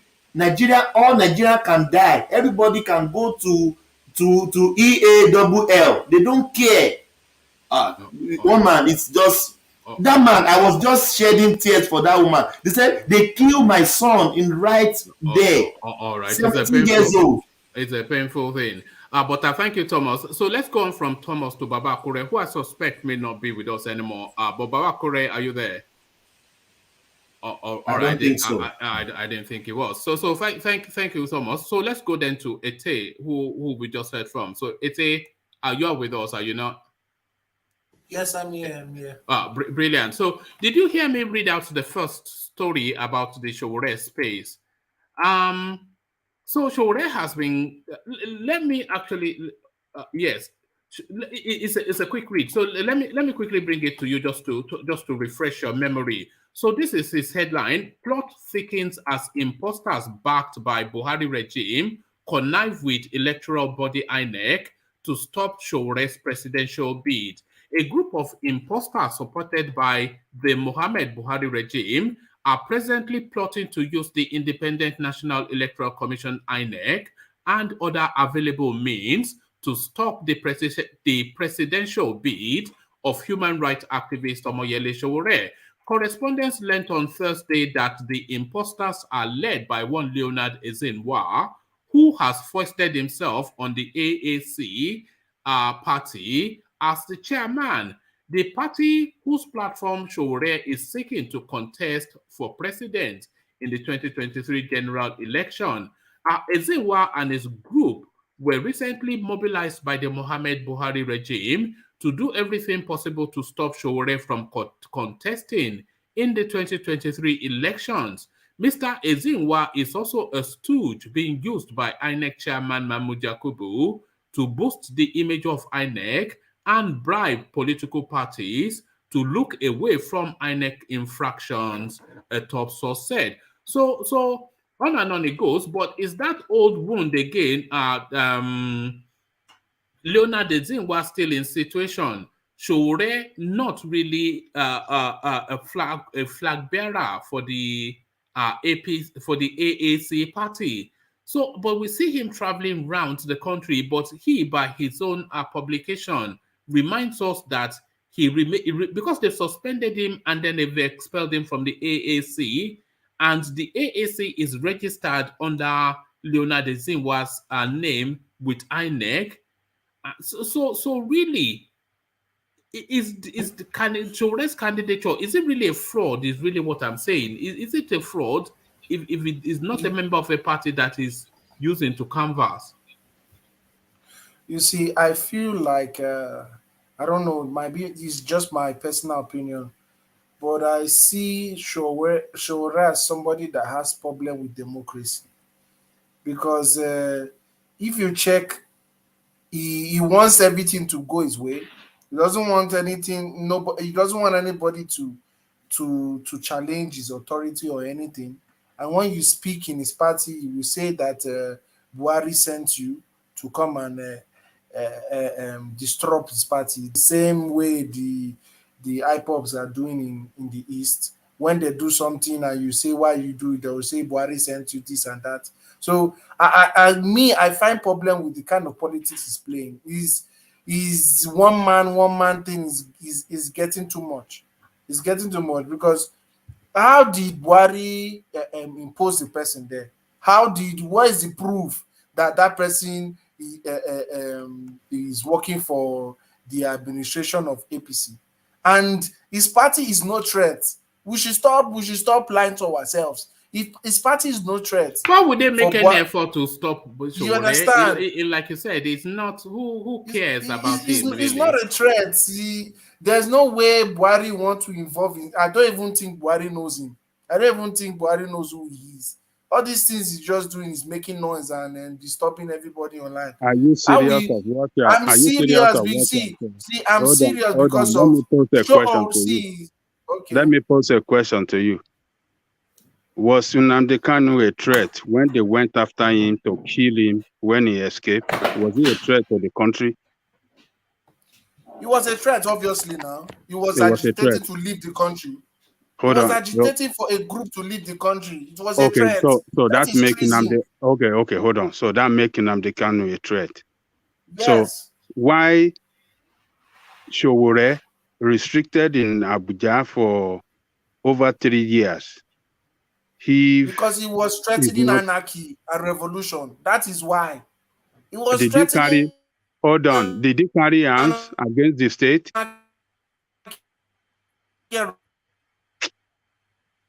Did he carry arms against the state?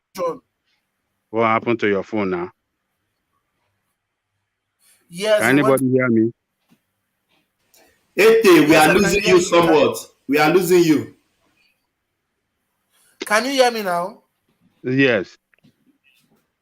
So Yes, we Yeah, can see, hear you. Yeah. so okay. Showore did Showore, was did he threatening carry? revolution. So did he carry arms?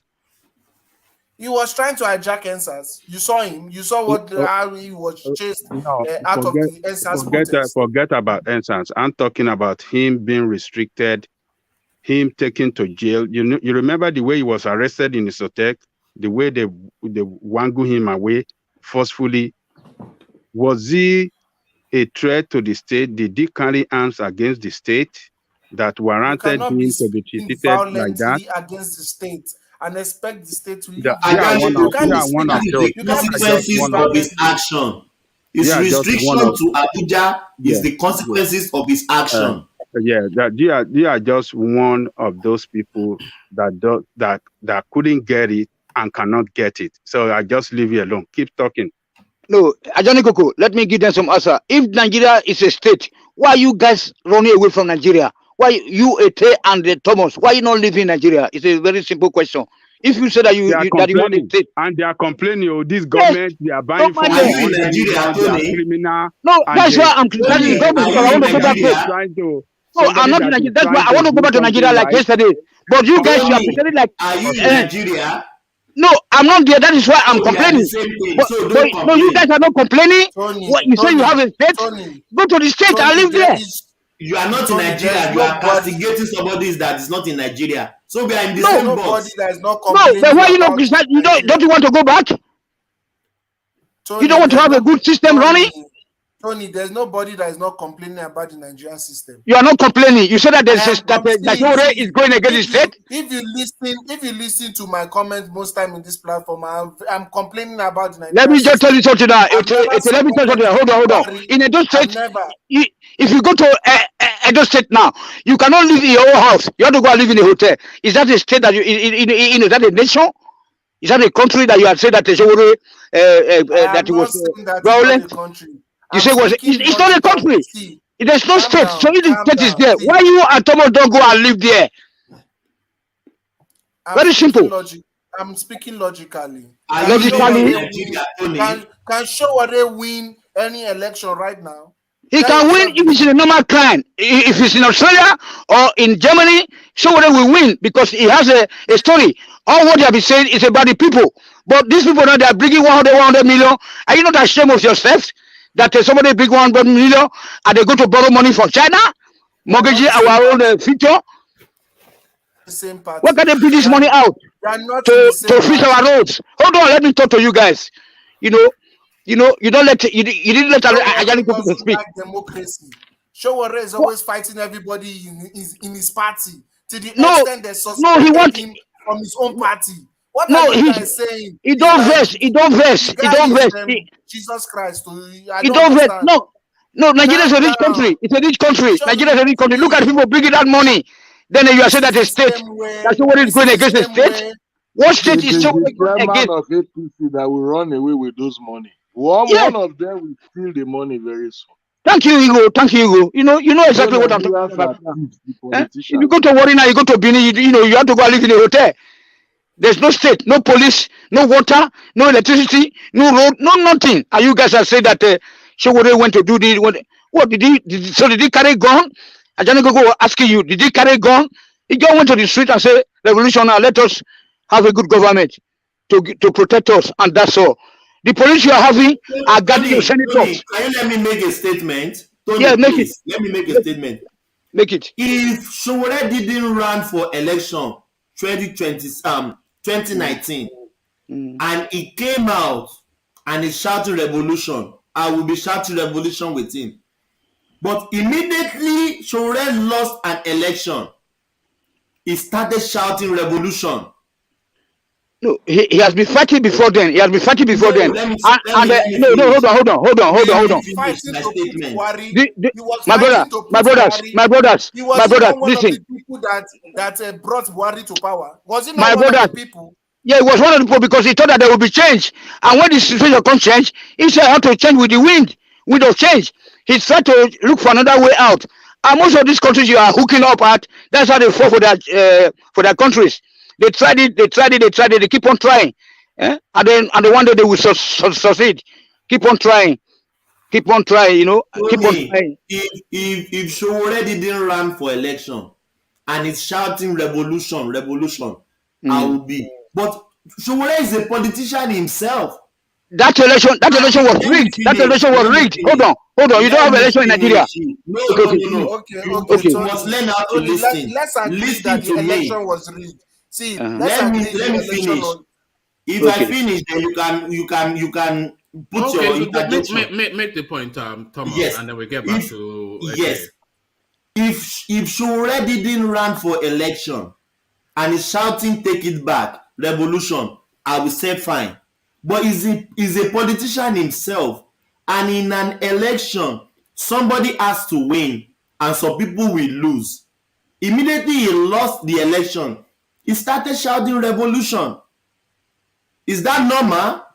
Yes, because there was no fair play. There was no fair play. If as it is now, you have seen that already that to win that election. Let me ask you. Let me interject. Let me say something. See, okay. If we are all agree now that the election was rigged 2019, so you think that it was Showore that was supposed to come second, or even win? It's ridiculous. They say not that. Showore is not in so play what is now. Showore shouting for? Because things are so bad, so he wanted us to live a little bit better life. We know all that. We know just all like that. That's not what we are saying. just like Sunday Igboho, they want us to live a good life. Sunday Igboho, for example, is giving electricity to about 500 people, his neighbors in Ibadan. Go and find out. He's the one who's providing electricity for them. No, it's there.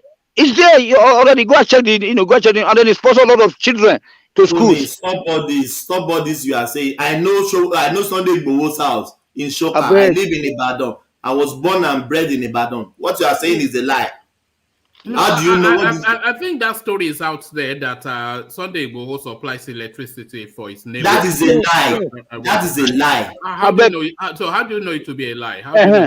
I know his house in Shoka in Ibadan. I live in Ibadan. Right. My house is not far from his house. I live in Felele. Yeah, so how do you know it is a lie? Is the question. It is a lie. How do you know it is a lie? One man, it is a lie. No, did you hear my question? I said, how did you know it is a lie? Mr. Man, how do you know it's a lie? Mr. Man, you are talking to public. Tell us. Let me finish my statement. What capacity did he have? Let me finish. What capacity did he have to supply 500 people light in Shoka? No, it's a generator. You see, that story that he supplies his neighbors electricity is a story that has been in the space for a long time. So 500 houses. No, it said 500 people. That's not. It can be a street or something. Thank you. You can power up a street or something. Yes, sir. So I'm not sure that you can say it's a lie. And then they came out to say, the people came out by themselves, one man. They came out by themselves to say, oh, this man is not there now. We are not living in darkness. You know what I'm saying? One man, you forgot that Koiki confirmed that here when you brought him on the show. Yes, Koiki said it on this platform as well. Yeah. I don't know. So Anthony is you saying can't. that people confirm it. He watched the video. People on This is Thomas, Yeah, isn't yeah, it? He's just yeah. People were talking. Yeah, crying. People were Thomas crying. Now again. they say Thomas Thomas, they again. can't tell us they're not born Thomas vice president. again. When he don't come again, Abi. You see, So fake news let's now get you back to carry it call quickly your before fake Thomas information. comes up with No. another.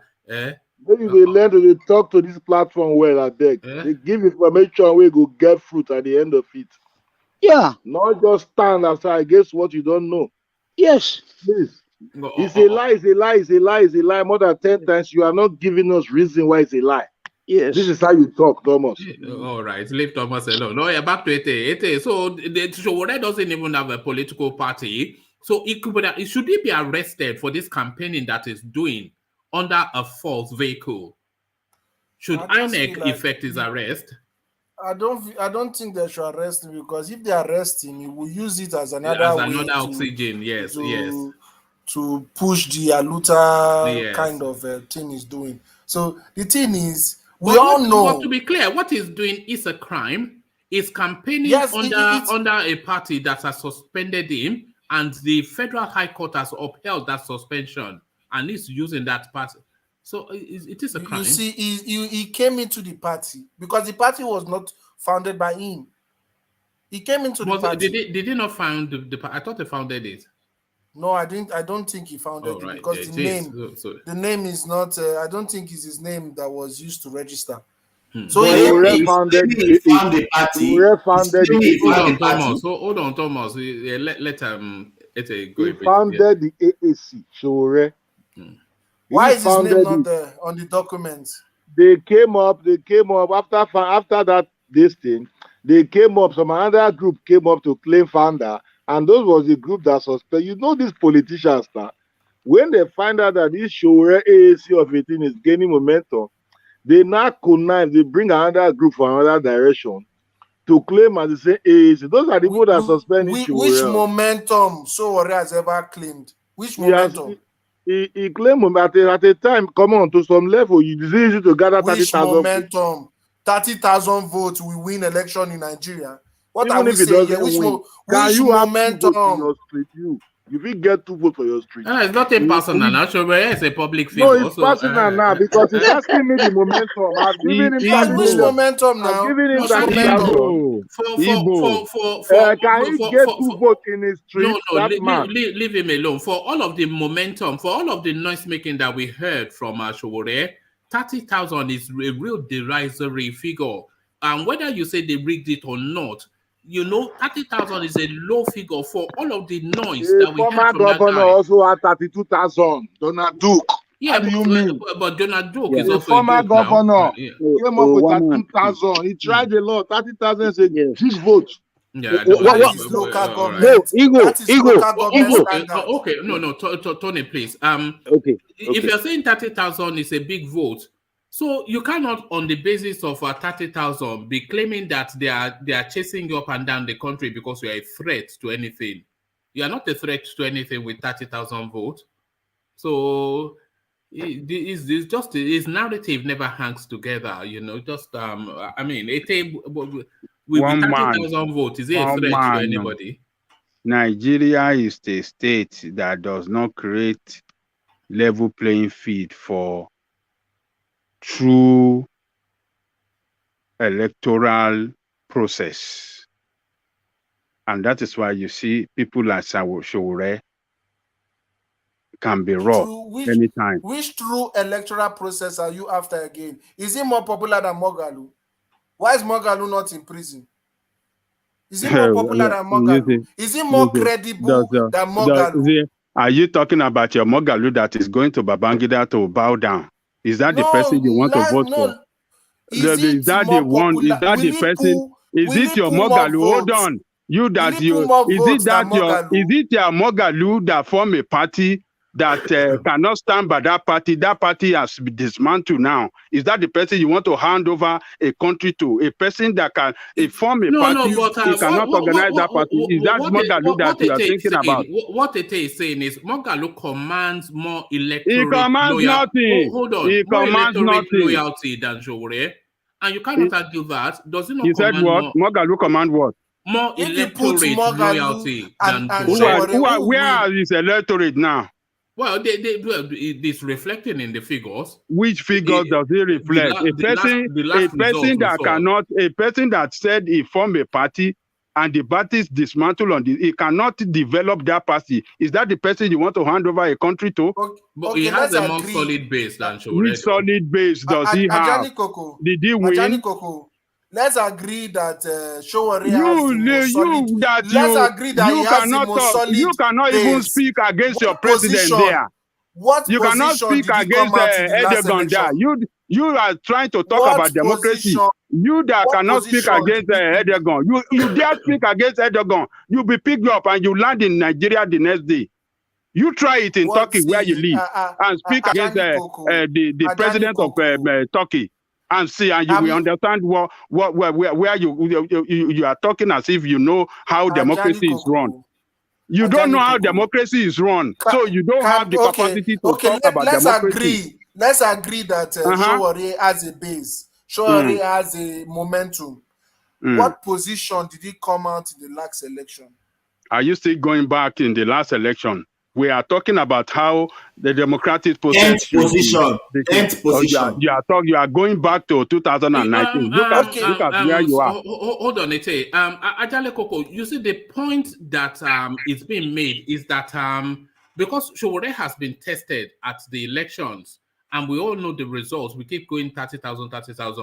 So his electoral antecedents, it doesn't rhyme with the narrative that he tries to paint, that they're trying to prevent him from contesting, that they're chasing him up and down because he's an electoral threat, this, that, and the other. So it doesn't rhyme. So even you, a fervent supporter, you would not go as far as to reach as to say that Showore is a political threat to politics in any way. Maybe his narrative, but certainly not him in 2023. You know, so it's not the story he tells, it does not match with the figures that he has that we know. So this is why a lot of people see him as somewhat of a fantasy. Are you saying we conduct free and fair election in Nigeria? I am not saying that. Okay, so that is even what if a free and fair election when there is no free and election, Showore win. They rob him of electoral. They robbed him of victory. They robbed him of the presidency. Of 10 million votes. They robbed him of 10 million votes. They robbed him of the presidency. They robbed him of 10 million votes.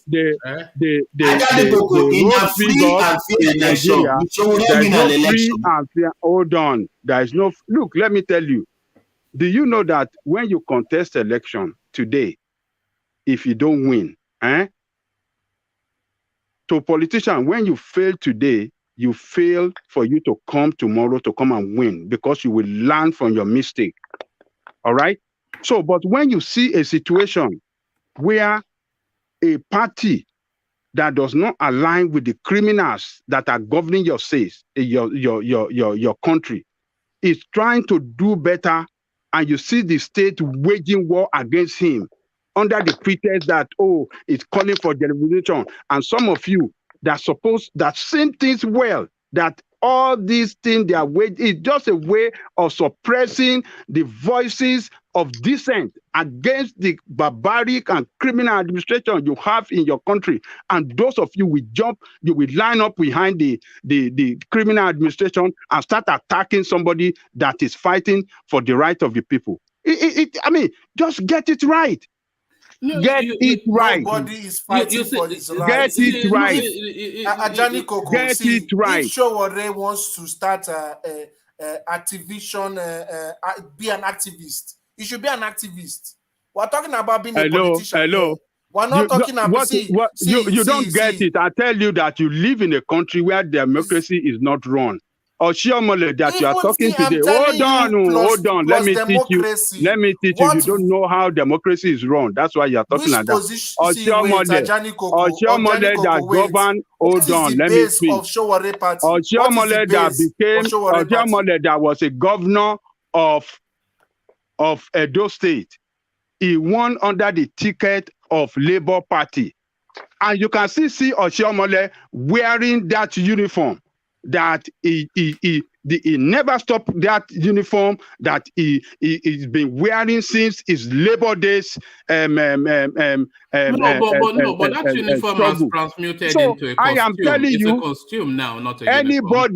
anybody have the right to be whatever he want to be, but the position, the political office is open to everybody, whether you are a Leron or you are a Latao or you are a Lutao. It is open for everybody. It's a position to serve the people. So don't use from serving the people? Hold on, because you are talking that it should go and face a Luta. It should not come. This is politics. You don't know how politics is. You don't know what is politics. You don't know what. You don't know democratic process. See, that's why you are talking like this. Accusations up and down. Now we are tackling the accusations. They are false. Because these accusations are false. Which one is Buhari sending people what do you to know? come to my What do you party even know? to take over my party? What do you know about Nigeria? What is the base of Showore's party? You say what is his base? Yes, which states does he has? Which base? But let me hold on, Adale Koko, hold on. Let me ask you a question. But I can preempt the answer, but I'll ask it anyway. Do you honestly think that it is the government that is sponsoring Leonard Ezenwa to go and disrupt AAC? Is that what you think? That is not what I think. That is a fact. Yeah, there's a government that is sponsoring him. Yes, that is a fact. The government of Nigeria is behind him to destabilize that party so that it won't be able to mobilize the youth around the country. Yeah, because Showore has 10 million votes. Just stop there. You don't know how democracy is run. You don't understand democracy.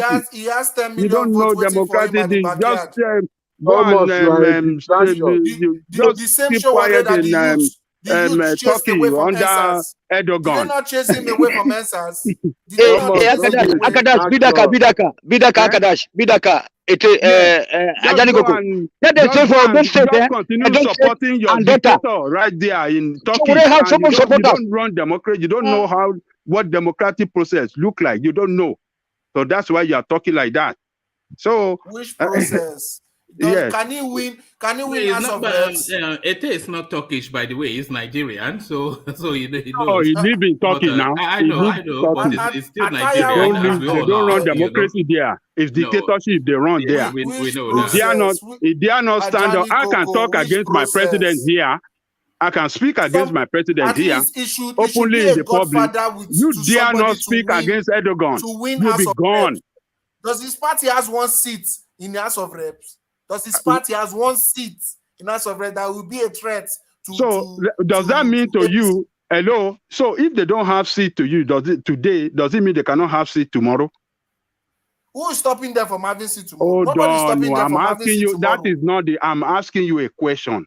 If you are asking a question, does it? I say okay, yes, it doesn't. But does it mean it cannot have seat tomorrow? If we have, okay. But they're not stopping him. They're not stopping him. They are stopping him. You don't know. Don't just keep. The youths don't like him. Don't line up. How many youths can he come? You are lining up show a Red Bull crowd. Say yourself the truth. When you see, hold on. Well, we've not seen him do that in his campaign trail. No. That question. Hold on. Hold on. No, we know you want to say they wage against him, but what Ete said is the point. If we are saying he's not making point, he's just making a rational point that does not hold anything. It does made an assertion now. When they say that the youth are Showore's constituency, and Showore has been going up and down the country campaigning, but it's not pulling a crowd, because I have been monitoring it, especially to see what sort of crowd. It does not pull a crowd. So how many places you say you are monitoring? How many places has he been to that you said? I've seen him in Ondo. I've even seen him in. What do you mean? So in Ondo, that I've seen him in a school. You don't see how many people. You don't see how many people that welcome him. How many people that welcome him? Up to 100. You don't see convoy. You don't see convoy a vehicle that line up to welcome him? No, I didn't see that. I saw So, him in a school campus. because Hold you on. don't, I saw him in a no, come on now. because Let's not go you are against what not. we know. No, I saw you him in a don't school monitor campus. him. I You do don't monitor him. monitor him. You I did saw not him. monitor him. I will I send you follow a him in all video. of his platforms. I will I send saw you him a in the school video. campus, which is where his constituency is. Do you know that schools? The Do you amount know of that people schools are closed now? Do you know that schools are closed now? Schools have closed. Do you know It's in that the campus. schools are? It's Oh in the yes, some campus. students. He can't command. He can't Do you command know? 50 people. Do you know that ASU is I have on never strike? seen him command a crowd of 50. Do you know that ASU on strike? Do you know that schools are closed? Let's forget this Come guy, on, man. One man. Just be realistic, man. No, I'm being When realistic. He this guy, cannot command the when crowd. you see crowd Thomas, that welcome this guy in Ondo State, and when he went to his hometown, you see multitude of people that welcome him. He even went to I wouldn't river. say He went 100 to people. he went to and you are mocking him here. You say he was doing the politics. Come on, man. Please. No, that Come was on, his man. driver and his boys now, and they were You are just saying what you want to say. You know that guy. You know that guy is making impact, and that is the person for the job, and not the criminal that are buying form for 100 million. No, forget the criminals. What you impact? Say we should forget about the criminals. No, we're when talking you forget about them? Okay, let's do the criminals, and then we can do that because we do that all day. We're talking about Shore now. Okay. But what impact is he making is the thing. I don't see the impact that he is making for the message that he's selling and to the constituency that should be receptive of that message. Ete just said the youths hate him now.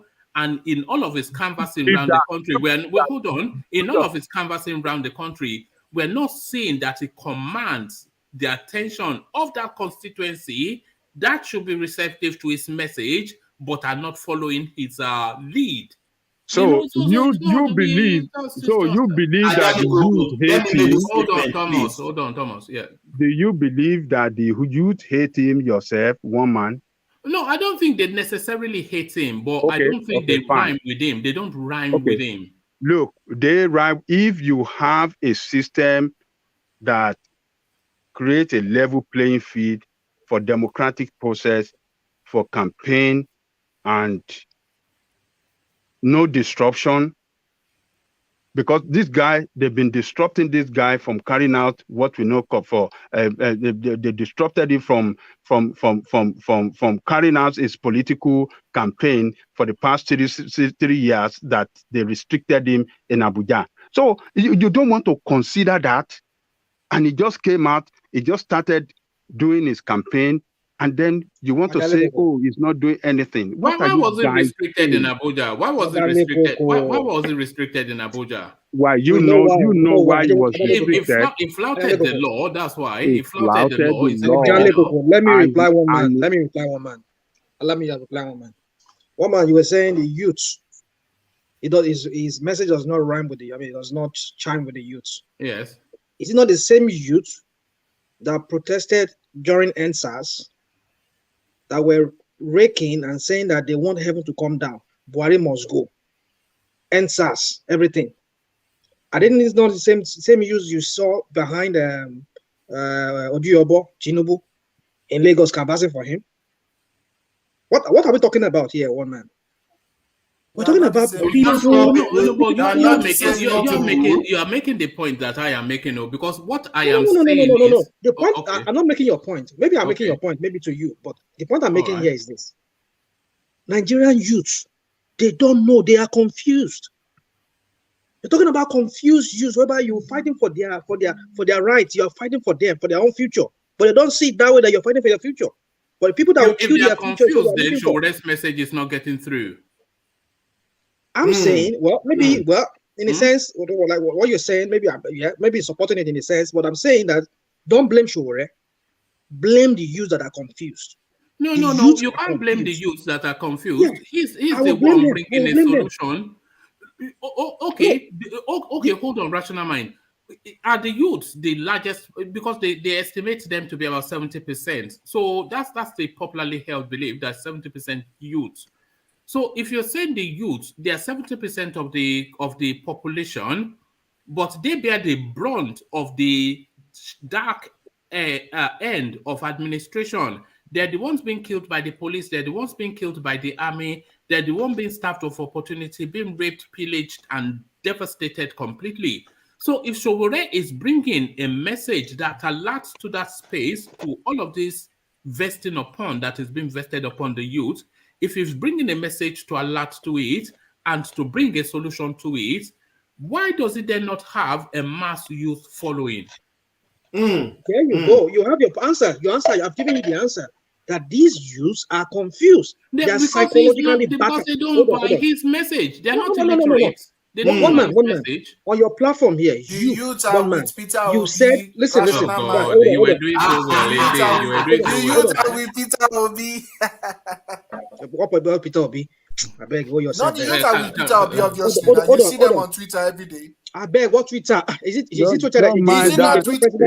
He doesn't know Is it anything. not The Twitter person that is started that NSAS? he lives under Who started dictatorship, so he NSAS? doesn't know Who what we started are talking NSAS? about. Is it not Twitter? Adale Koko is determined to draw you into Aragon. Where He lives was under Showore, dictatorship. Ajani He Koko? does, Where was Showore claiming that he rational had mind, don't followers? listen Is to it not that guy. Twitter? He lives under dictatorship in Turkey. He Ajani doesn't know Koko. how Where democracy is was run. Showore claiming I thought he was in he the has UK. followers? Man, I think somebody is talking to you on a private chat. You should let him in. He's not in who's that? UK. He's in Turkey. The private chat. Oh, okay. Ask him Okay, to let him let me make my point. That's Jake. He'll start to. Okay, go on. All right. My point is this. My point, Ete and whoever, and one man too. We have youths that their psyche, they are confused.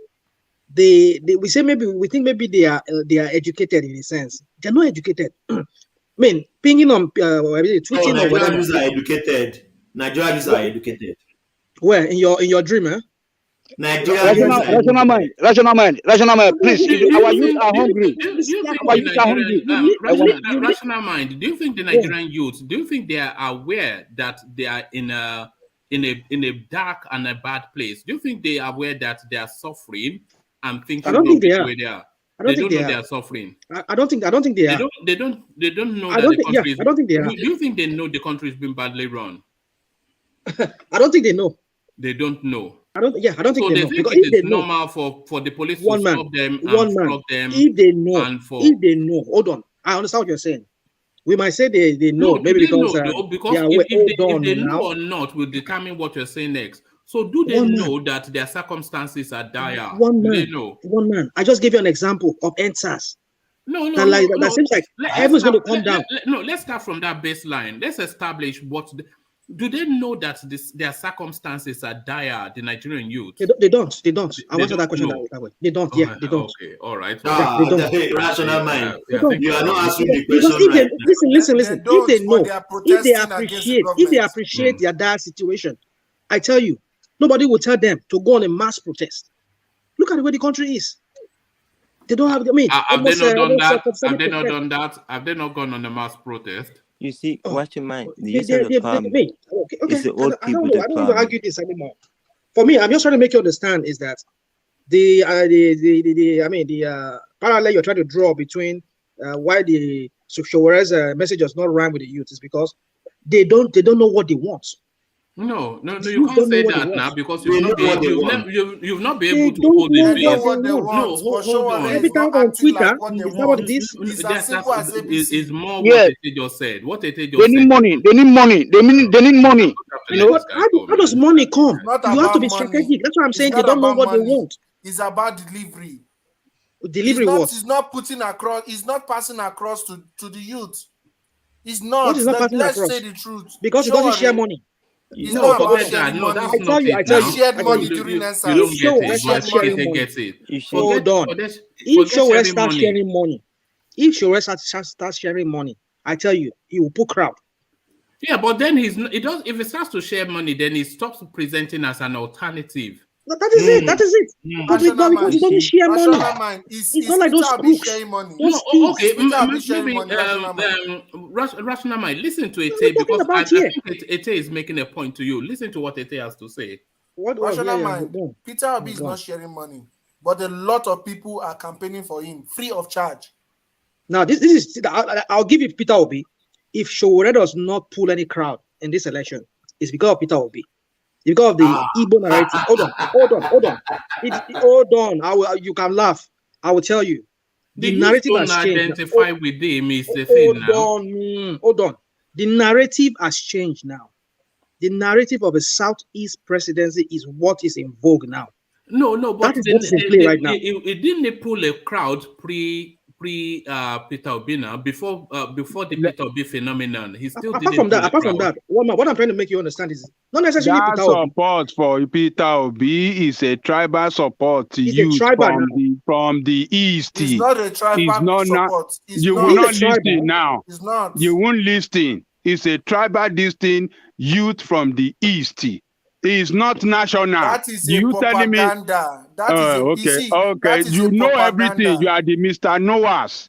Mr. Noah. The youth are ready right now. Descendant of Noah. Peter Obi gets that ticket, he's the next president. Descendant of Noah.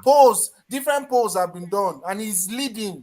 He's leading in different polls. What people are you talking about? Is it the one that one man conducted here? There's some people where the Biafra people flooded one man platform and they voted for their man. You're telling me that that's a propaganda everywhere. That is what you people are pushing. Come on, man. Come on. Let's leave Peter Obi to one side because that will color it into an ethnic thing. But Sowore, for all he is, and as long as he has been in this space, I still don't say they connect. And it's a receptive audience and a willing audience and an audience that is looking for a champion.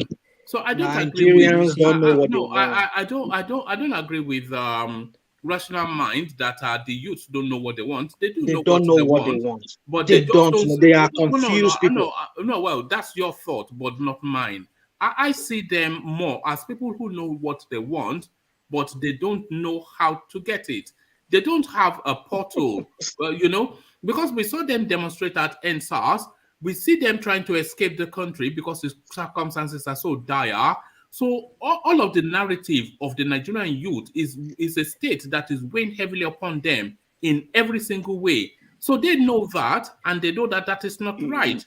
So all they need is a vehicle to rally around. And this is the story that Sowore is trying to present to them. So they know the circumstances are dire. Sowore tries to present an alternative, but they don't rally to him. They don't gravitate to him. So why? Because he doesn't cut across. Because Can I give you an analysis, please? The problem with Nigerian youth, they are not politically. They don't know what they want.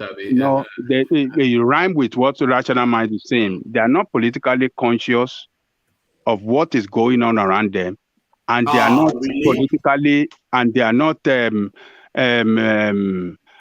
politically. How do I put it? They are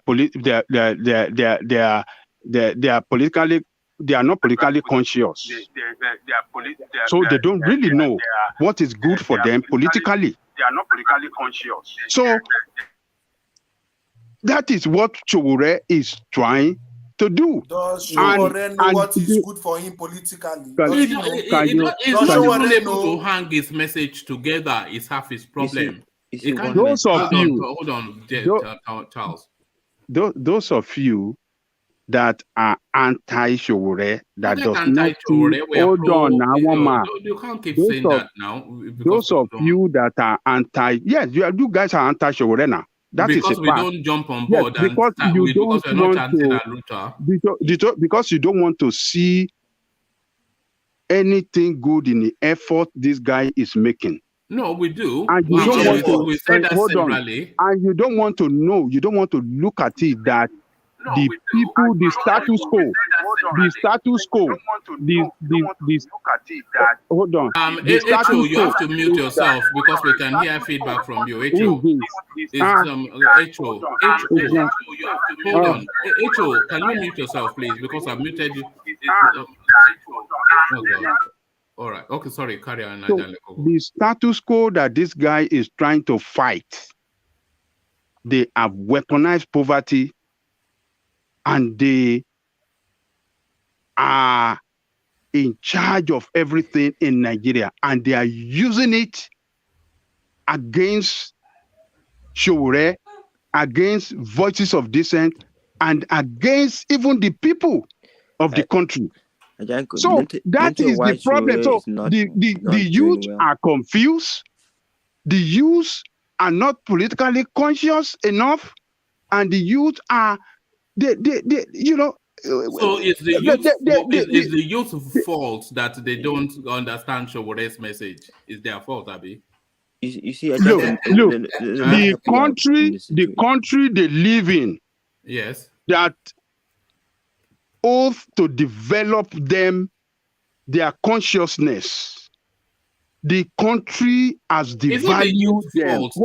Hold on. No. We know all of these things that you are saying. That is what I'm telling you. The country has devalued them. When you see a country that does not give good education we to know their all young that. populace. Don't play all the hit songs. No, we are telling you all these factors that contributed to these children not really knowing what they want. So because they are not Showore well is educated, they don't give them waiting good for education to develop political conscience. So it's the youth's fault that they don't understand Showore. Let me answer your question. It is not one man.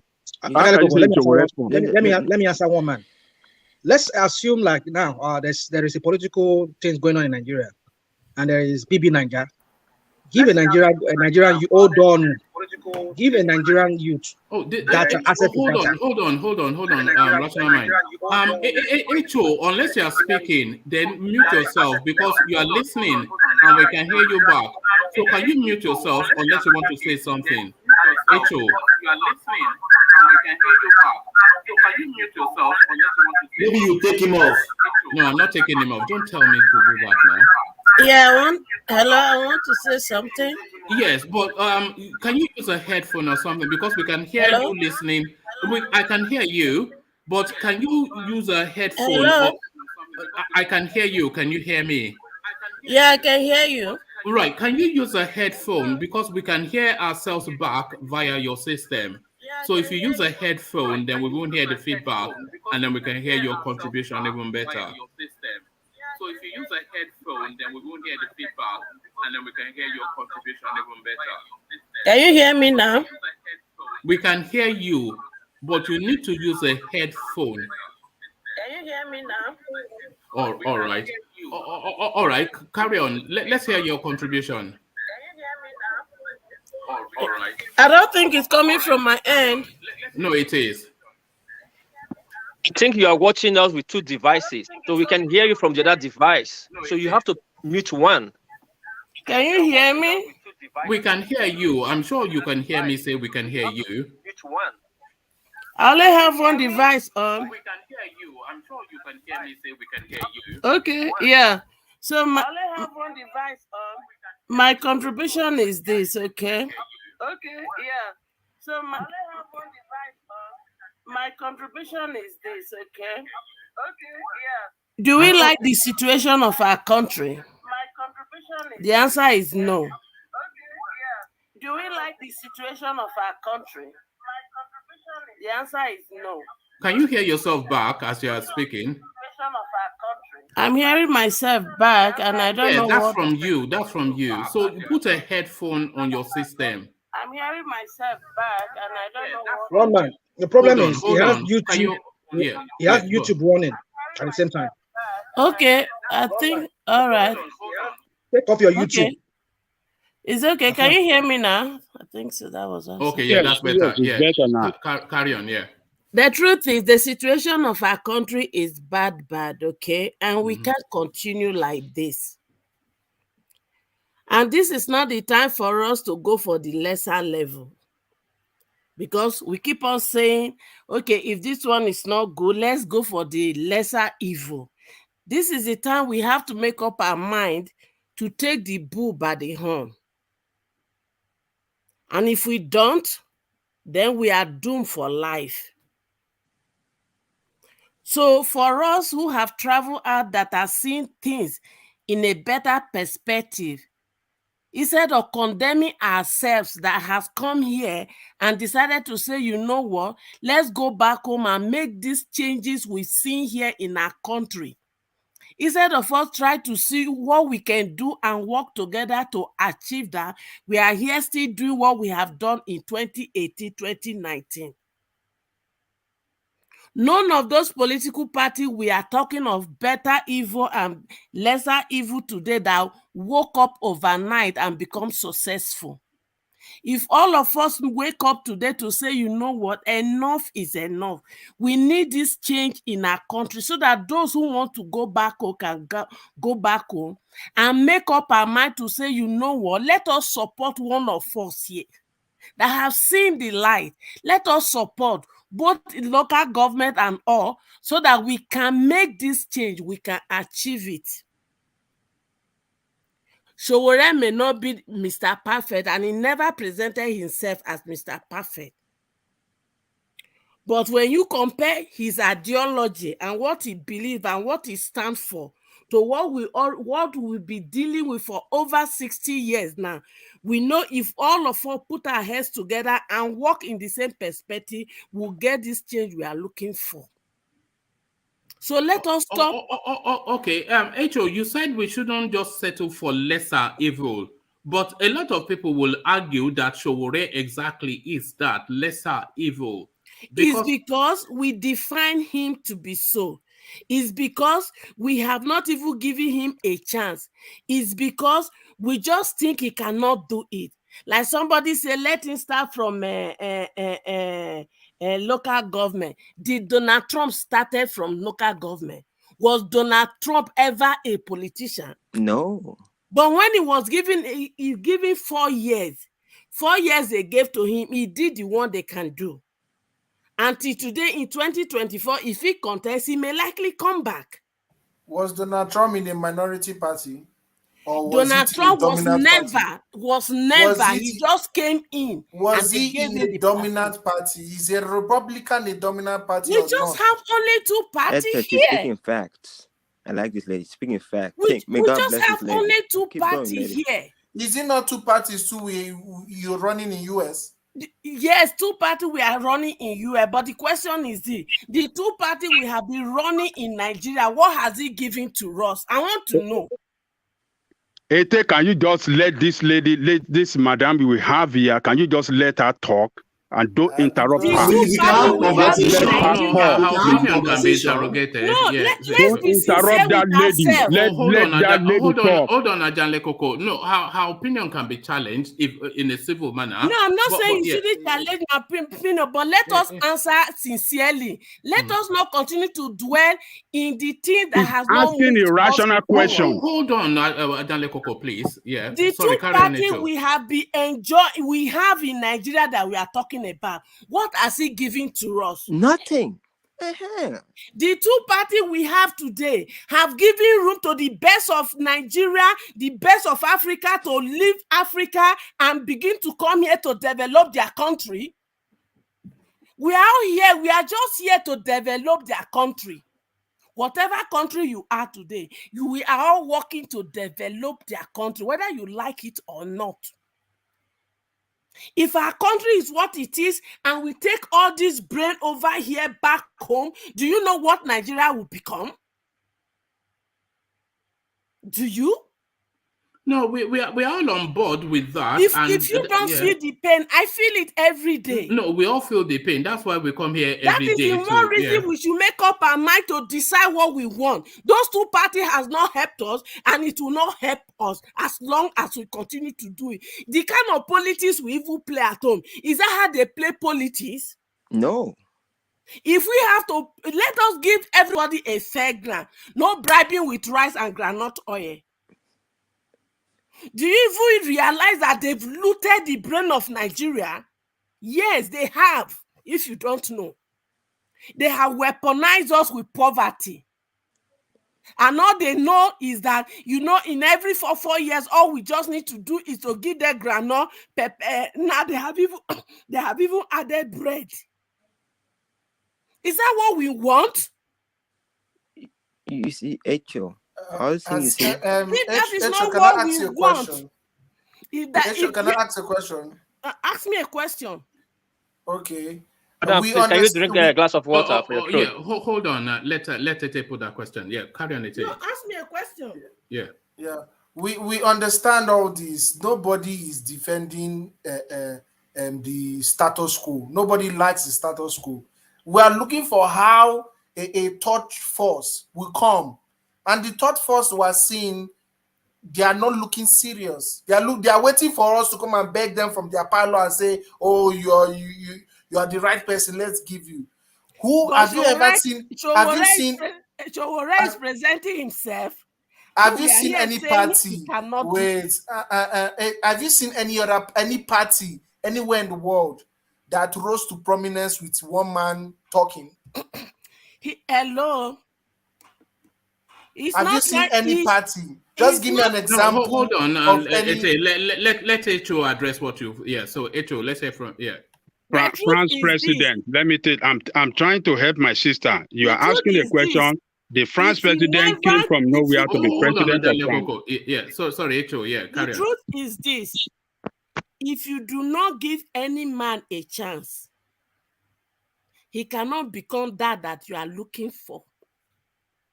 The question we should ask ourselves is this. Have we given him a chance? The answer is no. We gave him a chance in No, 2019. we did not.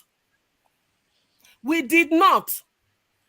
The 2020, 2018, 2019 was not a fair ground.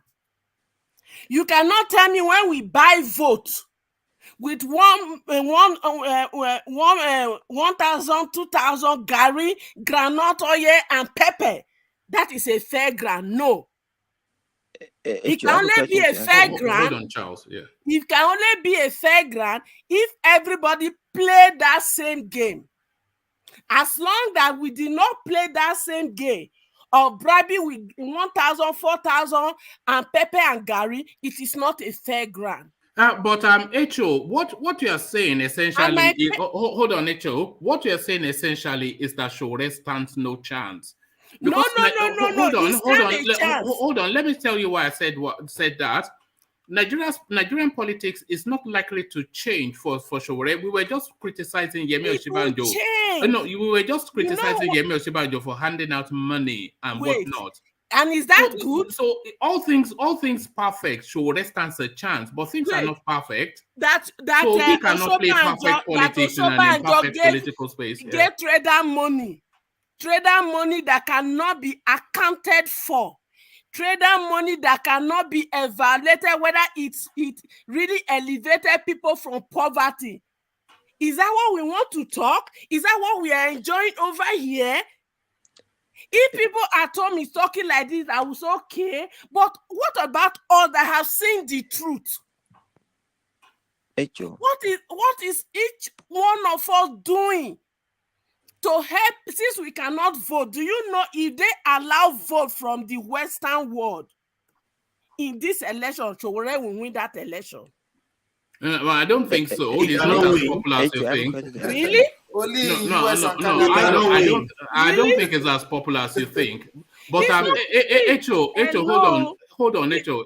Hold on. Take a question from Charles. Charles, you wanted to? Yeah. Charles, I'm listening. Do you believe that the Igbo should be part of Nigeria? Oh no! Ignore that question, please. Ignore that. No, we're not doing that now. Carry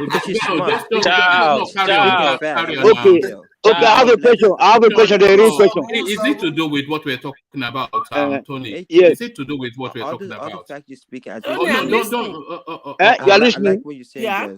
Thank you for speaking back to the people. My sister, you are welcome to the platform. So we'll be looking for people like you to join us. Go to the question now, please. So the question is that don't you think that all we amount to zero, because despite the fact that some of us here are pretending to be, not to know what is happening, in whatever standpoint we are, that we're trying to fight each other here sometimes, So don't you think that even the political structure in Nigeria would prevent people like Shogore from coming into the system? Because as far as I'm concerned, the black countries cannot make it. Hello? My brother, ask your question. Thomas, please let me moderate the sessions. But to address what did you Tony say said, a black country cannot make it? Oh God! Because of selfishness, because we lack love. All right, no, please don't go there. Can you stay on the Showore topic, please? I'm going to let Tony go because it's. No, I'll bring it back to the Showore this thing. No, a Tony, black you must. country cannot make it because we make ourselves to believe that we are born to be slaves forever. Oh God. Did you understand me? Yes. It's because we believe that we believe what they have sold to us, that we are Yes. meant to be slaves forever. Yes, sir. And as long as we believe that, we will not, we are not using what we believe to help them to build their Western world. Thank you. But the truth is this: God has blessed us. We are intelligent, we are smart. We have every natural resources. And human resources. How can we even say we produce raw oil? Yes. And yet we bring it out here to come and refine and Yes. take what home? Petrol, kerosene, Losing all the byproducts. and diesel. Yeah, you have listened to me when I speak here. We lose all the byproducts, all the things that come with it. That is the more reason we should be angry in our spirit. Thank you. Since our fathers, who are those two political parties, has not made these changes, let us make up our mind, undermining our differences. Yes. And give support to that brought himself out. Reason is because I know very well that if he is given the opportunity, he's going to give opportunity to many people who has already been empowered in this Western world to work with him to bring this change we are all craving for. Echo, I want to. Yes, go on, Ete. Echo, to win an election in Nigeria, do you agree that you need to have structures in the 36 states or 30 plus FCT in Nigeria? Do you agree that political structures needs to be in all the states? And also, do you feel, with what you've seen, that Sowore has the structure and is even placing the structures in these states? My answer to that question is this: Sowore is an individual. AAC is a party that belongs to every young people who are determined to bring this change. Sowore can only vie for one position. Did Sowore say other people should not vie for other position? The answer is no. He has given the AAC is open to those who believe we need a change. And we can all work collectively to bring this change. Sorry, Eto, how come those people are not populating the AAC? Because what Ete is saying, which is something that has been said severally on this platform, is that Sowore essentially seems to run like a one-man band. You know, him being the president of the country, the party, as well as their chairman, presidential candidate, etc. This is a party that has been going on for 5 years. And the population of the party essentially still him alone. I'm sure he has functionaries. We don't hear anything outside of him. So essentially, somewhat of a dictatorship is what we're seeing today. Is Sowore a Democrat in your view, HO? And I will answer your question this way.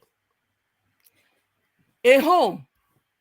We have a mother, we have a father, we have children, right? That makes a home. If the father is leading the home and the father is taken out of the home to be put into the prison for 3 good years, how do you think the home will look like? We expect the son and the daughters and the wife and the uncles and everybody to keep it going. But if that home is just one man living there, yes, that home will the rot. wife, the daughter, they will keep it going, but it will not be the same thing. Because why? The father was the head of the home. He was the one running the show of the home when he started. If you remove Buhari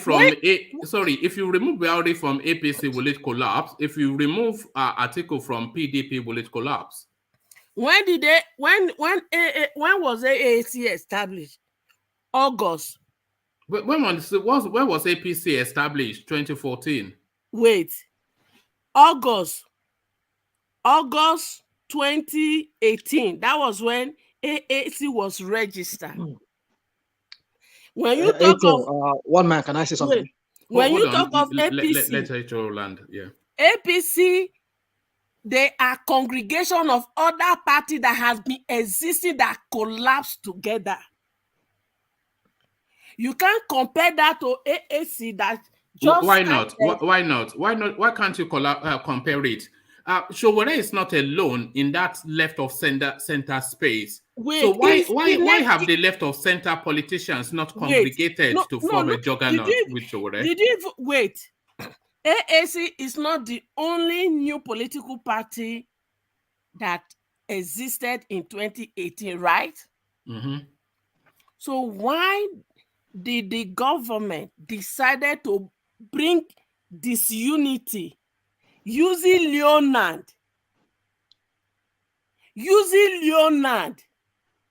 to bring disunity? Why did the government? Why are you saying it's the government that used It Leonard? is. How do you know that? Because Sowore said so? Did you? No, it's not because Sowore says so. One man, can I say something on that? Hold on. It is not because Sowore says so. Can you hold on, rational mind? Yeah. If other new political parties were scattered that way, then I would say, yeah, the government did not have a hand in it. Other political parties have collapsed. YPP, they've collapsed. Durotoye, he's collapsed. Fashion Wow, something, he collapsed. That's Esther Woman, they collapsed. My brother. So they all collapsed. My brother, let's call. And nothing to do with the government either. The thing is this, okay? Like I said, Sowore did not present himself as Mr. Perfect. Sowore did not say, okay, sorry, Echo, let me put a position to you. Okay. Sowore occupies an ideological space. You know what I mean by that? He occupies an ideological space. He's left of center, he's pro-people, he's anti-government, and he's for equity and all that. So that is what Sowore represents, and it brings a different type of politics to the Nigerian space. But that ideological space that Sowore occupies, is Sowore the only person in Nigeria that occupies that space? And my answer to this question is this. I'm glad you have defined his ideology in his political ideology. What is the ideology of the APC and the PDP? No. I'm going somewhere with that question. Is Sowore is he the only person that occupies that ideological space that he occupies? He's not. Okay, so he's not, and I agree. There are plenty of people. In AAC, he's not. Oh, okay. Everybody hold on. Everybody that are members of AAC, it is because they believe this ideology that they came into AAC. Who came into AAC? Who? There are members of AAC. Name one. So he's not the only members of AAC. Name one. Is it the only members of AAC? No, name one now. I am one of them. Yes, okay, no, that's fine. He has submitted register. I think they submitted register member. They submitted it yesterday to INEC. Okay. Let me ask you a question. They submitted it, right? I don't know. I'm not a member. I'm not talking because I'm a member. I'm talking because I am one of the persons that. Please. Okay. Yeah, no. Okay, I was asking Ajele Koko to hold on, but you can hold on too. Can you name 5 members of the APC, HO? 5 members of the APC. Name 5 members of the APC. HO, that's to you, HO. Are you talking of me? Yes, name 5 members of the APC. Yes, you. Oh, because you want me to also name 5 members of the AAC. No, I was going to ask you to name one outside of Shore. One man, you already told you he's not a member of AAC. Okay. No. Five members But that's of the point. So five members where are of you driving APC. at? Why do you want him to I will answer why do you him. want him to mention Buhari names? is one member. She can hold her Buhari is own one as she member. is doing. Osinbajo is one member. What are you trying to Tinubu is hold up I will answer him. her to? Tinubu is one member. Calm down now. No, one man is driving at something. She's trying to drive at it. He's driving at something to ridicule her that he doesn't know the member of the party. Angelica, I can never be ridiculed. No, and apologies. I Ridicule apologize. me does Hold not, on, because as long as I'm I concerned, apologize for that the Angelica for using situation that of word. The Nigeria object is is not so to ridicule pathetic you, that it's and I'm not sure painful. why he's using that language. Please don't use that language, Angelica. We have the best we are people having here a in the political Western discussion. world, and we are happy. But one man, the way Yes. you're going about it is like you're leading her to some things. No. I am leading her to a point, but it's not to But the lead point- it's the not point- to okay, lead what on is the point? Do you want the conversation to take place, or should we? To reality. Or should we just abandon? If we cannot have a discussion without, Let's continue. One man. Let's continue. Then let's I have am the not a conversation. member The lady is of holding any her of own. this party, but the truth is this. The truth is this. If you want me to name one person of AAC that I know, Dr. Shidi in Canada. Watching media. Okay, I was hoping you would say that. Because I know he's to be one. Okay. All right. A YouTuber. Is it YouTuber? Yes, I know him YouTuber. YouTube, just as I'm knowing you in YouTube. One man, not just YouTuber. He went to contest for the And he also Imo contested State governorship. Is that not Yes, Radio he can contest for Imo. So when we see some of our people that are making effort, No, to Ajale let's hear to- from this lady. We already know your position, which you've told us severally, but let's hear this lady's position, please. The truth is this: if any of you that are in Western world, Sorry, I'm calling you this lady HO. I mean, sorry, yeah, carry on. if any of us that is in this Western world is not ashamed of our what our country has turned to. The two problems we have in Nigeria is not Showore. The two problems we have in Nigeria is our political system, our politician, and the church. I'm a Christian, but the church has failed us. And we need somebody that will come in tomorrow that will take a drastic decision that will change those two realms. And if we don't have any person that will be bold enough to take drastic decision to change those two realms, sorry. Echo, let me ask you, why do you think the youth, which are the demography of the Shoren narrative, the point that I was leading you to, by the way, is to say that, because you said earlier that I was saying to you that APC was also formed in 2014, and you said it was a conglomeration of existing politicians. Yeah, so it's quite different. Political parties. Yes. So, but what I was trying to establish, what I was trying to say to you was that, I was asking you that Showore does not own the ideological space that it occupies. And there are plentiful people in that ideological space that Showore occupies. So if Showore is this messiah figure, why has that left of center politics not gravitated around him to form a formidable political potency to launch against this existing paradigm? So why, if he occupies that space as the left of center panacea, why does he not have the gathering of other like minds? Why are they not around him if he's so fit for purpose? And that I will answer that question as long as some of us that have that same political ideology still want to play partially or wholeheartedly this kind of politics that is in existence, then they can't work together. And this politics that is in existence has never and will never help us out of this mess we are in as a nation. So why are people not gravitating towards Showore as an alternative? I just answered the question. The Bible say, I'm a Christian, so I will use the Bible. The Bible says two cannot work together except they agree.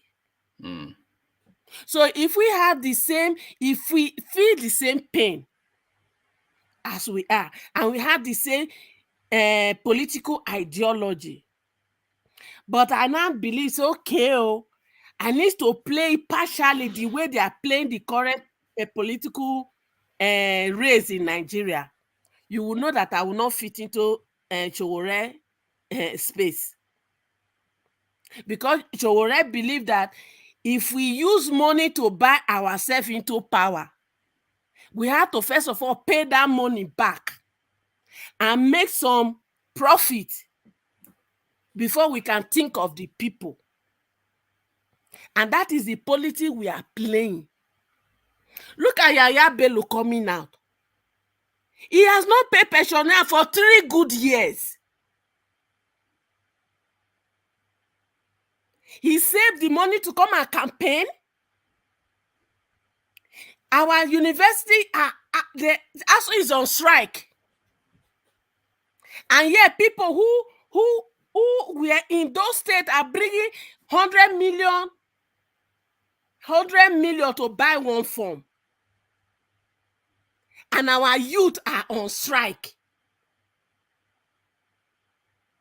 We can't go home. If we are going home, we are afraid. Because our youth, they are out of school, they are jobless.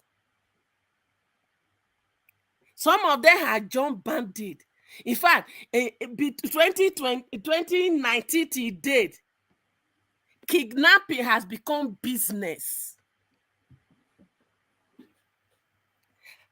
I wanted to ask you a question though when you're done.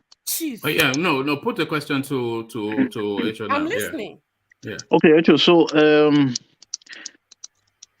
Showore, I don't have issues with, to be honest. But when I look back, I wanted to ask, if you remember, what's his name, Oshomole. Mm-hmm. You remember what Oshomole did when he was in labor then? Mm-hmm. You see the way he came out, everybody was like, yes, this guy is good, this guy is this, guy is that. Then they gave him a chance in Edo. Mm-hmm. We see what happened. Mm-hmm.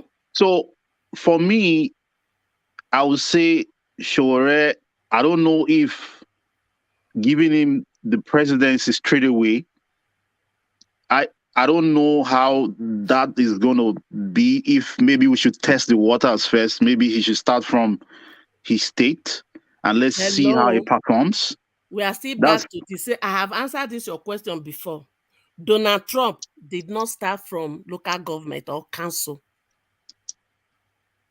You see, Donald Trump's case is different. Donald Trump is a high-end achiever now and a man of known quantity. Donald Trump's case is different. School magazine.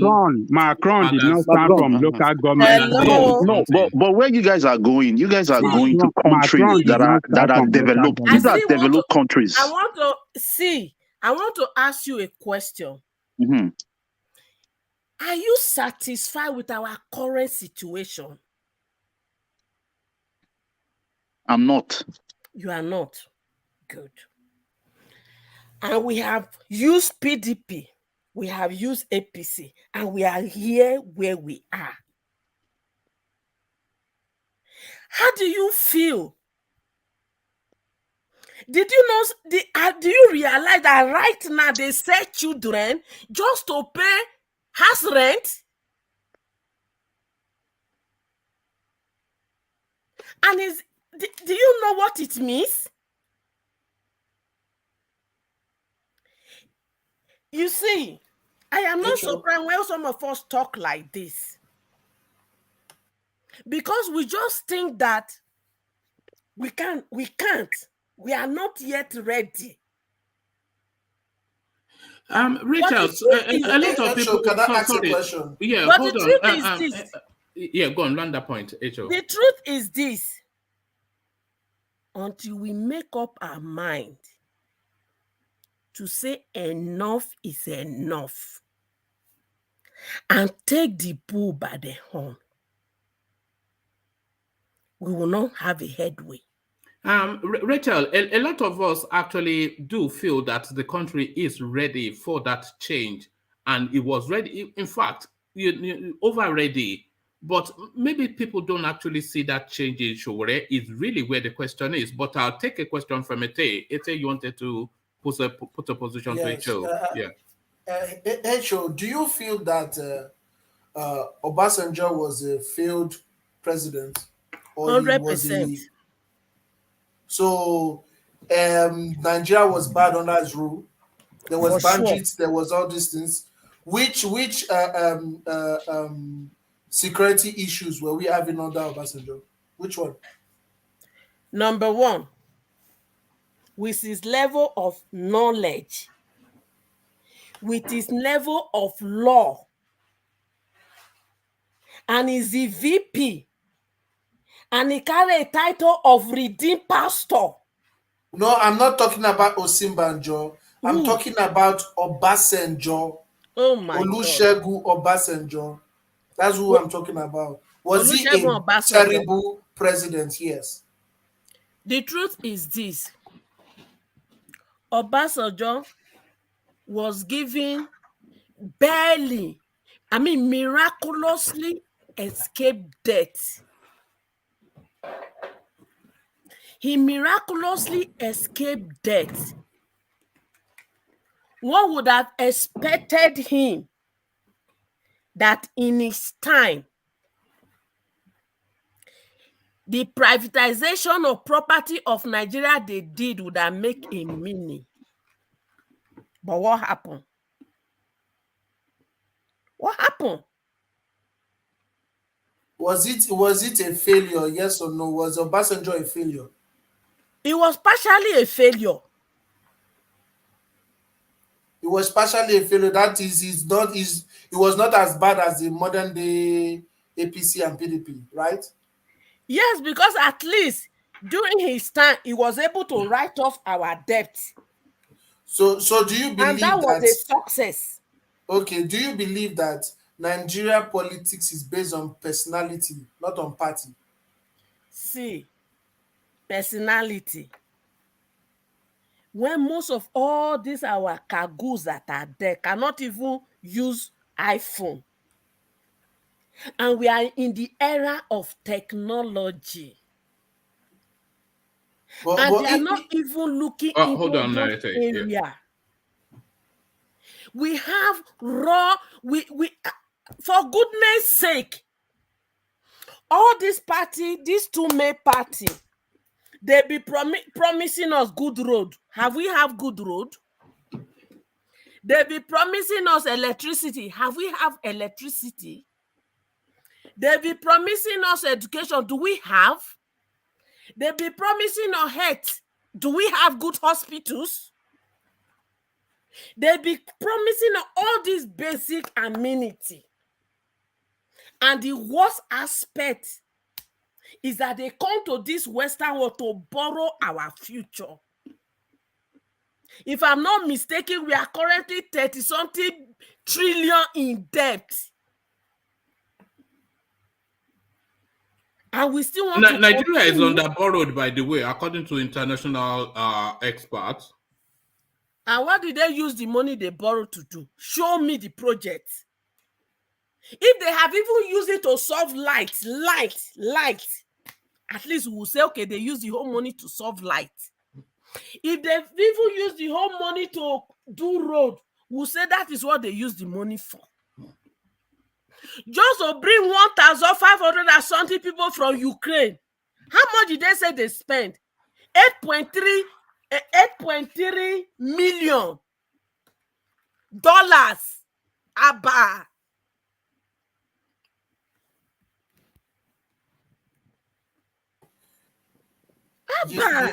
You see, you said that Obasanjo tried partially and it was at least 50-50. Now, my question is, the personalities, do you believe that a person from either APC or PDP a man, someone from nowhere, can come in to change things?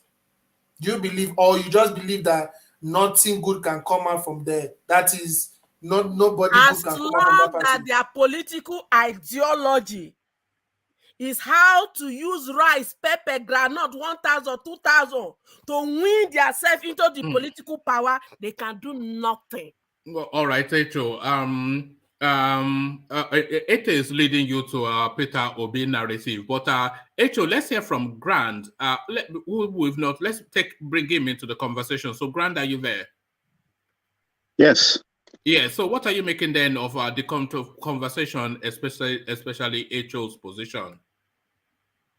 Well, Echo is making a whole lot of points. You know, in fact, the whole thing she's pointing out is really making a lot of sense, because when she's mentioning these issues upon issues, man, it's touching. You know, you can't be a Nigerian and you say these things Echo is saying is not going into, you know, is not touching you one way or the other. You know, so the more she talks, I was like, you know what? Let's even give the man a chance. Let him do what he wants to do. Let's see what happens, you know? So, yeah, I'm pretty much okay with it. You know, I really don't. What I just wanted is someone who we feel can do the job. You know, I think, like she said, we've Do you tried. feel Showore can do the job? Well, sorry, sir. Look so at what because everything is good. Everything is perfect in a university class as a theory. Amechi said something years ago, if I'm not mistaken, either 2014 or 2015. He says, see, if you don't stone us, we'll continue to steal. Yeah, I remember I said that, yeah. The same Amechi. Yeah, even Fayoshe, remember Fayoshe said, yes, nah. you know, that there will be a time, was it Fayoshe also said there will be a time people will start stoning them, and the same Amechi, we didn't stone them. They are continuing to steal, and the same Amechi is now still coming out for us to vote for him as a president. Did you see the crowd when he came out? You see the crowd? No, that was a bot crowd now. Well, and then they also come to deceive us by buying crowd. See, as long as we continue to play this buying of vote, buying of crowd policy, we are doomed for life. Like when I talk to people, I say, if nothing changes in Nigeria politics, I am just wishing that somebody who has come to this Western world, who has joined military in any of this Western world that have correct sense, with correct book for her, should go to Nigeria and join their army and take over. So that they can kill all these Ajegudu Jeras. No, don't advocate for that. No. But you know, we just have to be. Yes, but we don't advocate violence. That's you don't advocate violence. Yeah. But yet, somebody like Gumi will come and negotiate for bandits, and nothing is being done. Yeah, we object to that too, but the solution is not violence. We object to it. Yes. We can prescribe IBOP and call them terrorists, and yet the Fulanis, they kill and are still killing, kidnapping. But they are designated bandits too now. In fact, they are designated terrorists, the bandits. My brother, the truth is this. Until we change this situation, we are doomed. And why it pains me and my hand bleeds is this. We are brilliant. We are intelligent. We are smart. We have everything you can use to turn the country around. We have it in Africa. We have it in Nigeria. And the painful thing is this: we call ourselves the giant of Africa, and we are not even the giant of an ant. In reality, it's a shame. Are you aware? Yes. So sorry, Ete. Let Rational Mind put a position to I was going to finish up my anyways. Oh yeah, finish off your thoughts and then let Rational Mind put a position, because I think he's been trying to insert a position. But yeah, Grant, finish off your thoughts and then let Rational Mind put a position to HO. Okay, so I just wanted to say something now. So what do you guys think? We know Buhari have failed woefully, right? Now he might just want to do one thing good for once. What if, this might be a debate for everyone though, what if Buhari decides to raise raise Sowere's hands up and say, okay, everybody vote for this guy, what's going to happen? No, that's I think how would that come to play when he's not a member of their party? He's not a member of APC now. That cannot I know happen. he's not a member, but he can do that. I think you need to turn. I think you did need to turn to the other side and have a different dream. Have a different dream. That would be in his dream, oh. Have a different dream, eh? If Buhari had his way, he would just shoot that guy on sight. He will kill him with dagger. Yeah, he will shoot him on sight. But Rational Mind, you wanted to put a position to HO. No, not really. I just want to say, when you were having a debate with her, first of all, I just want to say, let's mind the language here on your platform, because we don't want to bring problem to you, one man. Please. So, anyway, when you were having that debate with our sister HO, you said something about when she was using an analogy of a head of a family who was incarcerated. Sometimes one man, you bring one point, you don't bring the whole point. I mean, you bring an example, but you don't consider some of the details to what you use to counter whatever everybody. I've noticed that about you, one man.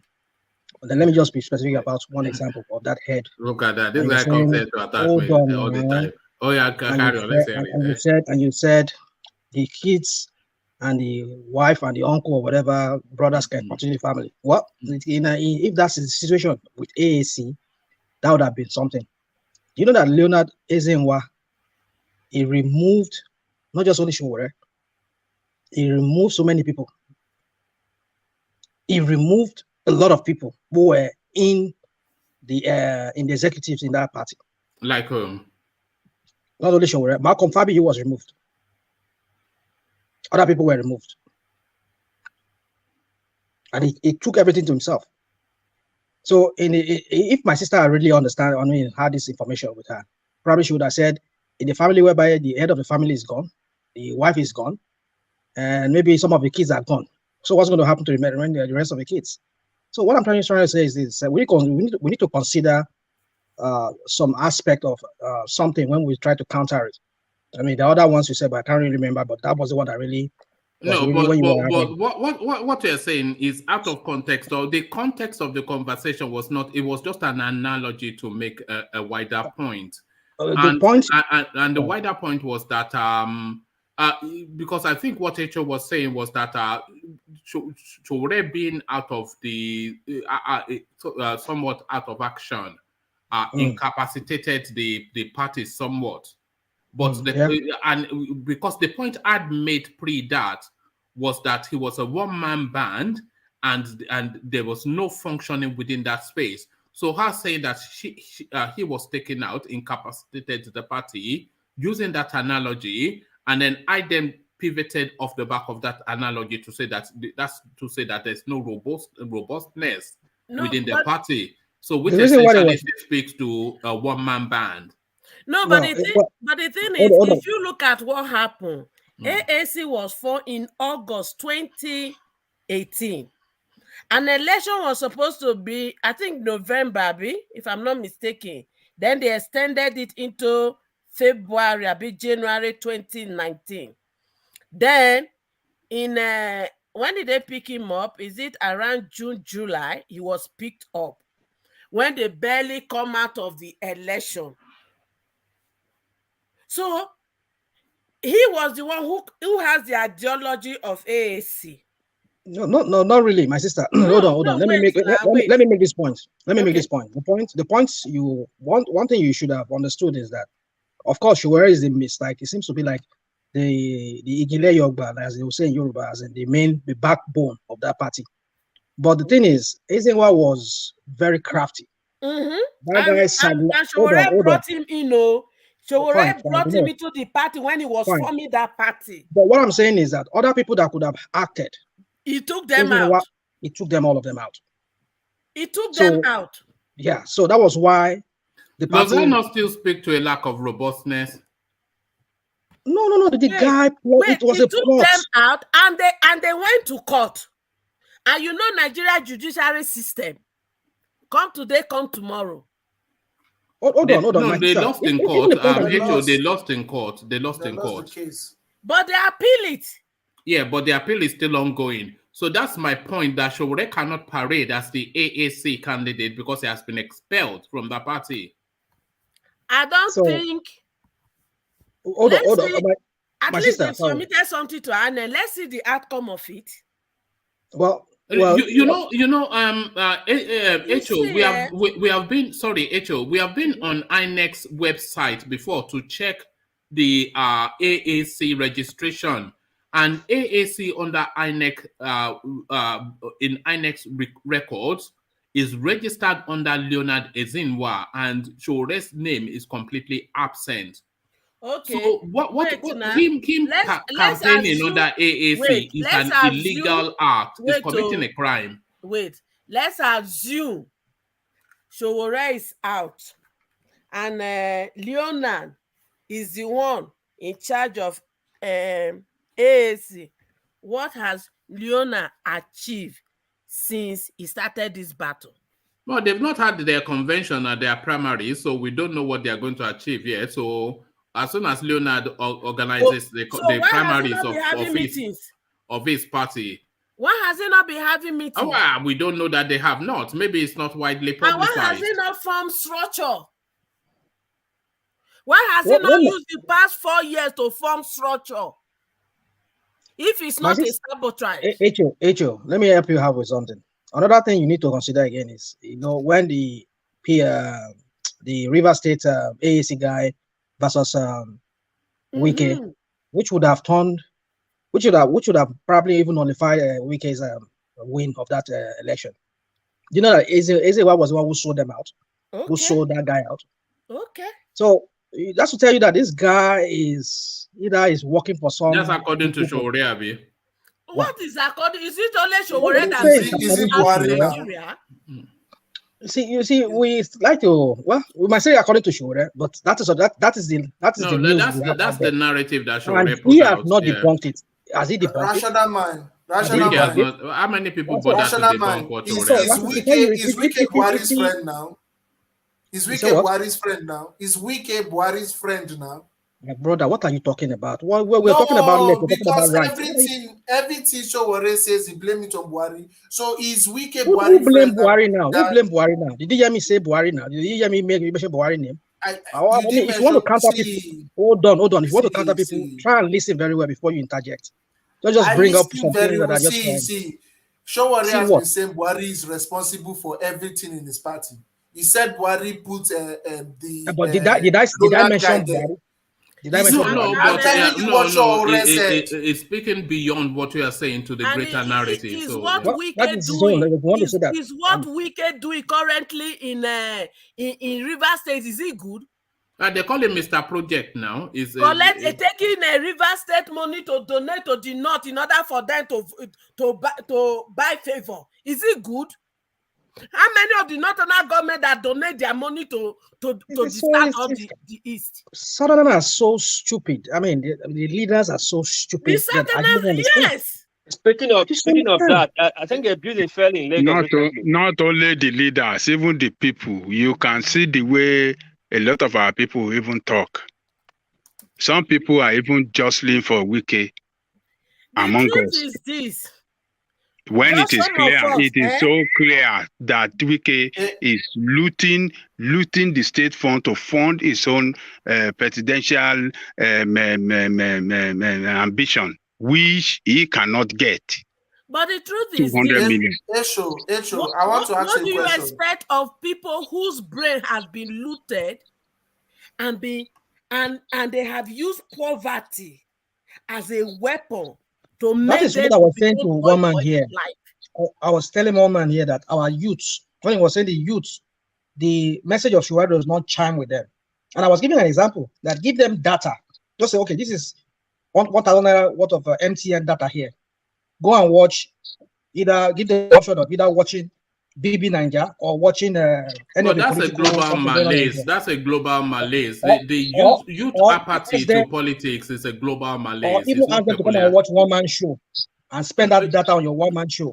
I tell you, they will prefer to watch BB Ninja rather than watch. So the problem is that there's this disconnect. I remember you one man, you were asking me a question here. Why do we need a change of the constitution? And I was saying that constitution, people don't identify with it. When people don't identify with the government, or they don't identify with what is going on in the country, you get this kind of apathy that we're seeing among the youths, among the people. No. So, That youth apathy to politics is a global phenomenon. It's not peculiar to Nigeria. Well, we can say it's not peculiar to Nigeria. I know you want to spin it that way again. Is it not? Is it not? Am I wrong? Let I'm me not saying tell you're wrong. you, a lot You're of not totally things, wrong. a lot of things are But wrong. Nigeria is a unique case. A lot of Nigeria things is a are wrong. unique case. It's not unique. It's a unique. global malaise. It's a global Nigerians are unique. malaise. Youth apathy to politics is a global malaise. Let me tell you where youth politics is so strong, but where Nigerian system did not allow it to grow. Nigerian system destroyed that place where youth politics is played at its best. And that is where you see your youth can connect to other youth outside even the campus. University politics is the base structure where youth play politics, where youth are enlightened about political issue. And then this youth inside campuses can then go out, connect with their fellow youth outside campus, and then they can organize and then align with a political ideology or political party that rhyme with their political ideology. But you have a country, a Nigeria, a country that does not allow university system to run uninterrupted. The university system does not run uninterrupted in Nigeria. So you see our youth, that we have youth base that are not politically enlightened, they are politically novice, and they are poverty, they weaponize poverty among these youth. So they don't know nothing. And this is what Sowore is trying to do. They understood that, this criminal administration, they understood that if they allow Sowore to go about, he can achieve that. And that's why it was restricted for 3 years. Now, few months to go to presidency, now they release him. And this I have to be struggling. You see, it's just unfortunate that we have a system that does not work for anybody. Did you see signs that Sowore was gaining momentum before it was restricted? Oh yes, he was getting momentum. Amongst whom? Among the youth. Among Nigerians. No, it was not. And hold on one man. You don't have your fact. Yeah, you don't have your fact. That is just your own. That is just your own. That is just your own. If you go back on this channel 3 years, you'll see Sowore videos. I've been one man. I have told you for a long time. I have told you why we don't see our youth overnight. Yes, we have told you. Momentum is gathered when this talk about this, talk about this, talk about that. How many of us has talked about Sowore in a positive way to other youth at home? that would have supported his ideology since he was incarcerated in Abuja? How many of us? All we think is that he cannot do it. He cannot do it. He cannot do it. And if we stand on this journey, he cannot That do is what politicians sold to them. Exactly. And that is they buying into it. And that is why we make ourselves a slave. They are manipulated by Nigerian politicians. The same thing you people see, are accusing Nigerian youth of, which is not being serious, which is giving excuses. Hello? That is the same thing AAC is doing. AAC is not being serious. This guy doesn't listen. He doesn't listen. That is his own problem. He's giving excuses upon excuses. He doesn't listen. See, the truth is that you are going to defend AAC no matter what. No matter what, you're going to defend AAC. Even Can you just listen for God's sake? You don't have to show hatred. You don't have to hate it. Sorry, hold on. Ajale Koko, please be mindful of that language. You said I was trying to humiliate. Okay, let me apologize, one man. I know that was bad. Hold on, one man. I withdraw that statement. I withdraw that statement. What I meant to say, that was unfair. That statement that made was unfair. I understand what you're doing, but don't be too protective. Hold on, H.O. Hold on. Don't be too protective of H.O. because from what we are hearing, she's very steady and she's able to hold the conversation. So don't protect her. I think she's robust enough to. You can take being pushed a bit on your opinions, can't you, H.O.? The truth is this. I don't want her to be human. I mean, I don't want us to push her too much, and let us tolerate her. That's what I'm saying. I'm not pushed. I just want her to be tolerated. This is our first time coming here. I believe on our youth. I believe so much on our youth because I know our youth are smart. They are intelligent. But the truth is this.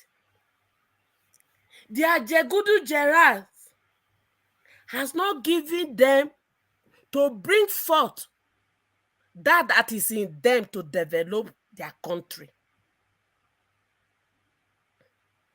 And the only person that will give them that platform is that same person that said, despite all the negativity of our youth, which we know that their Jegudu Gerard has created for them to survive. If we give them a chance, they can do exploit. Rachel, can I say something to you? I'm listening. Do you know that AAC is selling their phone for free? I know. So how many of the youths are going there collecting the phone? Mr. Man. No. Hold on. I'm not against you, and I'm not against that. I'm just saying my point is this. My point is this. The youths, they have problem. Wait now, let me ask you. Let me answer your question by asking you this question. Go on. I'm going to ask you a question. Which state are you from? This one is a man on the run. No, he's not even a Nigerian, Sometimes he's from Saudi, the other time he's from Japan. He's a I don't know. He's a shifty character. From any state in Nigeria. I'm from Ondo. You're from Ondo. He's not. He's not. He's from Delta. He's from the Greeks. Yeah. You are from Delta. Yeah, he's from Delta. Oh, you are from Delta like me, eh? No, I'm from Ondo. Oh, you are from Ondo. Go on. Yeah. In your state, how many of the youth or from your village? Let me start from your village where you know or where you grow up. How many of the youth have you educate their mindset towards the fact that in 2023, it shouldn't be business as usual? If we must come out of this, how many? Is it a rhetorical question, or are you asking a question? I am asking you a question, because the change we are looking for. Hold on. The change we are looking for. It is a rhetorical question. Carry on. The change we are looking for will never come if me, you, and others that are clamoring from this change based on what we have seen in this Western world does not join hand to do this homework. We all have a role to play. And if we don't bring the constitution, we say that it's not working, can never work until we bring in somebody who is ready to say, let us call our people together. Since we'll be saying this is not working for us, let us write the one that will work for us. Echo, let me ask you a question. Do you detect an anti-Showore tone in some of the conversations that we're having? Do you detect an anti-Showore tone? Somehow, yes. But okay, the truth is because... so hold on. I'm building that up to, and why? Why do you think? Because I'm sure you would not. You're not of the thought that a lot of us want Nigeria to continue the way it is. So why do you think there's that anti-Showore tone? Good, because first, some believe he can't do it. Some believe he's the one who brought Buhari in. And as long as we continue to drag ourselves with this,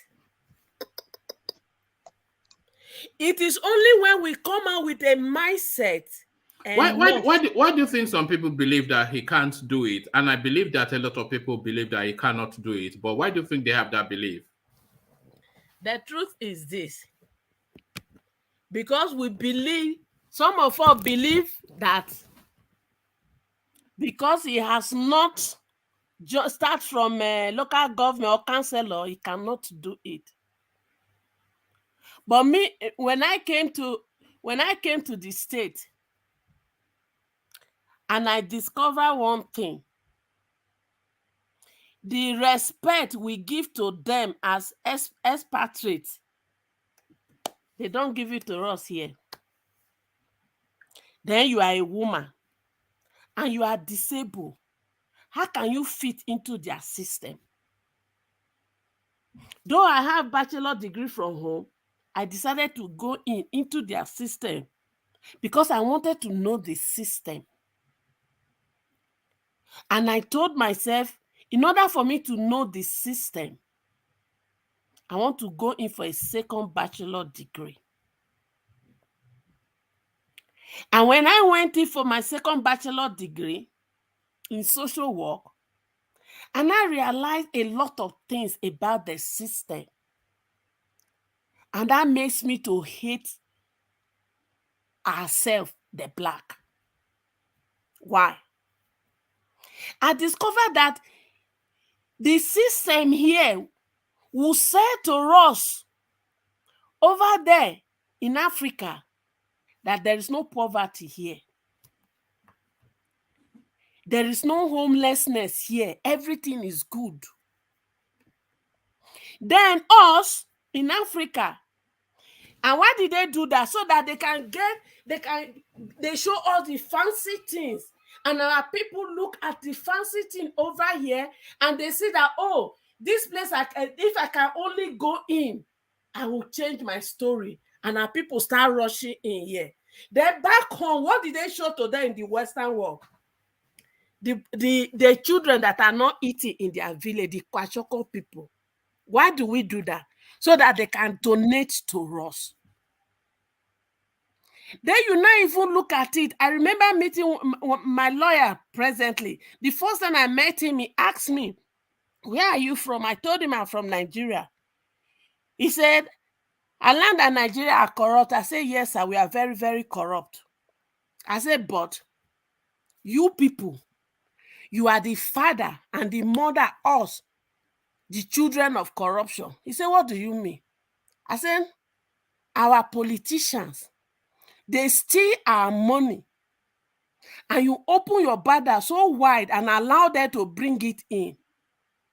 Put it into your bank system with no next of kin. If you have stopped them and tell them to go back with the money, they would have stopped corruption.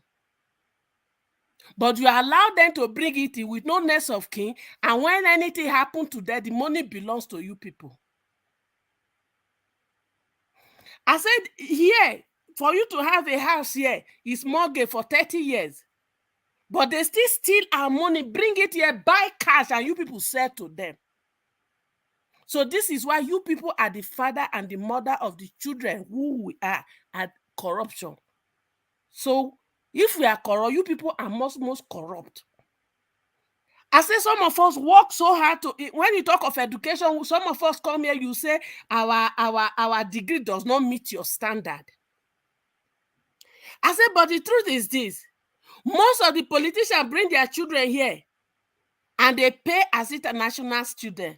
And as international student, they pay 3 times the amount your people pay. And they even use what they call student loan to do it. If you have stopped there and said, no, go and make your school system to be our standard. I say by now, our school system would have been your standard. So you see, you people are behind the architect of our problem. All right, thank you, Joe. So yes, a lot of what you said I agree with, but the solution, they are not going to ask you not to steal your money to improve their own economy, because they'll be dumb to do that. So it's left to you to find solutions. But let me acknowledge Plenty Water super chat that has been coming in, and he's speaking to that space, Showore. You know, of course, that is his favorite topic. And this is what Plenty Water has to say. It says momentum, that is to question the momentum that they said was stifled from Showore. So he says momentum with a question mark. It says the same Showore that got rejected by the youth during NSAS, why throw false data about university campus and politics for the sake of God? Students graduate without knowing students' union presidents. So he essentially speaking to that Showore space that he doesn't command the youth space. So he carries on still with the super charts. It goes on. I don't know what school campus you are talking about, but the number of students involved in all school politics are always significantly low compared to the total number of students available. Plus, and then I think it goes on to add more. Let me see if it. So essentially, we know what Plenty Water is speaking to. So not convinced by the Showore narrative, especially the student politics. I mean, when some 50-something-year-old man that is raison d'etre, is calling card, is still student politics. There's just nothing that recommends this guy. But thank you for the super chat, Plenty Water. But I want to seek to start to round off from here. So I will. So what we usually do, HO, is at the end of the sessions, we then give everybody on the platform. I'm sure you follow enough to know the system, but we'll give them about 2-3 minutes to just give a final monologue without interruption, just to round off their thoughts. So we're taking closing remarks, but we'll hold you for a moment because we've enjoyed hearing from you so much, only because we want to hold you around a lot more. So let's start from Igor to see if he's there, and I suspect he may have gone to bed. So Igor, are you there? We're taking closing remarks. Okay, we've lost Igor. I did suspect we may have. So from Igor, let's go to Tony. Tony, we're taking closing remarks. Okay, sir. First of all, thank you very much, my sister. Huh? You do well, not be small thing. So, in defense of the youth, as usual, because the situation in our country is, is totally shame that we have so much resources and human resources. We can't even refund our oil, and then our graduates are going abroad for survival, and then the youths are running away because they are hungry. There is no system set up for them, no structure. I mean, mothers go to the bush, they look for money to sponsor their children, and then what to expect? You want them to go and die on the street? So anybody who is criticizing our youth, I don't know, how heartless those people might be. Our youth need help. They need help because they have to not for us to. If we want to really actually want to do something, all of us have to go back home to join the youth and then fight for our right. Thank you very much, one man. God bless you for your show, I don't know. Please, I hope that everybody is thumbing up. Like, so that I want to see 200 likes whenever Tony, Africa DPT is on, on the show. Thank you, sir. Oh, all right. Thank you, Tony. So that's Tony, of course. Emma, you all know. So let me just acknowledge this. This is Rhys Ortiz agreeing somewhat with Plenty Water super chat earlier on. So he's saying fact checked. Tertiary education politics is not mainstream politics, folks. Folks need to know. So that's essentially. So it's just really. There's always just an element missing from that Sowore playbook, and I think that essentially might well be what people find unconvincing about him. Plenty Water chimes back at Rhys Ortiz. He says they are trying to create a narrative that school politics translates to national politics. That is what they do: make false statements and articulate it nicely. So a conversation going on then between Rhys Ortiz and Plenty Water. Plenty Water super chats to hammer down the point, and he says, I don't know anyone who ever said Sowore can't do it. What is being pointed out is the mathematics. Numbers don't lie. Nobody on this platform can mention one local government that Sowore will win out of the 774. So that is the thing. And that is, thank you for the super chat, Plenty Water. And that's a lot of the criticism that goes to Sowore. A single narrative, one-man band sort of politics. The message itself, one that we all rally behind, just a win against the corruption and all of that. The resource should go to the benefit of the people. All of these criminals should be jailed. Nigeria has sufficient enough to be the best country in the world. All of these things that Sowore says, a lot of people agree with. But the way he goes about his politicking is too dictatorial, is too one-man bandish, and the language too confusing. So all of that enraptured in Plenty Water's super chart. So we go on from there, and we carry on with Thomas. Thomas, you know the routine. Yeah, thank you, yeah. Thank you, my sister Echo. Thank you.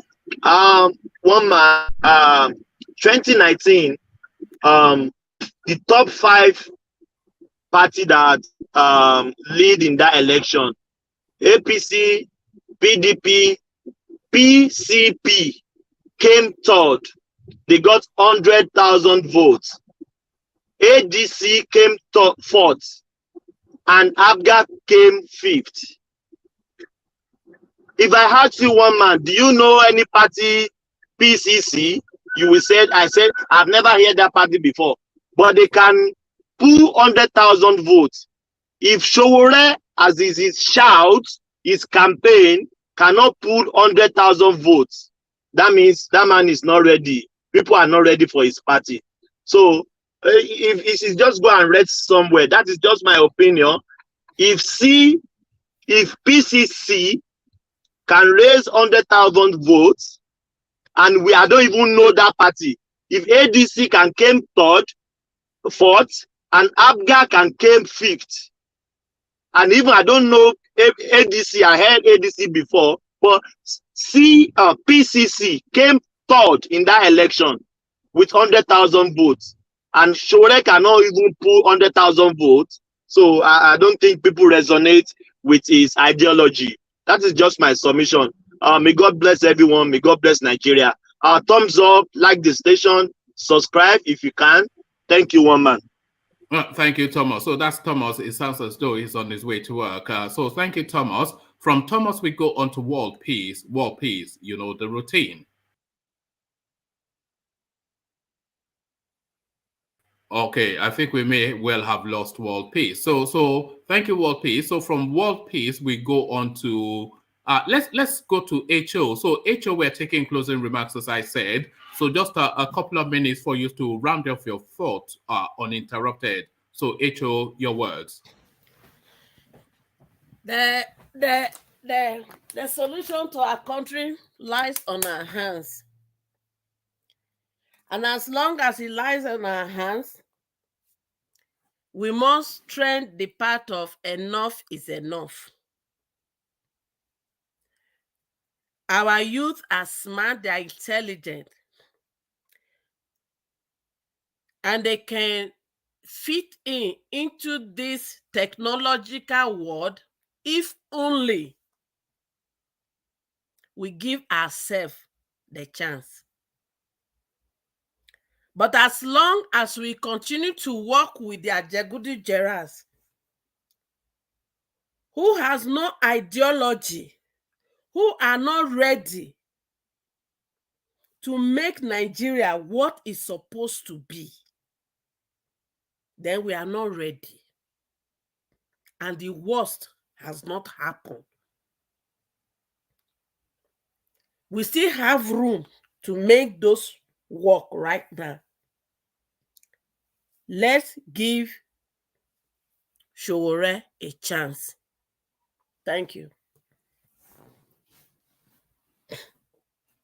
All right, thank you, Echo. And Echo, you must promise us that you will come back again, because I think people delighted in hearing your voice. So anytime you are available, we do this every single day. So just if you have the time to spare, then please spare it with us. So a real delight to hear from you today. So that's Echo, a new voice now and a strong voice.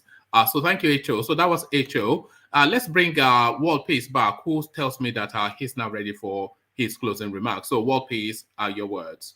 Yeah, thank you, one man. Sorry, my wife grandmother just called to check on my kids. So I was hearing you guys, I couldn't take care of this thing. Anyway, my country people, I greet everybody. We don't reach the last moment again. I greet one man, we bring everybody together. I greet this new madam, your new con, we drop light into which was the talk since. Thank God. That will show say many people they listen to us for background. Madam, I greet you well. And I greet CBD and the rest people. And the other guy we still talk today, I forget his name, Aibo guy. I greet him well. Anyway, for the likes of Sowore, me not everything I know as Benima go talk. And the one I know now go talk. And so not took my put, but to me, Sowore never ready. He never ready. Maybe go start from rep or councilor chairman or maybe local government chairman. Then we will see that one. They're going to the Osinbajo APC Satana full the fact that said they buy form of 100 million say now 1 naira. We know that somebody for the city money. Kidnappers, they kidnap our people, they not pay ransom, not somebody pay. Now people they see 100 million, they buy form, they give people. And if all these people they come together, rally on one of the candidates back, we Satan so did not go see us say we get sent. But what would they do? So they share 100 million up and down. Let's say we're not serious. That and my own part for APC. When it comes to PDP, if they give out to Wiki, they give out to Peter Obi, fine. Let make the best candidate win for PDP too. But you know, go deny say Atiku take the ticket. But Atiku take the ticket, the story go change. So now so me I see and reach today. And that of the ESM and no government, I beg. And our people now they are not the kill. Look, they stop this killing. We're not supposed to agitate, more agitate on the right way. And so I see and reach. Thank you, my people. Thank you, one man. Thank you, World Peace. So from World Peace, we go on to Rational Mind. Rational Mind, your what? Yeah, thank you, one man. Thank you, everybody.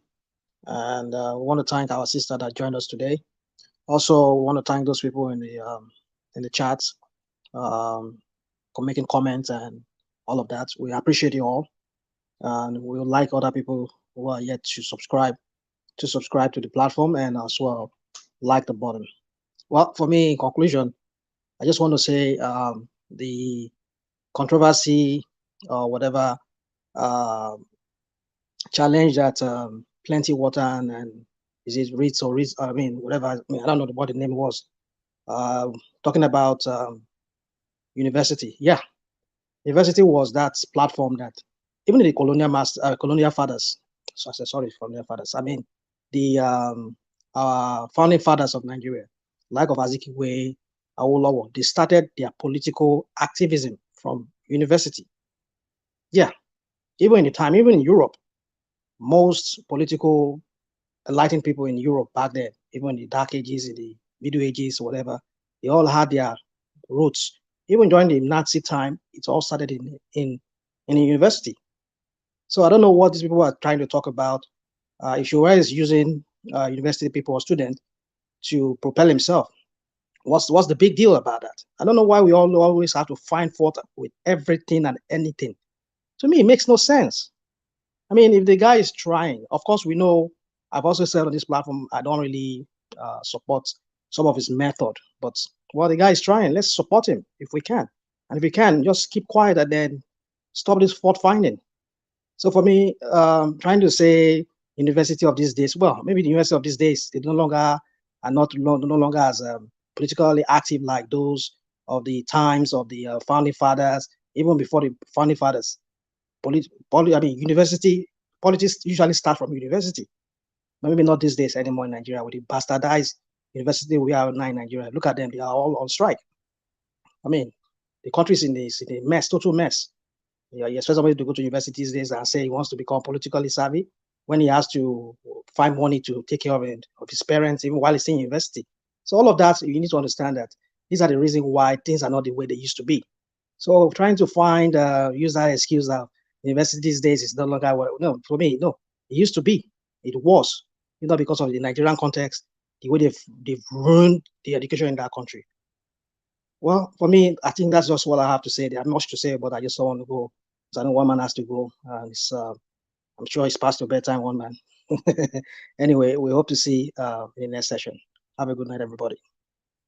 All right, thank you, Rational Mind. A real delight. So the debate never stops, even at the last minute. So Rational Mind taking on Plenty Water's position, and Plenty Water, of course, he's never one to yield once he's got his teeth, the bit between his teeth. So he supercharged still to continue. This is Plenty Water. He says ideology and Showore promoting marijuana as trade for Nigeria, comparing Nigeria to countries that have 24 hours light, emergency medical systems, available therapy, and mental health institutions free too. So shake my head. So this is you see a lot is wrapped into what Plenty Water super chatted there, because what he's saying is, and a lot of people they do that as well. Even Rational Mind that's just left the screen, he does that as well. That like here in America, for instance. So Nigeria is not America, and when I say that Nigeria is a third world country, our Rational Mind often recoils from that that's too lazy an excuse. But it's not lazy an excuse. America has been civilized for what, 100-something years, 200 thereabouts.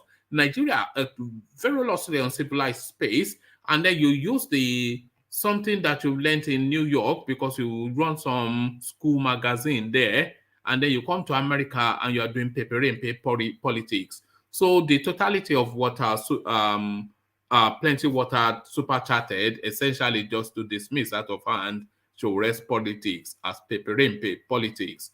Ideology and Showore promoting marijuana as trade for Nigeria, comparing Nigeria to countries that have 24-hour light, emergency medical systems, available therapy, and mental health institutions are free too. Shake my head. So, it's just a different world, isn't it? So, you cannot American politics, the Nigerian space is essentially what Plenty Water is saying. And I think Plenty Water carries on with the super chart. He comes in again, this one in the direction of Rational Mind. It says, Rational Mind, you are getting it wrong. I don't care what year you want to pull out, what country you want to say. Students involved in school politics will always be significantly lower than the total student population. So that's I'm not quite sure what point they are arguing amongst themselves, but our Rational Mind, you are getting it wrong. I don't care what year you want to pull out, what country you want to use as example. Students involved in school politics will always be significantly lower than the total student population. But then that applies right across politics, does it not? If I'm in that conversation with you and Rational Mind. So thank you for the super chat, Plenty Water, as we go on to Ete to take his closing remarks. Ete, it's been a long one again. Ete. Yeah, today has been interesting. It's been we had a lot of conversations. The thing is, we should realize that we should stop shifting the goalposts. When I say shifting the goalposts, I'm talking about the ESN and the IPOP and all that. We see that the East is becoming the Boronu. You understand, and you can't go. You can't walk freely. You can't do anything without being kidnapped, harassed, or attacked. And criminals have taken over everything. So the thing is, we should say the truth when we see it, and we should stand by it, because what is happening in the east is actually appalling, and it should not happen at all. Not because things like this, we used to see it as a northern thing. Oh, these northerners, they don't think well, they're always killing themselves and always attacking themselves. But now we're seeing it's entering the southeast, and it's already there, and it's wrong, and you see people come out to defend things that are wrong, which is totally not right. And about the show arrest space, we should tell ourselves the truth. He doesn't have crowd. He doesn't pull any crowd. He will not win a local government elections right now. So the thing is, the Showore supporters are accusing people of not being fair. But the truth is, are the AAC being fair to themselves? Because you cannot have a structure and come and say you're going to win an election. Where are you going to win an election? You don't even have a seat of House of Rep, and you want to win an election. In which country in the world can you win an election like that? We should tell ourselves the truth. And for people looking for candidates that are not money bags, that are not doing money politics, you all know Peter Obi is there, so you can channel your energy to Peter Obi. He's not playing the money politics, and if we want a better Nigeria, we know what to do, because the truth is, AAC is not going to do anything in 2023, because they've not made the plans yet. They've not done anything. So we should channel our energy to people that are credible, and we can't say that there are nobody that is credible in the big two names. There are credible candidates there, and we should make sure those parties give us those credible candidates. That is it from me today. Thank you. Thank you, Ete. A real delight. So, Ete, now a very strong voice on the platform. You may not agree with his politics, but certainly you cannot disagree with the way he expresses it. So, very forthright and very assertive in the way that he shares his opinion. So that's Ete, of course, one of the golden names of the platform. But no name or voice shines brighter on this platform than the might that is Ajanle Koko. The final word, Ajanle Koko. Thank you, one man. I want to thank everybody that came on the platform today for your contribution.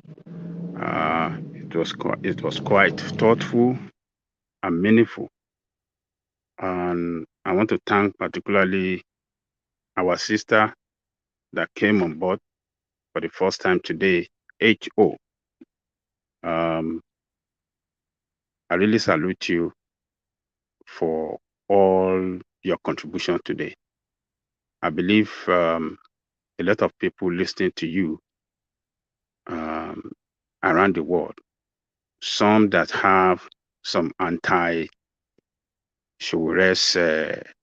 stance, I believe some will have a change of mind today.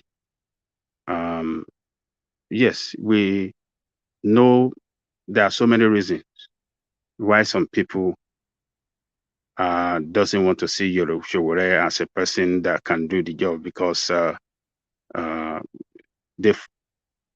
most of the time they follow political propaganda that the politician in Nigeria perpetrate. every day. So that is what resonates with them more than looking for a solution for the problem that is confronting the nation. So, but I thank you for coming, and I wish you come back tomorrow on any other time that you are free to come. This is an open platform. This is a platform that welcomes everybody, and I believe that you really have fun as well. So we'll be expecting you to come back another time. The rational mind, I think you got it wrong completely. All you super chatted are completely wrong. It shows that you don't know how college politics and unionism, how it works. You don't know it. That's why you say that. A lot of our prominent name today, the prominent lawyer in Nigeria, what is it? Femi Falana was a product of University of Lagos. He came from union politics to join politics, UPN. The Chief Gani Fahimi, the same thing he did to join politics to support Chief Awolowo. The same thing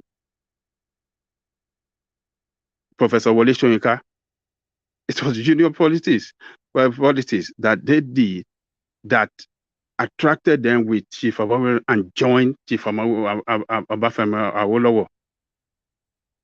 We have Ebenezer Abatokwe.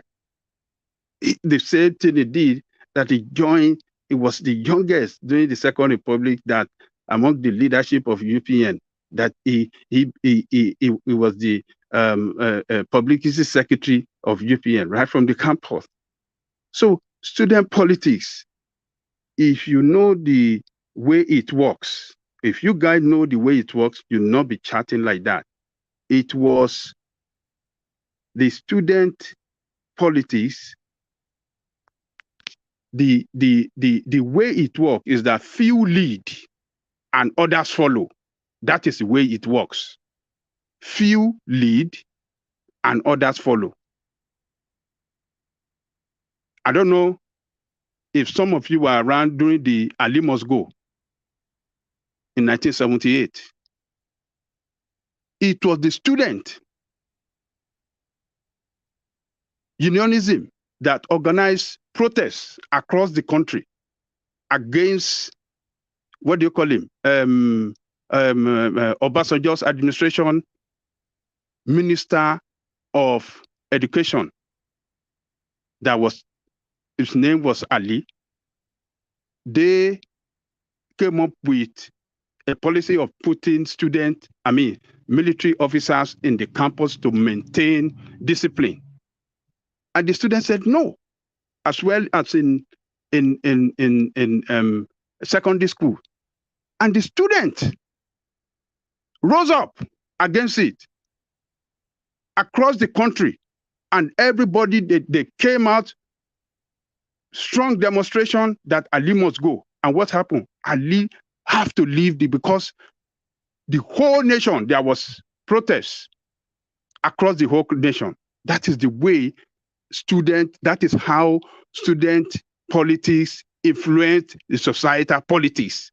So those of you that don't know, you better know that when we have our university education running well, uninterrupted, the youth in the country will grow, will be politically conscious of what is going on in the country, and they can connect easily with the political party that align with them, with their ideology and the forward-thinking, futuristic that will work well for the country. The student can jump into that political party and then campaign strong and line with them and help that political party to power. But those of you that don't know, you need to know now. We have a country that does not work well. We have a country that is failing educational, health-wise, security, everything is failing. But, I don't want to stress more time on this. So let's leave that till another day. So other than that, I want to thank you guys behind the scene that are chatting since the beginning to this time. You are the strength of the platform. I salute you all. Keep doing what you are doing. And for our listeners around the world, please, if you have not click the like button, please do that right now. Or your thumbs up. Share and subscribe if you have not subscribed. Please click the like button, because that is what you will do that will help the YouTube algorithm of this program. We want our message to go around the whole world where Nigerians live, and Nigerians can participate. They can join us in this struggle against criminals that are running our nation down. So I thank you all. I thank everybody. Let me thank our brother Gomez, the chairman of the board of trustee. One man went to more. I give you great thanks. I thank Ortiz. I thank Jaja. I thank Flashmankind. I thank Oladiti. I thank all of you. God bless you all. I believe tomorrow we will see again with our one man went to more, the eagle. It will land again with big story that we will be together to trash it out once more again tomorrow. One man, thank you. See you tomorrow. One man, the eagle. Thank you. See you tomorrow.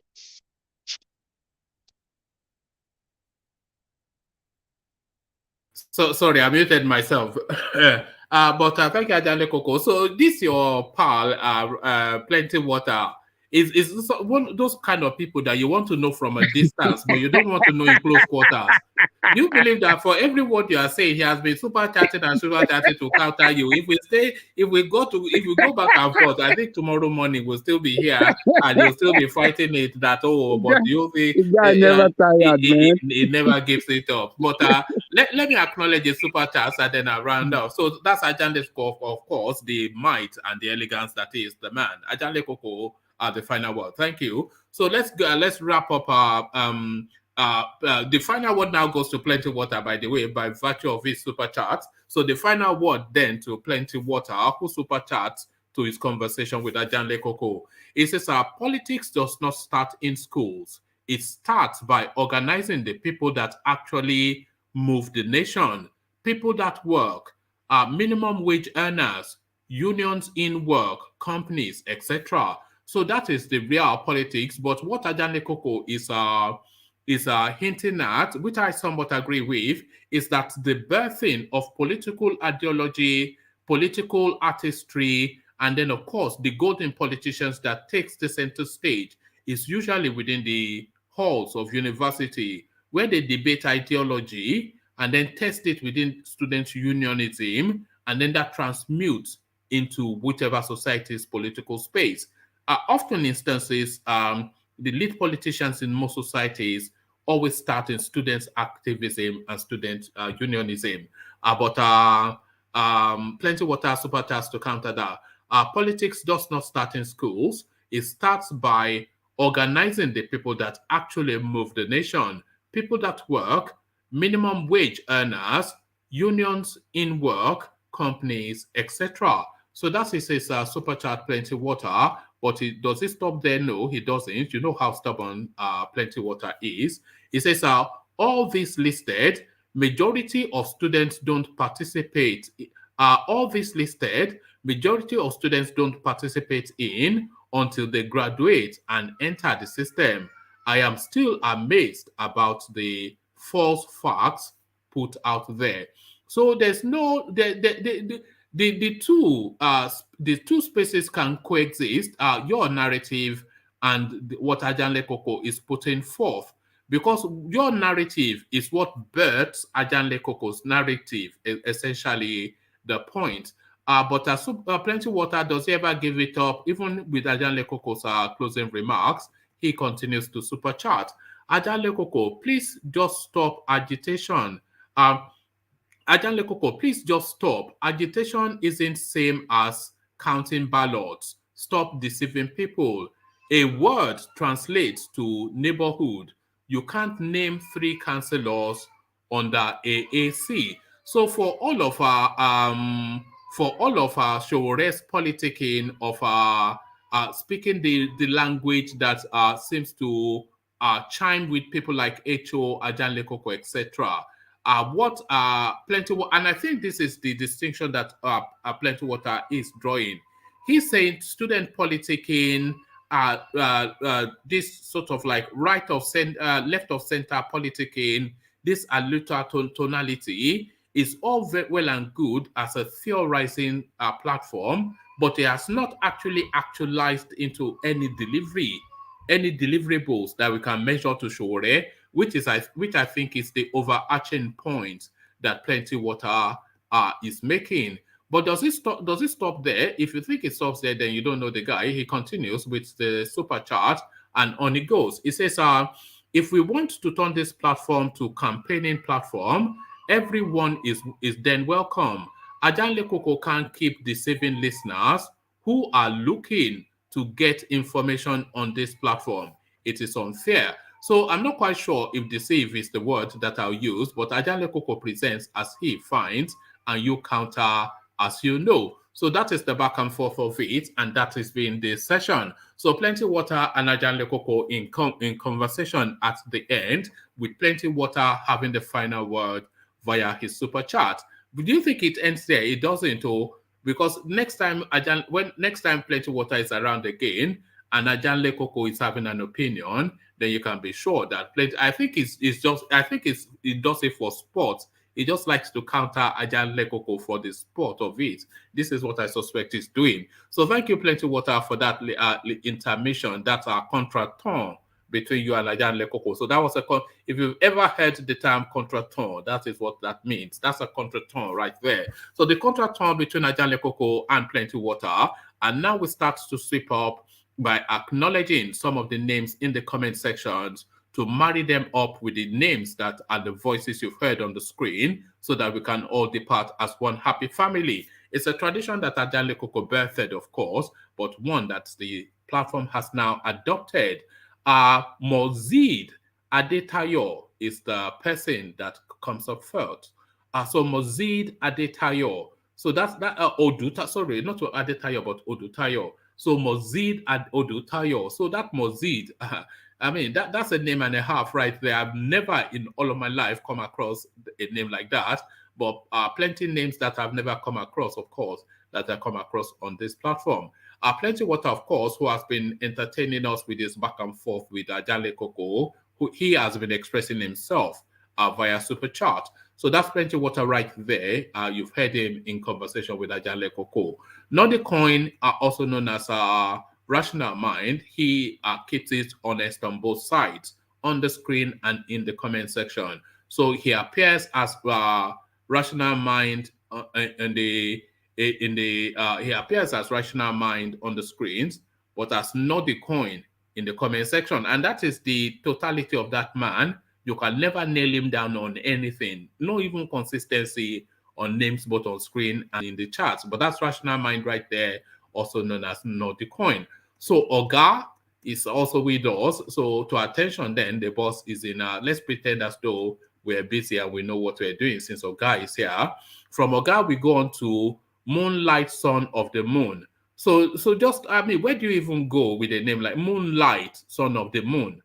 I mean, what mind or what thought underpins a name like that? Where do you, because some of it, you can see the guyness that somebody is trying to play. But this one is almost like some Odunlade Babalawo something. I don't know what's going on here. Moonlight, Son of the Moon. What mind comes up with something like that? That is the real mystery of it all. Moonlight, Son of the Moon. So Moonlight, Son of the Moon, but you don't get more steady than Reese or Tease. So that's it right there. Just Reese or Tease.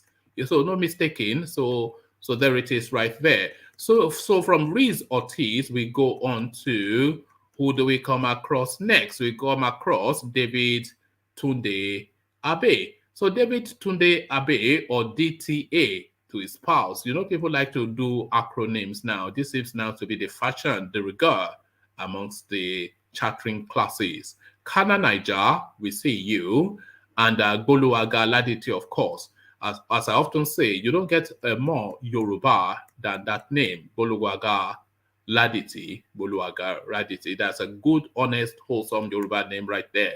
British victim, of course, not a Yoruba name, but then, of course, which part of the world it comes from remains a mystery. So that's British victim right there, continuing to be a victim of Britain. I'm not quite sure if you're being held hostage against your will.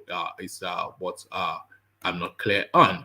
Late vlog Igwe, but known as Charlie Boy to us, his friends and family. So that's Charlie Boy right there in the comment section, going under the appellation late vlog Igwe. Late vlog Igwe, and on to the next we go. And who pops up next is the question. I'm scrolling as I'm talking, but then of course conversations taking place between the names already mentioned to land then on Kachi Echem. So Kachi Echem, we see you. Let's take maybe 1, 2 more, and then we round off. Sunny Lucky. So Sunny Lucky, what more time do you want to be lucky other than on a sunny day?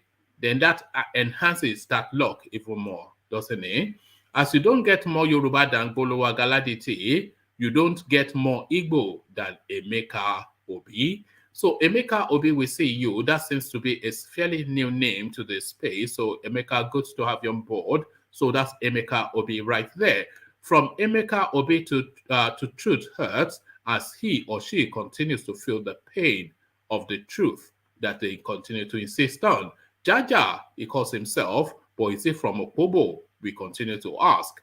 G Blog is the person that comes then to interact with the session. So G Blog, we see you. Let's see if we come across one more. I did say that earlier on, but I just try and make sure I come across as many names, because I think sometimes people just like to get they enjoy the shout out. So Simeon Nwago, Simeon Nwagbo, there he is right there. So Simeon, not Simon, but Simeon. The way that people just try to funkify their name is just it's a thing that is fast evolving out of the Nigerian space. You start to notice it more and more. Solomon Peters, of course, that sounds like a name from the Creeks to me. Kangiwa, we see you. I'm not quite sure where we're placing you, Kangiwa. That would be a citizen of no mean city. That's that name. Just the ambiguity of it just places it just here, there, and everywhere. Ishmael Bolaji, we see you. Omalaji, that's an Omalaji name right there. And speaking of Omalaji, we come across Alaji Sani Chime. So Alaji Sani Chime, that rarity of all rarities, a Muslim Igbo. That is what I'm concluding with that. Echo, of course, she comes on board to delight us. We always canvass for female voices, and she's hearkened to that call, much to our delight. Ask Google, but provide the question, and we'll do the asking, is what I say. Anyokunle Agbolade. Anyokunle, why do I always stumble on your last name every single time? I read it out often enough. Anyokunle Agbolade. So good to see you, my guy. So from Ayokunle Agbolade, we see, and then we got Prince Dan. Should we leave it on Prince Dan? I think that might well be a good spot to leave it. So that's Prince Dan right there.